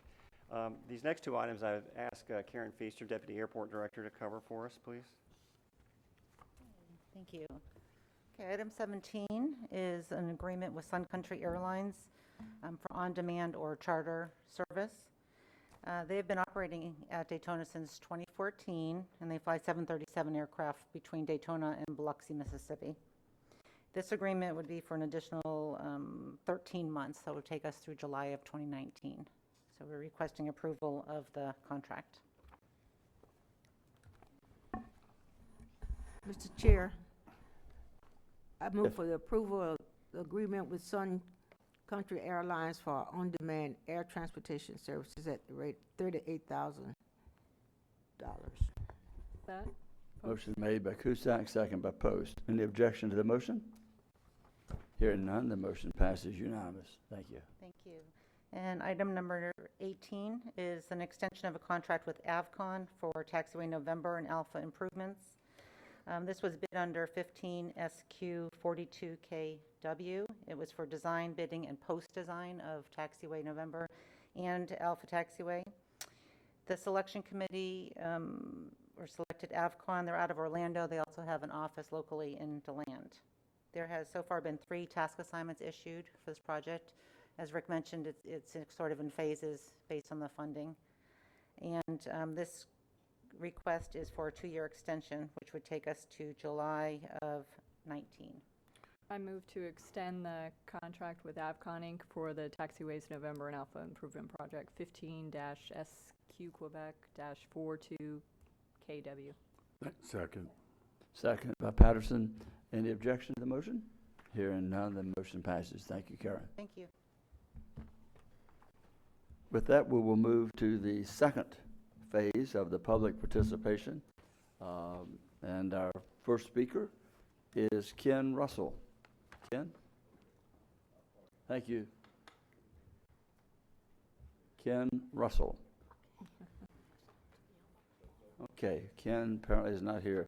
Paul Zimmerman, or Ken Russell is here? No, Ken's not here. Ken, Ken Ruger. Ruger. is Ken Ruger? Okay. I told you I had both eyes fixed. I don't know. I had them fixed. You waited all day. We Sorry, almost missed Ken. you. I'll loan you these. My name is Ken Ruger, and I live at 2629 Magnolia Road in DeLand. I said good morning, but it'll be good afternoon, County Council and fellow residents. I've been an off and on resident of Volusia County since 1953. I'm very disappointed to hear Mr. Jim Deneen has turned in his resignation. Being very professional, he states that he's not being forced out. But based on recent grandstanding critics seen in the news media, social media, council meetings, I could understand his decision to retire. Although I am not personally familiar with Mr. Deneen's 11-year career here in Volusia County, I have reviewed and observed his management abilities through news media, council meetings, reviewing physical, financial history, and budget. He has a vast experience and knowledgeable in managing large government organizations such as Volusia County, and the council must have thought the same when they hired him, and the councils during his tenure as well. My recent observation is that there are a few individuals promoting the notion that we terminate Mr. Deneen immediately. Sorry, I didn't get to say this morning. But what is their motive? I don't understand. I highly recommend the council honor, this is all past history, folks, I'm sorry. I highly recommended that council honor his offer to stay until January 11th, which comes after the hurricane season and the 2019 budget cycle is complete. I believe some council members agree. I agree with the council chair that it will be a mess. Mr. Deneen has successfully completed many of these before, and I know based on his honesty and integrity, he will do the same great job he has done in the past. Although we have experienced deputy managers and managers currently reporting Mr. Deneen, it would put enormous pressure on a new manager that does not have the experience with Volusia County budgeting process and other processes. That is, if you could hire someone by then. Mr. Deneen has been a good steward by managing the county's money and balancing the budget every year along with the Go-To Zero Foundation. Volusia County is one of the few counties that is not in debt and on the verge of bankruptcy. Great job to Mr. Deneen and the councils. I listened to the June 5th council meeting, and it appeared that most council members agreed to move on with the medical examiner issue. And it seemed like things are going to settle down from the mob rule mentality seen in the past few months. On June 13th, when Mr. Deneen submitted his letter, the mob rule mentality resurfaced. Wow. Cautionary note to the council. You heard the saying, where there is chaos, opportunity rises. If there is not a strong manager like Mr. Deneen for any extended time, the mob rule mentality will return and the power control grab, causing undue harm to the county. As a Volusia County resident and taxpayer, I really don't want that to happen, and I pray that you don't either. Mr. Deneen, I wish you good luck and God bless in all your future endeavors. Council members, thank you for your opportunity to speak. Thank you. Well, you should have been the first speaker today, but you weren't. Shows that we do not rig the, we don't stack them. I just thank you for waiting, and I certainly appreciate it. Craig, Paul Zimmerman, I don't see Paul. I know him. Craig Storer, Craig Storer, I'll Storer, in case I'm mispronouncing that. Alvin Mortimer. Alvin, you're here. Yes. Thank you, sir. Thank you, and I appreciate you as well, Mr. Name and address, just for the record. I have Alvin it. But Mortimer, 1571 Doyle Road. My name is Alvin Mortimer. Thank you for this opportunity to speak. I'd like to also thank our deputies along with all our first responders. I've watched for several weeks all of this unfold. I see two members on the same team attacking another on the same team. In my opinion, cyberbullying Mr. Deneen, the name-calling, etc. Acting like a bunch of entitled kids act. Well, not only do our kids see this, but the rest of America does as well, thanks to Facebook and social media. I'm very concerned about the crime plaguing our county, crime that the sheriff should apply more effort to rather than this. I do not understand it is important, just not the sheriff. I do understand it is important, just not the sheriff's fight. If Mr. Deneen had broken any laws, it would be his concern. The person to blame is whoever approved that contract and not Mr. Deneen. Mr. Deneen was smart in getting a contract. I have seen a certain spike in crime lately. I've been a victim myself, actually. I'm very much worried that Volusia County will soon mirror Daytona Beach, the city our gracious sheriff is so proud of. Citizens, council members, I do not know if you are aware, but many crimes now carry a single case number to reflect less crime, which in reality is more crime. The sheriff hasn't lowered crime. He changed the way of grading to achieve the desired grade he wanted. Sometimes even downgrading an offense, such as calling a burglary a petty theft, misdemeanor on file rather than a felony. It looks good, but is it? Another issue is the opioid epidemic and all the deaths attributed to. We're going to need another cooler next year if he doesn't start arresting murderers and drug dealers.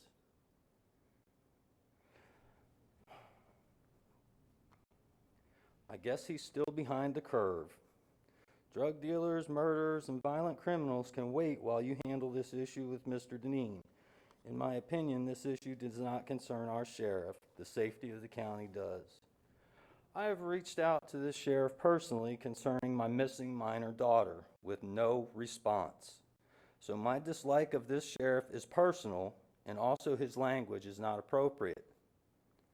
I feel as a citizen committee should monitor deputies and their performance. For instance, complaints should be heard by a panel of good retired citizens or veterans. I have read many reports and see patterns of liability that cost us, the taxpayers. Punishment not equal to several policy violations. Professional courtesy is a big issue that needs to be addressed. That's all I'd like to say. And thank you again for staying and waiting, and appreciate it. I was before the sheriff. Thank you very much. Ken Strickland, I don't see Ken. Linda McIntyre, Linda McIntyre.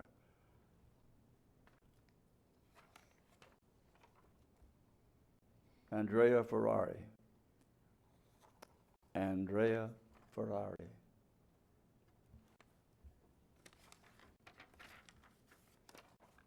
Brittany Gaither?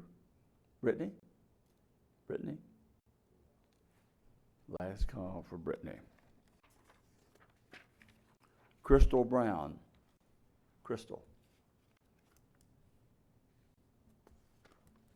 Mike Williams. I know you're here.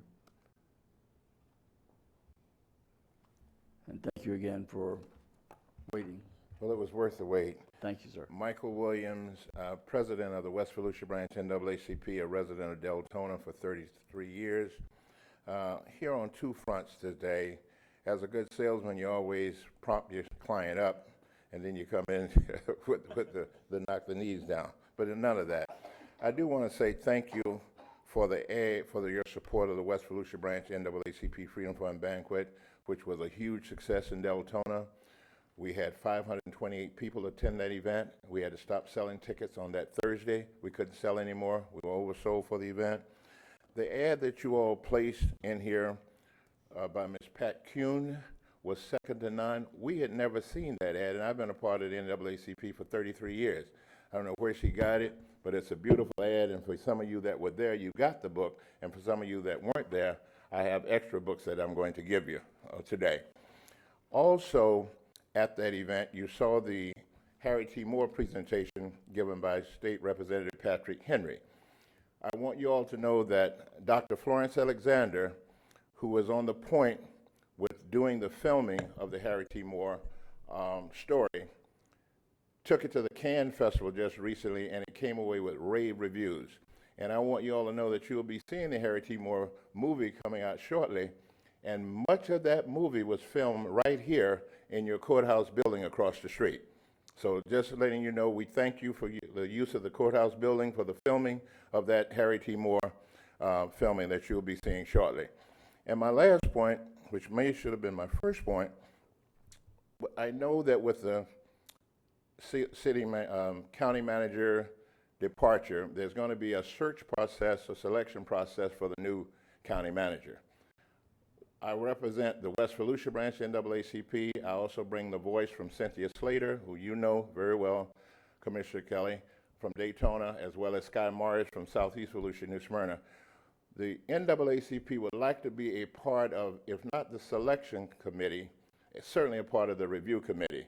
And as I spoke to Vice Chair Deb Denny earlier when you went on break, she said, well, Mike, we're on foreign territory with this one. We don't know how that roadmap is going to play out. But however that roadmap plays out, the NAACP would like to be a part of either the selection or the review or the interviewing process for the next county manager. Thank you. Thank you again, you two, for waiting. And sorry that you had to wait till now.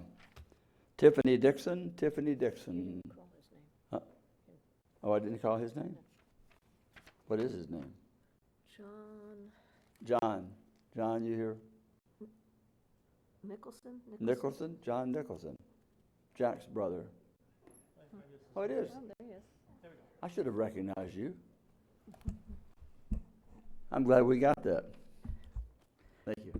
Yeah, Daytona Beach would have recognized it immediately. John Nicholson, 413 North Grandview Avenue over on Daytona Beach. Several things. One, I'm going to have to ask you a favor. We're getting a new Renaissance Courtyard Marriott at the old Whitehall. Years ago, when they renovated the Whitehall, Braden Gillespie, your bathroom next door, through some fluke, you had put an RFP for the inside of all the bathrooms, and you neglected the outside. So the weeds were about yay high. There was a mattress there, a little go-kart, little grocery carts and trash. And Ms. Seaman said, well, in 6 months, we'll be putting out another RFP. We'll just clean it up then. I'm asking you, it's in bad shape right now on the outside. Would you clean it up now before they open up the new Renaissance Marriott? Also, would you clean up the Little Dolphin Park across from Ocean Walk shops? Also, the parking lots and the interior of the parking garage. You also have several of the monitors, actually all of the monitors, are no longer working. They went down 2 years ago. Could you see about repairing those? Your ambulance service you were talking about, perhaps we could do a 922 for the elderly. If you don't need an ambulance or those 5 or 6 vehicles that you always send out, a 922 just will get you a vehicle that will take you to the hospital, just a separate call. Public parking, I came in this morning, 9:15. It took me 20 minutes to find a parking space. Everything was full. There's only one public parking space, and you've got like 10 or 15 employee parking. So if there is an additional parking place somewhere, could you put a sign? Because I just drove and drove until I found something. With regard to the medical examiner, I came 2 weeks ago, and staff told me that you were not having a meeting then. Apparently there was a miscommunication. She didn't understand that your meetings were on a Tuesday, so she sent me home. But my comment on that is, you all knew or should have known when you failed and you lost accreditation, you should have been working from that point on. So I don't want to blame anybody, but I do want to blame all of you, because you guys got to keep on top of things. I understand his goals are to keep money tight so he could get out of debt. That was his goal. But it's your goal to see that everything functions properly. The same thing with the impact fees. The impact fees, you're asking us on the beach side to pay for roads for Margaritaville and Mosaic. They're going to be driving on those roads, and yet they won't pay a dime. We will never drive on that road, and we're going to have to pay fees. So I'm asking you definitely to look at those impact fees and make sure it's fair and equitable. Thank you. Tiffany Dixon.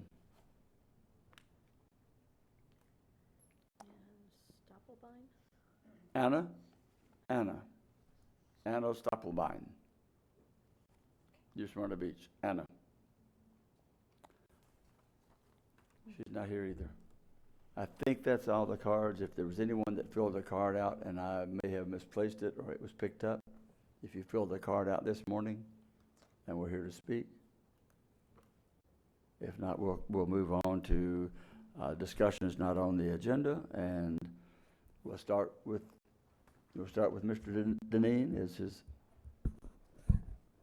Don't say final. That sounds. Did I say that? I know you were thinking it. No. Couple of quick comments. I'll make them real quick. Just to say that first and foremost, business, and that is, I do think that you need to be instructing Mr. Reckenwald to consider if the process you're going to go through, and I think everyone would recommend, no matter how much you do in-house to save money through working on what your brochure is going to be when you go out and advertise for, especially if you're going to go for somebody nationwide, you have to put together a community profile thing. Some of the stuff you can do yourself, save a lot of money, or get it ready for a consultant. I will tell you that that process of getting a consultant, even if you're going to not interview the candidates until after the election, you probably ought to, in working with George, start that process on a scope of services, because you're going to have to take that out for bid. You're going to have to decide who's qualified. Then I'm going to assume you have to do it this way. It's a direct responsibility of the council. So you're going to end up having to interview them, I would think, from the dais here. And then you're going to have to select someone. Then you're going to have to negotiate a contract with that person. That's going to take time, I think, for you to get those people in place so that you can and pick, you want to pick the right consultant, and you want to balance between their ability to attract candidates and what it's going to cost you to do. I don't think anything hurts you by getting that process done as soon as you can, even if your intention is not to bring people in and have them interviewed until you get the new council seated. I think the sooner you sort of get that piece done, the better off you're going to be. So I would recommend you do that. And then I'll just say that it's been a wonderful 12 years. Thank you.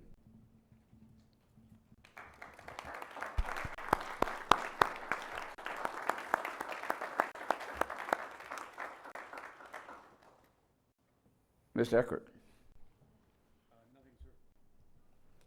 And we will start with Ms. Wheeler. Now. Always catches you off guard, then. Okay, wow. Didn't want to be first, didn't want to be last, really didn't want to do this at all. There will be questions, Dan, and as to where we go from here. We've got 3 weeks before we have another council meeting. So do we organize another meeting in between here to kind of explain to us Let me step in on this one. Okay. What I had planned to do in my remarks was to have that on the next agenda to have a discussion. But that's 3 weeks away. We've got a long period of time. That's fine. I mean, 3 weeks is, the world's not going to fall apart. As far as the search you're talking about, yes, no? Or how do The we go about process. the whole Right. process? I think we've got plenty of time, 3 weeks from now, to have that on. I would like each one of us to come with some thoughts. I've got some thoughts. I know we have some local resources that we can tap into. We have 3 city managers with a certain degree, some with actually having served as county managers. We can tap into that. We have 2 that were presidents of the Florida Association of City and County Managers. So having 2 that have served as president of that association, as well as 2 that have served as county managers, can certainly help in whatever process that we decide that we want to work with, which obviously I would think we're going to want to go with a national search. We're going to want to create something, and it wouldn't surprise me if we start getting people applying tomorrow after seeing the financial report, unless they go on Facebook and read the other. But I mean, it's just saying. But I think let's do that. We'll add that, George, to the agenda as a discussion. Each of us can present thoughts and ideas and come together, and whatever we decide, the approach that we go with, that could be just the start. I don't know that we'll even would finalize by then. I guess the other thing is, I know there was a discussion of waiting to bring someone in until after January. And I think we need to have some people interviewed before January. I think we need to have some people, possibly even after November, we will have the election settled. And the time from November 8th through December 31st, we could possibly have those that are elected or re-elected would be participating in attending, and then we could narrow it down to 5 or 3 or whatever you want to do. I've gone through this twice, I guess, on the city level, and it's not going to be easy for this level. Yeah. So if that works for everyone, that's what I'd like to do, is have it for the next meeting in July. I think it's the 14th. Yeah, discussion. For discussion, okay. So I have 2 different areas that I want to approach. And the first one, let's get the worst out first. What has happened in the last 3 weeks to me has been next to appalling. The circus media that has happened around all of us, with so many misstatements and people not researching to know the background. Just one quick verification. As far as the medical examiner's office, I did call the state and I got information firsthand, and I can't speak for the rest of the council. I will let each council speak for themselves, but I can tell you each and every item that comes before me, I research it with the best of the ability that I have. I don't sit around and expect other people to bring in all the information. Have I gotten everything all the time? Maybe not. But on most occasions, it has been enough for me to form an opinion that I feel I could give a valid vote on. The social media circus extravaganza that has gone on Facebook and everything else, and I have told all my friends, all the people that know me know I will post on Facebook things about my grandchildren, my children. I will put out notices of the good things that are happening in the county, but I will not get on and have a verbal garbage display. I will not get on and have a video display of my displeasure with the county. You're not going to see it from me. I have received hundreds and hundreds of horrible emails threatening me and threatening votes. And I have told many, many, many, you will not see an answer from me on Facebook. So hear that, public. You will not get me into your verbal garbage display on social media. My phone number is in the records. It's online. I've given out my personal cell phone. If you have a problem, or if you have a question, or if you have a complaint, you are more than welcome to call me. But I will not post it on Facebook. And do you know, at this point, I have not had one phone call. One phone call. So you can hide behind a keyboard, but you can't bring it out where I can defend the actions that have been taken, or defend a decision that has been made, or defend by evidence that I have. I'm blown away. I know I'll be the next topic on Facebook, but I just have kept this quiet because I won't do that. I will not drag my county into the mud and the dirt. To me, an issue has been resolved today. Mr. Deneen is leaving. The story is over on Mr. Deneen. We are moving forward. I will not accept anything else other than the fact that this is a positive move. We're going to get somebody in here good. Volusia County is a great county. We have great employees, and all of this slander has not only hurt the council, but it has hurt every employee here that has been through stressful 3 weeks of demands and people running them rather than them able to do what they need to do. It has overwhelmed me for the last 2 council meetings that I'm up every night until 3 o'clock in the morning trying to study the agenda because I've been so friggin' busy with information that is sent to me that is irrelevant, that they have to research in the middle of trying to organize an agenda. It has kept all of us from doing what we have been elected to do. Are we blind to everything? No, we're not. We are asking questions. We absolutely have the plan of making things better. This new person that comes in, we're going to have regulations that we're going to want as a new council. We're going to be organizing things differently that maybe we want, that the past council maybe has organized prior, but it's our turn now. We will be setting the rules. We will have open dialogue. We will have open discussion. We will try to be as transparent as possible. I have never had a problem getting information from the staff, and I can just tell you that. They have been more than eager to supply everything that I need. I'm sounding angry because I'm beyond angry because there have been people that have been absolutely brutal, nasty in trying to take down this manager with words that are absolutely deplorable, as well as throwing each and every council member under the bus. And I think in a whole, we are doing a daggum job. You do not know half the stuff that we have to study. You have no idea the hours that we put into this job. And I feel like I'm representing my district well as the entire county. I am not just in one little city. I am all over this county working for you. I am involved in your organizations. I am out there talking to your communities.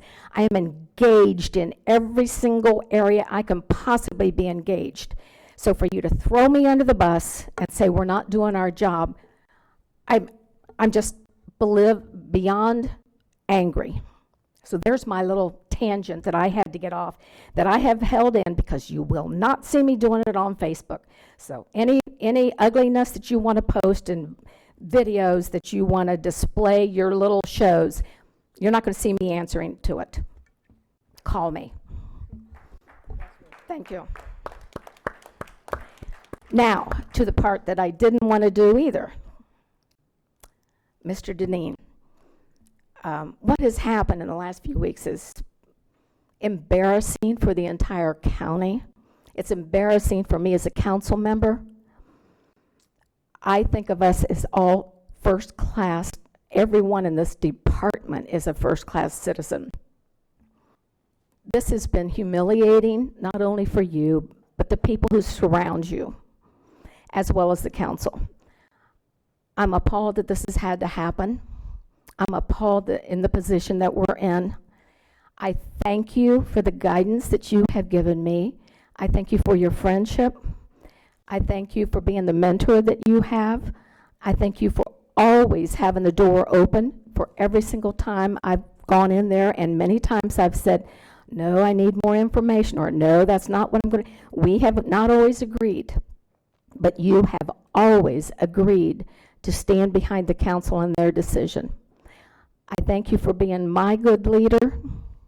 I can wish you nothing but the best. You deserve that. And I'm not going to say goodbye. See you later, my friend.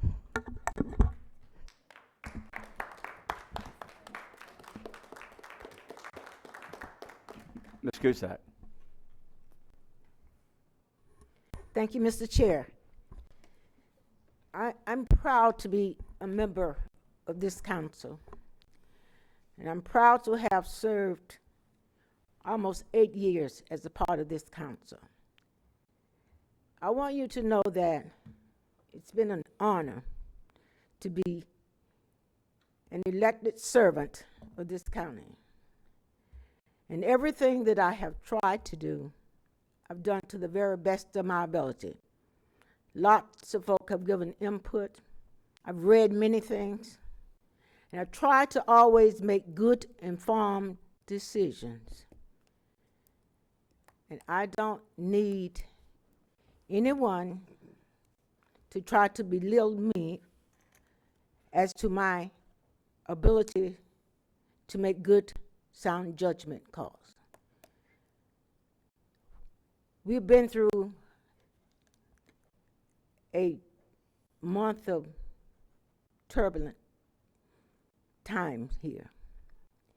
And I want to say to the employees in Volusia County, you are in a position today that you have job stability because your management and your council have given you the necessary tools to make your jobs secure. Now, I want you to know that there are folk out there that have different agendas, and they do different things to try to address their agenda. I am upset that when folk have to get places that they want to go by pushing other people feet under them. You know, when you push someone down, that you stand on them, then there's someone that will come to push you down and stand on you. And so I say this because let's put it on the record. I don't plan to run for public office again. Now, what has happened in this past month did not make that decision for me.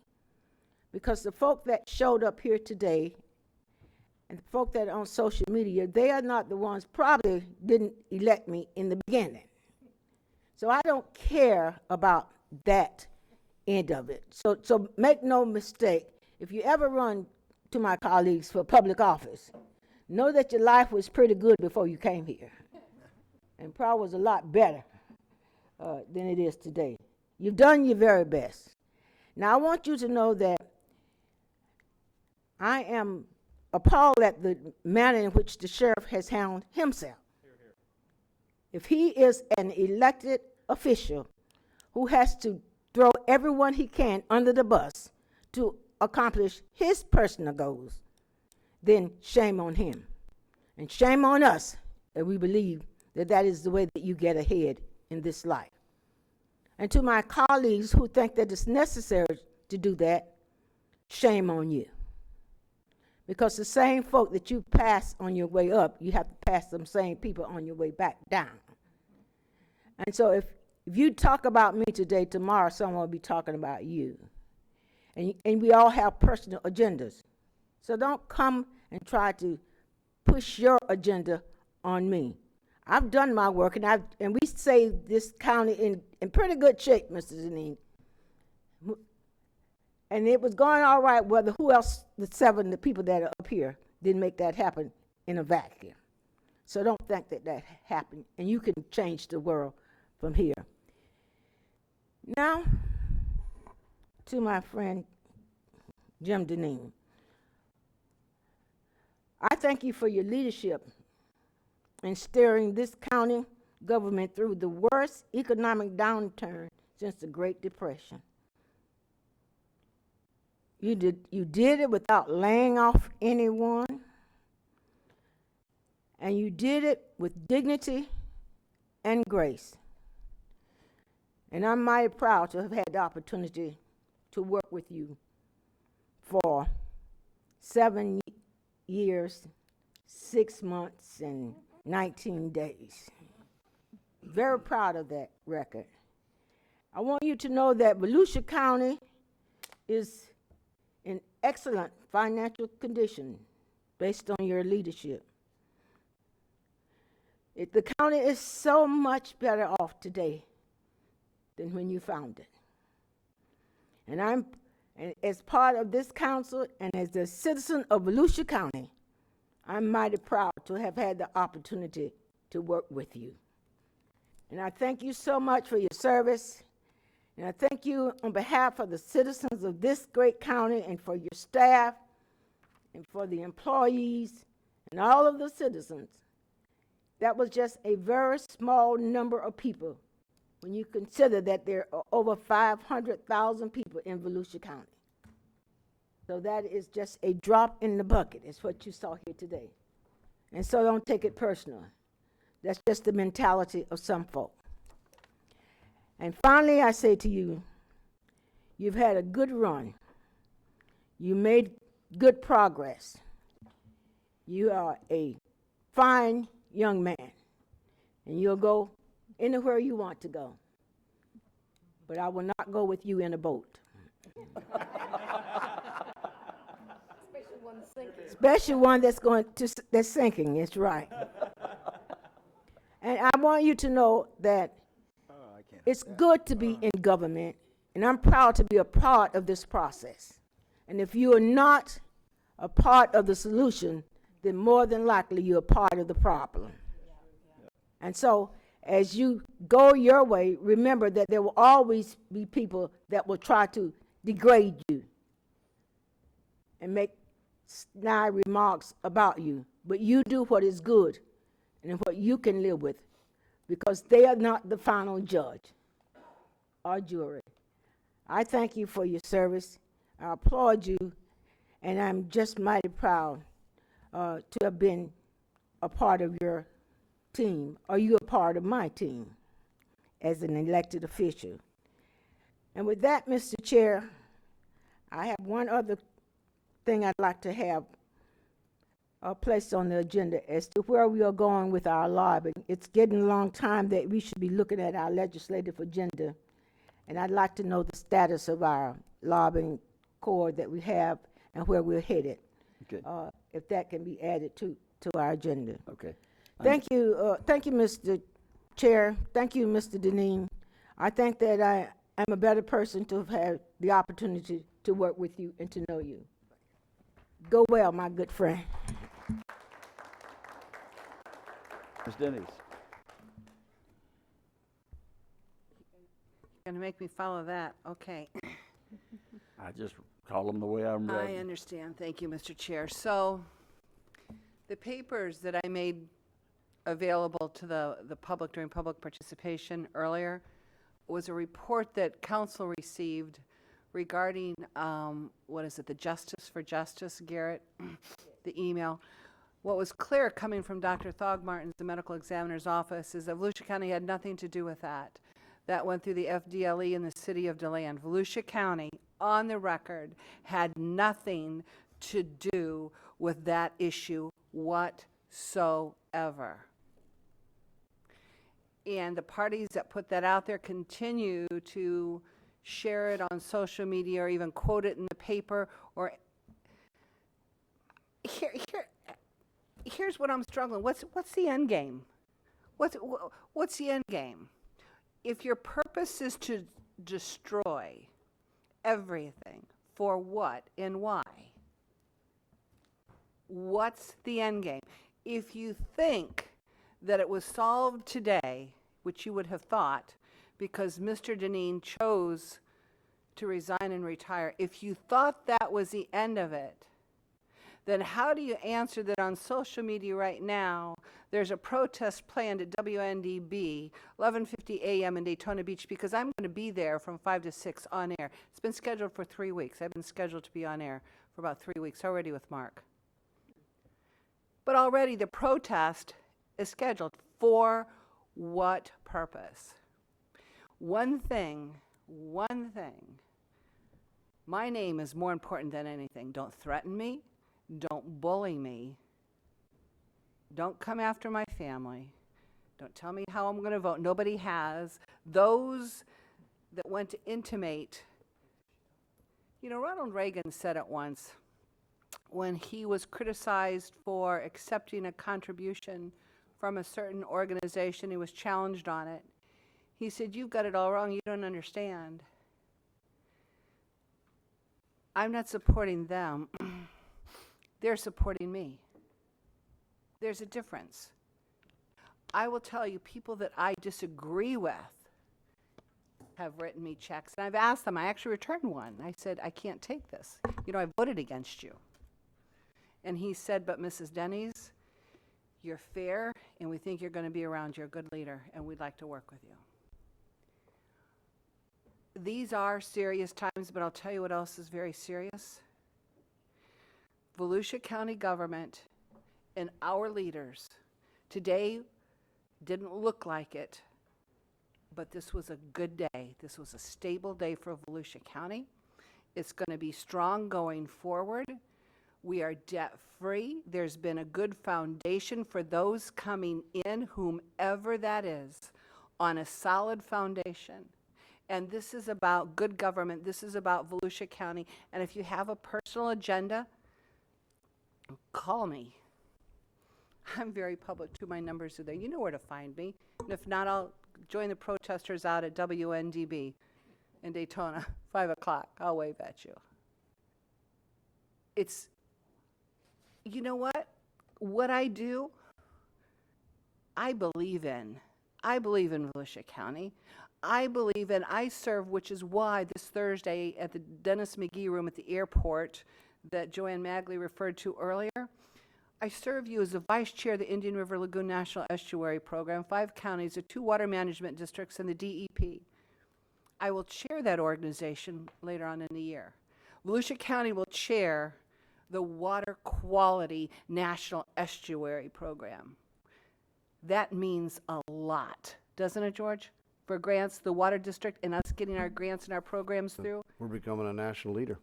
We are a national leader behind the scenes. You don't see it play out in here. It may not be sexy, and I don't do videos on social media every time I go to a meeting to sit with the DPA, or I'm with the Vice President of the United States, or I'm in Washington, D.C. at the FAA Commercial Aerospace Conference, sitting at the table with Space Florida, because they're rock stars, because they landed both of those rockets on the pad when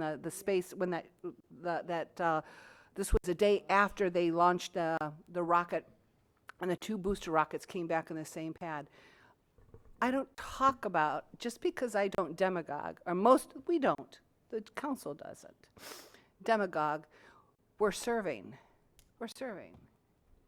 I believe in it. I know where the future of Volusia County is, and I know that it is exactly what we saw earlier today in commercial aerospace and aeronautics between Embry-Riddle, Daytona Beach Airport, Space Florida, and I'm not going to talk, but some opportunities that will be coming to Volusia County, high-paying jobs. Blue Origin, we were at the table, 400 jobs averaging $75,000 each. You don't think I'm going to fight for that? You don't think staff? I will tell you, was it 2 years ago? 2 years ago when we were at the table with that? I know for a fact over Christmas holidays, I went back to Indiana, where I'm from. When I came back, our staff had 1 day off. They took 1 day off. They took Christmas Day off. They were in here, including Team Volusia, the CEO Alliance, and anybody and everybody we could pull in to make this package work. And we were at the table with the best incentive package. We didn't lose it because we didn't bring our A game to the table. It was because we actually forced a Cape to open up some launch sites down there, 39 A and B, that were closed. It's also a big surprise to know the Air Force and NASA fight and they protect territory. Point is, we're at the table. I'm going to stay at the table for Volusia County because what I do, I believe in, and it is so big. It's bigger than our generation. It's bigger than my generation. So if you're going to be small-minded and continue to use adjectives and adverbs, game on. I will tell you, Mr. Manager, it's no secret to senior staff, maybe some of the rest, we've crossed swords quite a few times. And it's not been nice. George, you've been there. You wanted to leave the room. He did. Try to claw out. Yeah.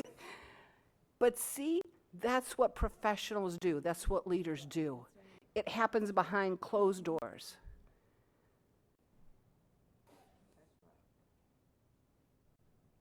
And that's, everybody has a leadership style and a leadership skill and a set of skills that we bring to the position. And we've worked through some things.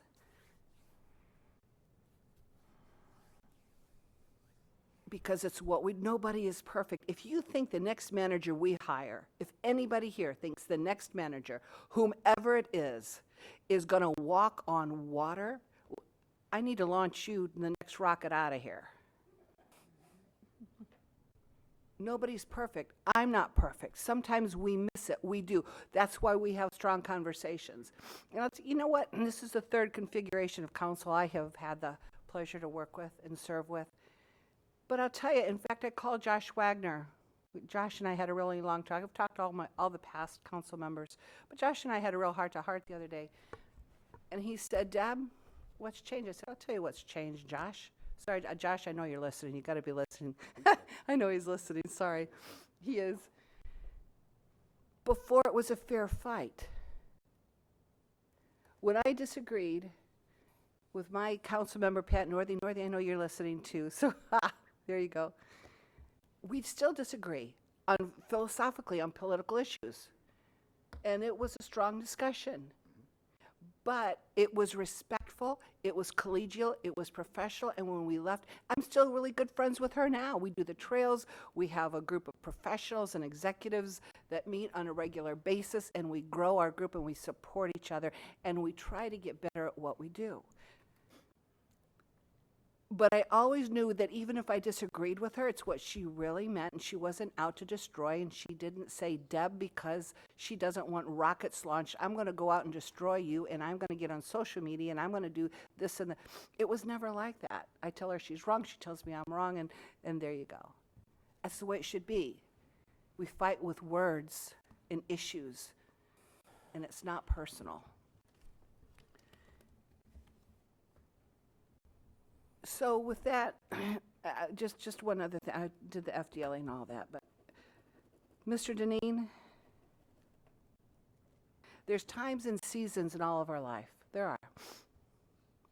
And a smart man or woman knows how to read those times and seasons. You knew how to read those times and seasons. And I will tell you, with everything that I know in conversations with the manager over this last 4 to 6 weeks, I know for a fact this was coming. And if you didn't know that, you probably didn't do your job and work with leadership to know where they were. And, right? It's called it's like a SWOT analysis, your strengths, weaknesses, opportunities, and threats. Do we have weak areas? We do. George and I, we were talking about it. We know where they are. So what do we do about it? Do we name call and say, gotcha? You know what? If you want a gotcha, I'll tell you, I can give you a gotcha Friday about 4:45. I'm going to show up at the Library Services Department, and I am going to demand to know how many books were checked out this last week.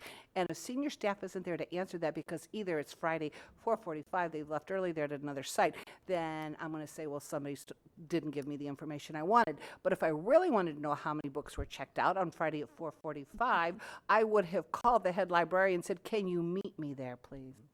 And this is the information I would like to have because I need it to serve my constituents for the greater purpose. It's how I think. Not everybody does that. That's fair enough. Fair enough. But if you want a gotcha moment, they're easy. You want a gotcha moment with me? It's easy. We're human. But if you want to work with me and with this government and with this council and achieve something, and at the end of the day have something we're proud of in a collaboration, we're going to do it different. When we go out to interview, when we get ready, and I'm glad we're going to have that conversation, however council decides to go forward, hopefully it'll be a national search. First thing you're going to do is Google Volusia County. Go home and Google Volusia County, then tell me if we're going to get the A-list in here.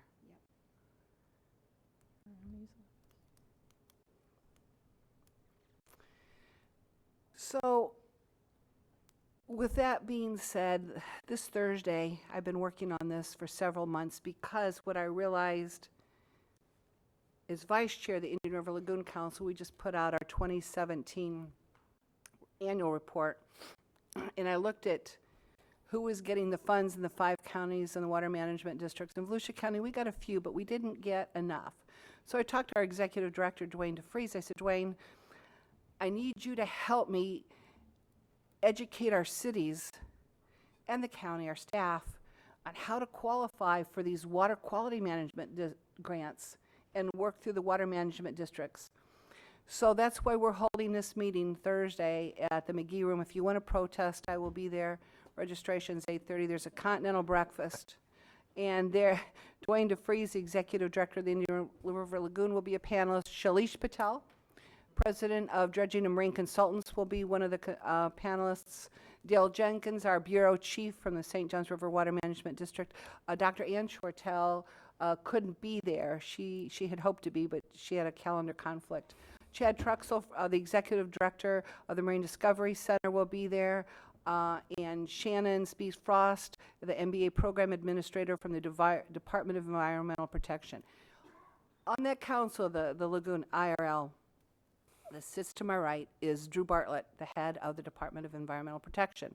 I will tell you at the last meeting, we meet every other month. Billy serves as second chair. She'll be in for me because I also vice chair the Central Florida Metropolitan Planning Organization, Transportation. I'll be chairing that again for Central Florida, the Central Florida Transportation Planning Organization. I've never made a video about it. It's what I do, and it's the relationships that we make. But through that,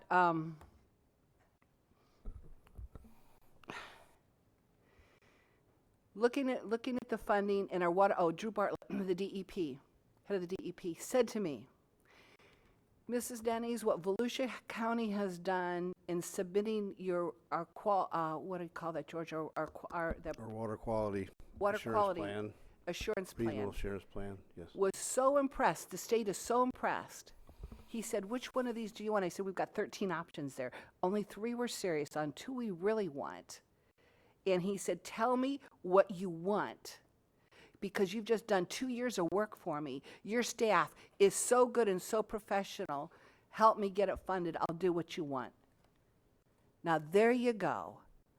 I didn't see any demagoguing. There was no protesting. It happens. It's because of what we do and staff does day in and day out. And you care enough to just get engaged and stay engaged and become part of the solution. And I'm committed to doing that. Staff, I want you to know, anybody listening to me, I am committed to Volusia County. I am committed to making this a success. If you want to protest, fine. You even know my home address. But I have 2 dogs, I'm just saying. I got a couple deputies that live on the road and 2 behind me.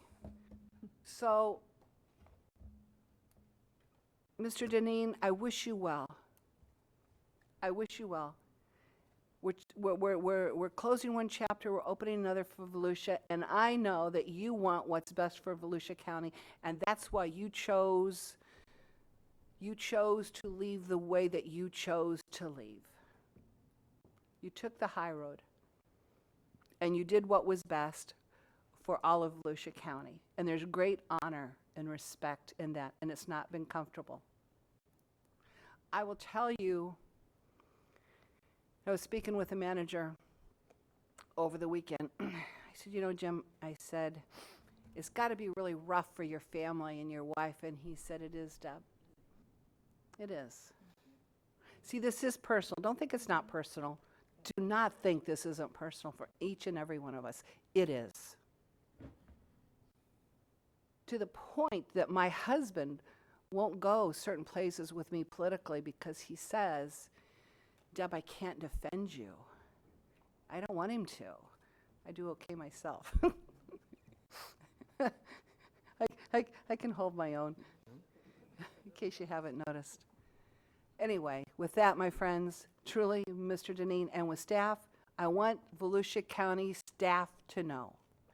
You have a stable government, you have a solid budget, a good 5-year forecast, even whatever the voters choose to do on a constitutional amendment, we're here to, we'll do whatever the law says, because you know what? Here's the bottom line, we're still governed by a rule of law. It's not mob rule. We're governed by a rule of law, and if that changes, if my seat changes, I'm okay with that, but I'm not going to change, I'm not going to be threatened, and I'm not going to be bullied.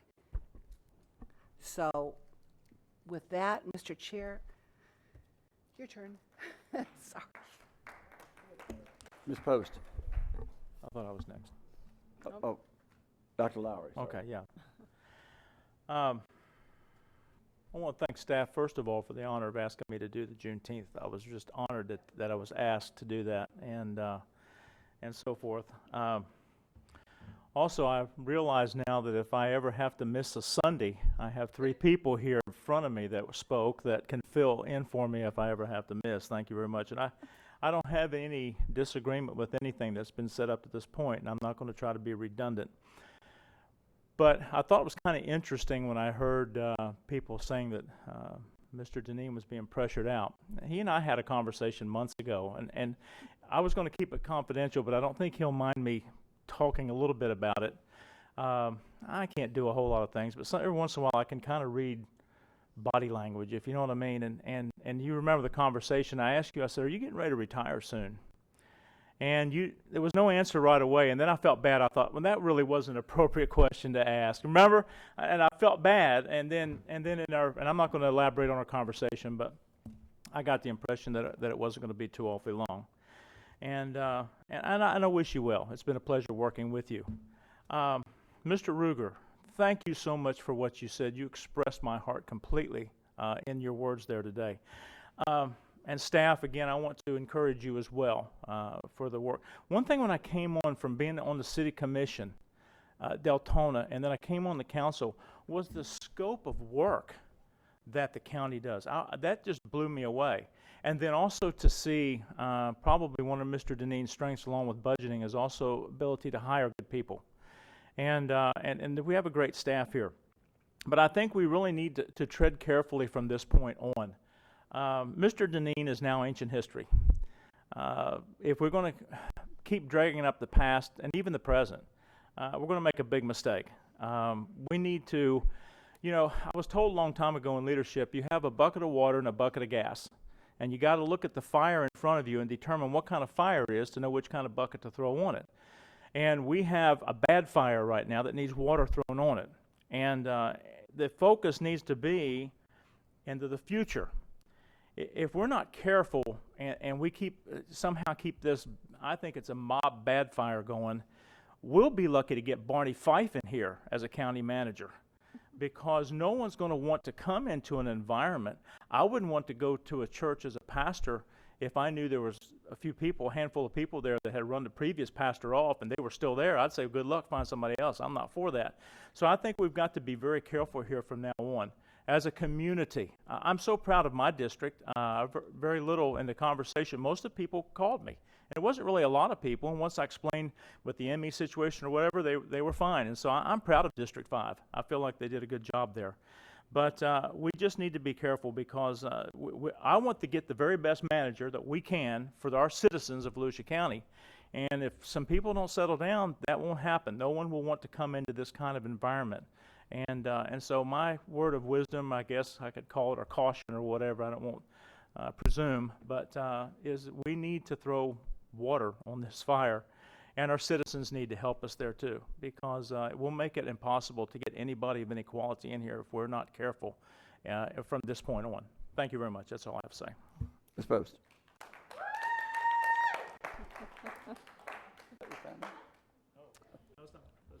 So I think what you said, Councilmember Larry, was correct in that we certainly don't want to advertise the negativity, because it will be very hard to bring someone good in and people won't come in, and somewhat like the ME's office situation. So I think it is important that we do come together as a council. I can say, you know, a number of you have mentioned that not knowing the manager was leaving is indicative of a lack of leadership. And I can tell you, I've been dealing for a year and a half in this role. You know, I just saw the manager at 4 o'clock the day that I found out he was resigning. Never said a word. I'm sorry? Well, lots of opportunities. I've been saying for a year and a half, George knows, I've had many conversations with George, I've had many conversations with staff. I've said, look, we need to be able to communicate, we need to collaborate. None of that's ever happened. I'm looking forward to moving ahead. I'm very happy to be a Volusia County representative. I think it's very important that the public is communicated with and kept abreast of what's happening with their government. You know, today's times, a lot of that marketing and a lot of that notification has to do with social media. It has to do with the News Journal. A lot of people like to use the News Journal. A lot of people like to use other methods. So I can tell you, moving forward, I would hope that as a council we do start from here, because this is a tremendous opportunity to address some issues, to ensure that the employees are listened to, and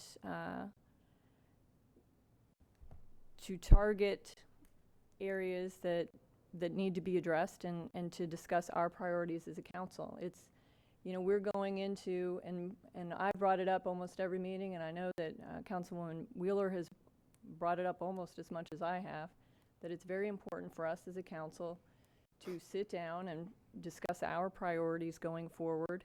Hopefully we can use this as a catalyst to do that finally, halfway into our term. You know, there's a number of things that need to be talked about. We have the impact fees discussion. I think that's, you know, something that needs to be addressed. Perhaps not today. Everybody's tremendously tuckered out. I know I'm tuckered out. But one thing I would suggest, you know, we've talked, everybody has brought up miscommunication and the fact that perhaps the public comes up with various versions of their situation or of what's going on. So let's be more transparent with the public. Let's talk to the public more. Let's let them know what's going on. Let's involve them more. And, you know, one of the ways to do that, I think, we have changed our meeting times twice since we've started. We've changed it to Tuesdays, and we changed it an hour later to make it easier to get here in the mornings. I would suggest, or I would like to suggest to the rest of the council, that we talk maybe about doing one meeting a month in the evenings to where citizens can actually come. You know, when we have issues that people want to talk about, it shouldn't be issues that everybody's just jumping on the bandwagon on. I think, you know, if people were collectively, routinely able to attend and able to talk and hear the issues and really see them for what they are, I think we'd we'd have less problems. So I would actually like to suggest that we do that. So I'm moving then to let us have one meeting a month that is in the evenings, or to talk about doing that on the schedule. My plan is when we sit down and we start working with George, is to have a workshop where any of these things and all these things can be discussed. I think we need to have workshops once a month. I don't think they necessarily need to be at night. Personally, I think sitting here all day is long enough, but I had wanted, in the past, I had wanted to have, when we switched it from 9 to 10, I'd wanted to have workshops from 10 to 12, where we could have a workshop then during that time of day where we could do that and have the workshops, have lunch, and then have the meeting start at 1 o'clock. I mean, I'm dedicated to be here to take care of the business. That's what we're here for. Mr. Chairman, she did make a motion. I just wanted to let you know. Oh, did she? I don't know if you were aware of that. She made a motion. I thought it was a suggestion. Died for a second. I didn't hear a second. So, and what I said Do was, you acknowledge the motion, though? Yeah. I acknowledge the motion by saying I plan on having discussions about. Okay. Okay. Well, I'm just The worried motion- about that because I know that. The motion died to make a motion to have a meeting. Okay. We've always, when we changed the meeting times, I Mhm. did it in the way of a discussion. We brought it before the council. It wasn't brought up to do a vote right then. Okay, well, I would like to discuss that, or at least, I'm throwing that out there. I would love to, it shouldn't be a negative thing for me to bring up us, talking about this stuff in the public. We've been talking about doing workshops. We've been talking about doing every single meeting we talk about having a workshop to discuss our priorities, and it's been a year and a half, and every meeting we say, okay, yeah, we're going to do it, and how important it is, but we keep talking about it to the next meeting, and then I go through the same discussion, and Councilwoman Wheeler actually brings it up quite a bit as well. So a year and a half of kicking it. I didn't hear was there a second to having a meeting or discussing the meeting? I at think we night, clarified once that a month? Acknowledging, that's fine. I mean, that motion died for a lack of a second. Okay. I'll acknowledge that. Okay. Well, maybe Councilwoman Wheeler can bring it up again, because I know that she's.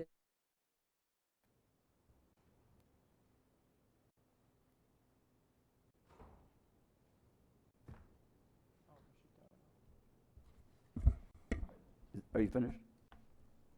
Was that it? Okay. Mr. Patterson. I remember back to 1994 when I had just finished an election for the county council, and was going to be coming in 1995. And at that time, they were trying to hire a county manager. They'd gone through a long process. I know some of them that were people that were here at that time. And the council had never really come up with anybody. I think that maybe they had 2 or 3 votes and never really got to where they needed to be on that. And I remember Bo Portner, who was who was a reporter for the Orlando Sentinel, came up to me and he said, "What do you think?" And this is after like their 3rd time over about 3 weeks of trying to come up with a manager. And my comment was, well, if you had 7 family members that dysfunctional, it'd all be in therapy.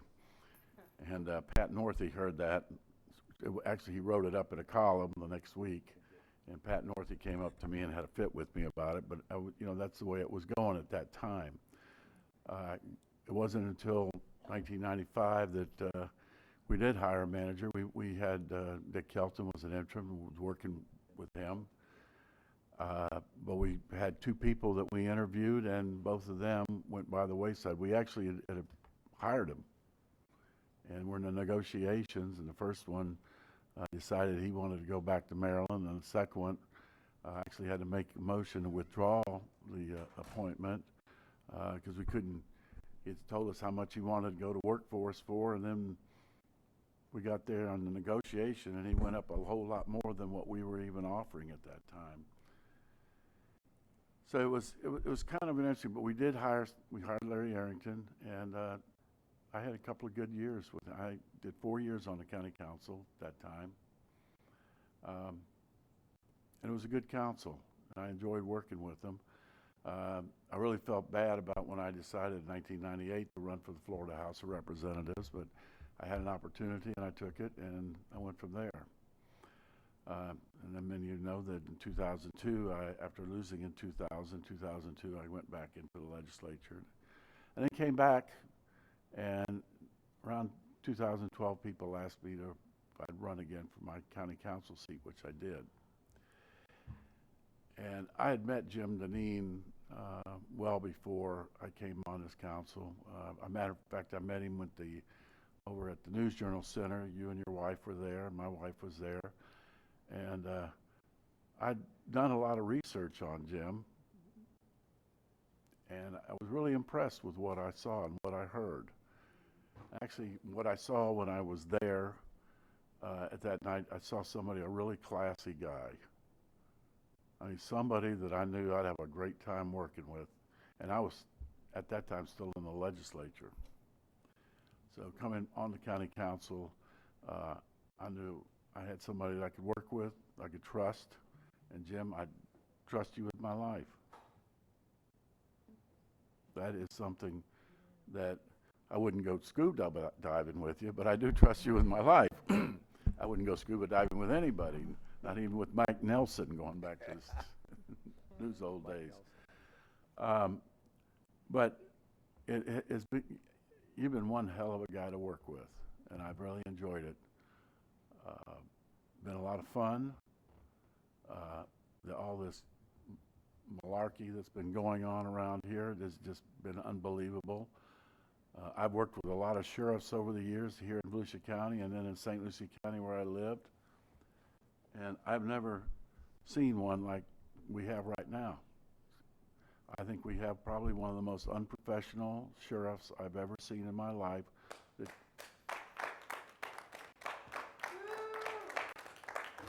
That if he would just stick in his little world, we don't have any issues with our supervisor elections or with our property appraiser.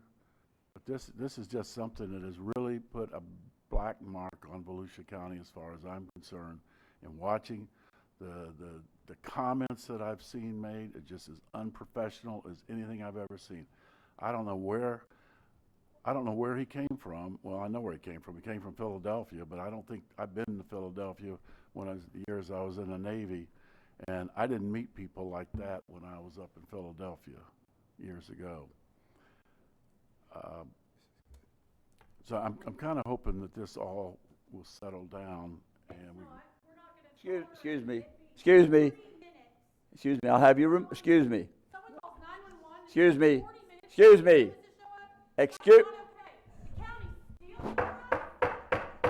You're going to be removed from the chambers. You're not allowed to do this. Just go ahead and have her removed. Have her removed. And that's an outburst that's not acceptable.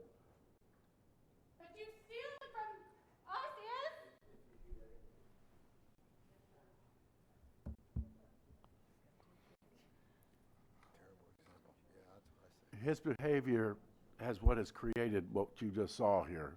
Exactly. The way people are acting In front of children. In front of children, yes. It is amazing to me. It shouldn't be happening, and it's embarrassing. It really is embarrassing to have people to talk to my friends and have them look at me and say, "What in the world is going on?" And I said, "I don't know." And most of it is just running over to a couple of radio stations and just going on a rant. And it just is totally uncalled for. It's unprofessional. And I'd like to issue him a challenge just to become more of a sheriff than somebody who's out here just trying to blow up everything around here. So that's my thing. As far as hiring a new county manager, folks, it is not going to be easy. It is not going to be easy. And part of the problem is up on the 4th floor right now. because if you were a county manager and you heard what's been going on or applying for a job, you're going to have some serious thoughts about coming here. And I'm hoping that we can get all of this resolved. I think the process that we use, I think it should be the council should be making these decisions. I think that we should get a professional in here to, and this is my thinking, a professional to advertise and interview. And if we want to set up a community group to possibly, talk to them and get some feedback on them, that's fine. And then let this council make a decision. I don't know if it'll be this year. I don't even know if it'll be next year, because we just don't know at this point what's going to be happening. But it's very important. George said he's in for 90 days. I know. And George, I have all the confidence in the world in you. Donna, same. Dan, Dan, you're somebody I can go talk to when I feel like I need to get myself out of trouble. But Jim, getting back to you, this has been a real great experience. I was on a radio show and the individual asked me, name me something that you and Jim have disagreed on, talked and yelled about. I said, well, yeah, we've had our disagreements. Well, tell me. And I said, I'm not going to. And he looked at me, and then after the show, I said, the reason I didn't do that is because of what's going on right now. If I was to come out on this radio show and said, we disagreed about that, it would be twisted. There's enough people on these Facebook pages that I'm like Billy. All I care about is my grandchildren and my children, and and a few friends, and that's all that's important to me.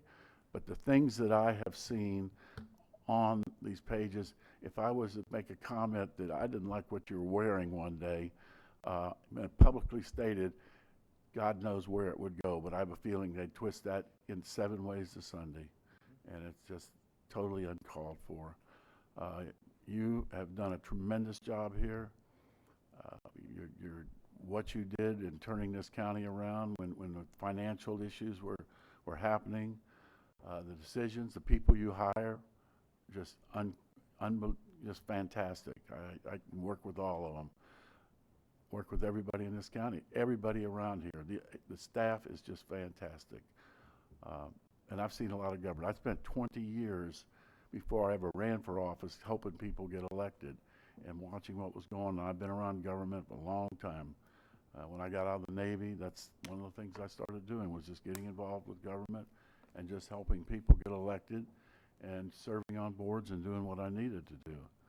And then coming up here in 1985 of getting involved in the community. A lot of little things that I was doing to just wanted to make sure that the county I was living in was one that I could really be a part of, and I've loved being a part of it. I've loved being on the county council. I've loved representing the people in the legislature. I am running for re-election, and we'll see where it goes. But right now, let's just move on, folks. Let's get this taken care of. And Jim, don't go, if you do go far away, please stay in touch. I'll hunt you down if I did it. So, thank you, Jim. Thanks for everything. I think we do need to forward, and I think that the public does need to be made aware and be informed, but I don't think they need to be misinformed, and I don't think they need to, and I think the public doesn't seem to accept in these Facebook posts. There were so many misinformation posts that when I would post the facts, I was short and condescending to them. I can give a short answer on the facts. Jim Deneen could not be fired. He had already earned his, it was one after another. And then I tell them that I didn't call the media at 6 o'clock. The media called me at 9 o'clock. I got phone records that show that when they call me, I don't need to be lied to. I'm not going to criticize any member of this council. I'm not going to criticize any employee of Volusia County, including the sheriff, but I might say something about him now. But I'm not going to go on Facebook and air my complaints about that. That's not the way to be. If anybody up here has a problem with me, tell me anytime you've got it. I've got a problem with Heather trying to play the victim all the time. You're not a victim. You're one of us. And I want it to be that way. I want it to work. I don't try to be condescending. I don't try to be short. I want to work with everybody. I want to move on. But I don't like being criticized. Heather, you posted things about me that weren't true on Facebook. I don't like that. If you've got something, man up, put your big boy shoes on or big girl shoes on, and tell me straight up. I can take it. But this Facebook thing, and I think there was a verge of what the sheriff did on his post, was cyber bullying. And here you have an adult leader of our community, in our community, making all kind of statements, telling me to get something. I won't go into all of the stuff, but that's terrible. And this is for someone, and we wonder why our youth and children are having problems. People are taking their own lives. I didn't ever get thinking about that to myself. But people are cyber bullied, and they've been convicted for cyber bullying for killing somebody by making them take their own life. That's a fact. It has happened. It's happened several places with people that were cyber bullied so much. One was a girl that cyber bullied a guy, and then there was another one, I think, in New Jersey. But the cybering and statements on Facebook, our church did a thing about sticks and stones may, our pastor, sticks and stones may make bones, but words will never hurt me. That's the worst statement in the world.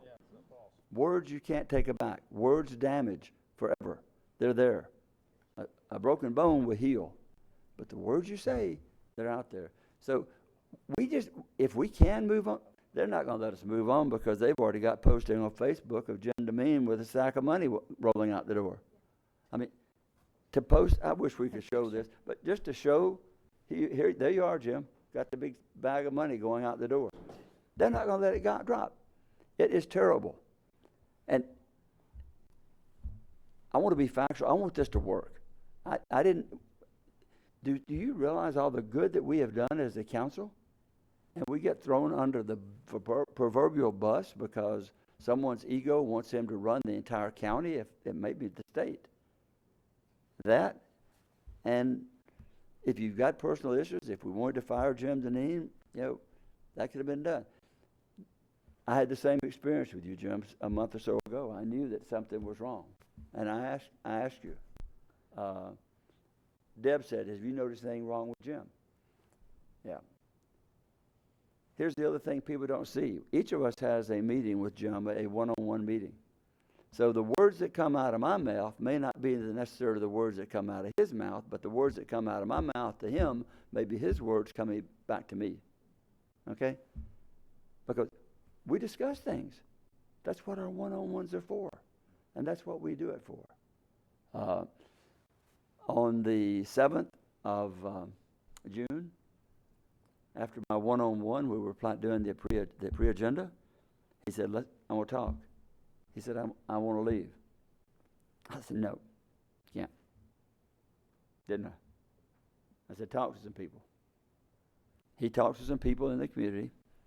The next day or so, he said, keep it to yourself. I didn't tell a soul. I didn't tell my wife. Somebody tells me not to tell somebody, I won't tell anybody. Not going to do it. So I didn't. And then he said, I want to leave. This was the next week or week after. He said, I'm going to leave. No, I'm not going to leave. I said, well, if you're going to leave, let's do the contract. Here's what's entitled in the contract. So when he told me Sunday, he said, let's just go ahead.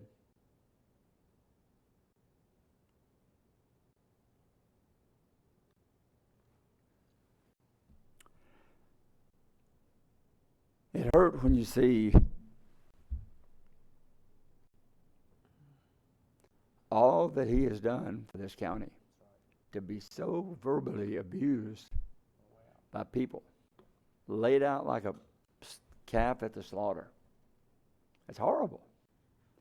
Even if he did a half good job or a half bad job, no one should be criticized like that. Ed, I'm going to say the same thing about you. You are so passionate about this job and everything that you're doing, and you work so hard. You are out there every day, long after the rest of us have called it quits. And what you have had to endure has been dreadful for all of us. I hate it. It's not fair. And right along with Mr. Deneen, I think what they have done to you to slander you is just appalling. Well, thank you. And I'm not going to quit. They're going to try to, I guess they said I can't be reelected, but that's 2 years and 6 months and 11 days. So that, and I'm not counting that it's 2 years, 6 months, and 11 days that I have to serve. So if they want to do it, they can do it. But that's the bridge we'll cross when we get to it. Any of you that are listening online, any of you county employees, any of you directors, I understand that you're bitter. Come tell me. I'll take it. From what I read and hear on social media, you're all upset. Come tell me. I haven't had anybody tell me they're upset. Don't be afraid. Anybody that's in this county, you let them know, put out a memo that if you've got are upset with anything, just sign your name to it. I won't retaliate. But if you've got an issue with anything, come tell me. I told that to the sheriff, and he did, and we got him everything he wanted except an attorney on his floor. The attorney would have to go up one flight of stairs. We gave him everything in his budget, and he posted his budget's being cut. You look at his budget today, and it's up $6 million over last year. This is the kind of stuff. 15%. I'm going to speak last, and when I speak, it's over, Heather. Yeah, that's fine. It's that kind of stuff that we have to put up with. I had to spend I've already said this. My son said, "Dad, why don't you just move up here?" We're out on his golf cart. He goes, "You want that house on the water there? We'll just get that one." We don't need to put up with it. I do this because I do care. And if you look what we've accomplished up until probably the last month, we're pretty much trying to work together on the plan. We have a game plan. We have our goals and objectives. We achieved 80% transportation, homelessness, deputies contract, beach revitalization. We work on goals. So that's what we need to do. We need to reestablish that. But don't keep people don't need to be putting out information and piling on misinformation. If Jim Deneen had ever one time lied to me about anything, I would have been the first to be lining up to make a correction. He hasn't. He has not. It's unfortunate that the individuals that sat here and criticized everything didn't stay through the 5-year forecast and budgeting projection. That would have been great for them to have seen that. Something's been really bothering me, and I know I'm not going to bring it up anymore, but I will bring it up today. When Tiffany King came and misspoke to us at the meeting on the 5th of June, if anyone out there recruited her to come in and tell us that misinformation, we were all torn up, first of all, for the loss of Miss Pratt's daughter. And you find out the true facts. It wasn't the medical examiner, but it just coincidentally happened to be piling on at the time we were having a medical examiner situation. Well, we were having someone who was a 20-year medical examiner with experience as a MD that comes in, and I think he's going to come to us and tell us how good of a bill of health we're in, and that we probably will not even need the cooler that we've ordered, or possibly even a new building.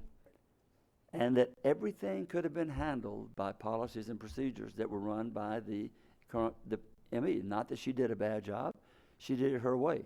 If the county manager or if the sheriff or anyone else had interfered with her, that would have compromised everything, or could have, because I would be the first to say I don't want Jim Deneen telling a doctor how to run his or her department. I don't think you should. I think we would all be compromised. So I don't think that's good. But for her to make those statements, making us believe the issue, which wasn't just coincidentally happened to be here the day that we were getting the report. I didn't like that. I had someone mention that they've, what do you call it, not Snapchat, and they didn't they snapped a photo on their phone of all the comments that the sheriff has made, and how if that didn't violate the law, it violated the spirit of the law and ethics of the statements that he's putting out there, throwing us all under the bus, telling people to do all kind of things. So I'm willing to let all this go if we can go and don't keep bringing it up. But if it keeps being brought up, there's some things I didn't bring up that I will bring up. And then as to the study of the secret study of the impact, secret study, now I know that didn't come from Dustin. Dustin wouldn't come up with that. That came up from his editor. It wasn't secret. It was a public, it was paid for in the public. We actually had that information, or parts of the information that were given to us. One of the things we even acted on, combining districts 1 and 2 and 3 and 4 for the funding. We acted upon that. So, and Clay even touched with me on the one-on-ones when we were discussing. He discussed part of that. So, I've mentioned the employees, workshops. I want to have workshops, Heather. I would like for us to look at the future when we start setting our I want to have one where we can just say everything. I wanted that one the second meeting. It didn't happen. Okay? I want to have one workshop. We can all sit there and you can say, Ed, I think you need to wear a tie every day, or you don't need to wear a tie. You know, you need to put a collar on that or not. Whatever you want to say, we just talk to each other straight up and what we want. And if I have an idea or a goal, I'm really concerned now that who's going to carry the flag, because your back's going to get heavy, George, carrying us on some of these visions that we've shared with Jim, each of us. I want us to have a visioning session. What do we want? What do you want, Volusia County? Do you want the pier? Do you want to revitalize the area around the Ocean Center? All these type of things, I want us to be able to have a workshop, sit there, and there's nothing that said that we can't have in the future when we discuss it. Once a month or once every other month, from 10 to 12, we have a session. We need to put our stuff out there. Jim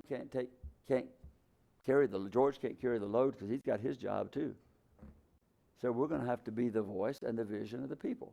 And the people can come to us. I get 1,500 to 1,800 emails a month.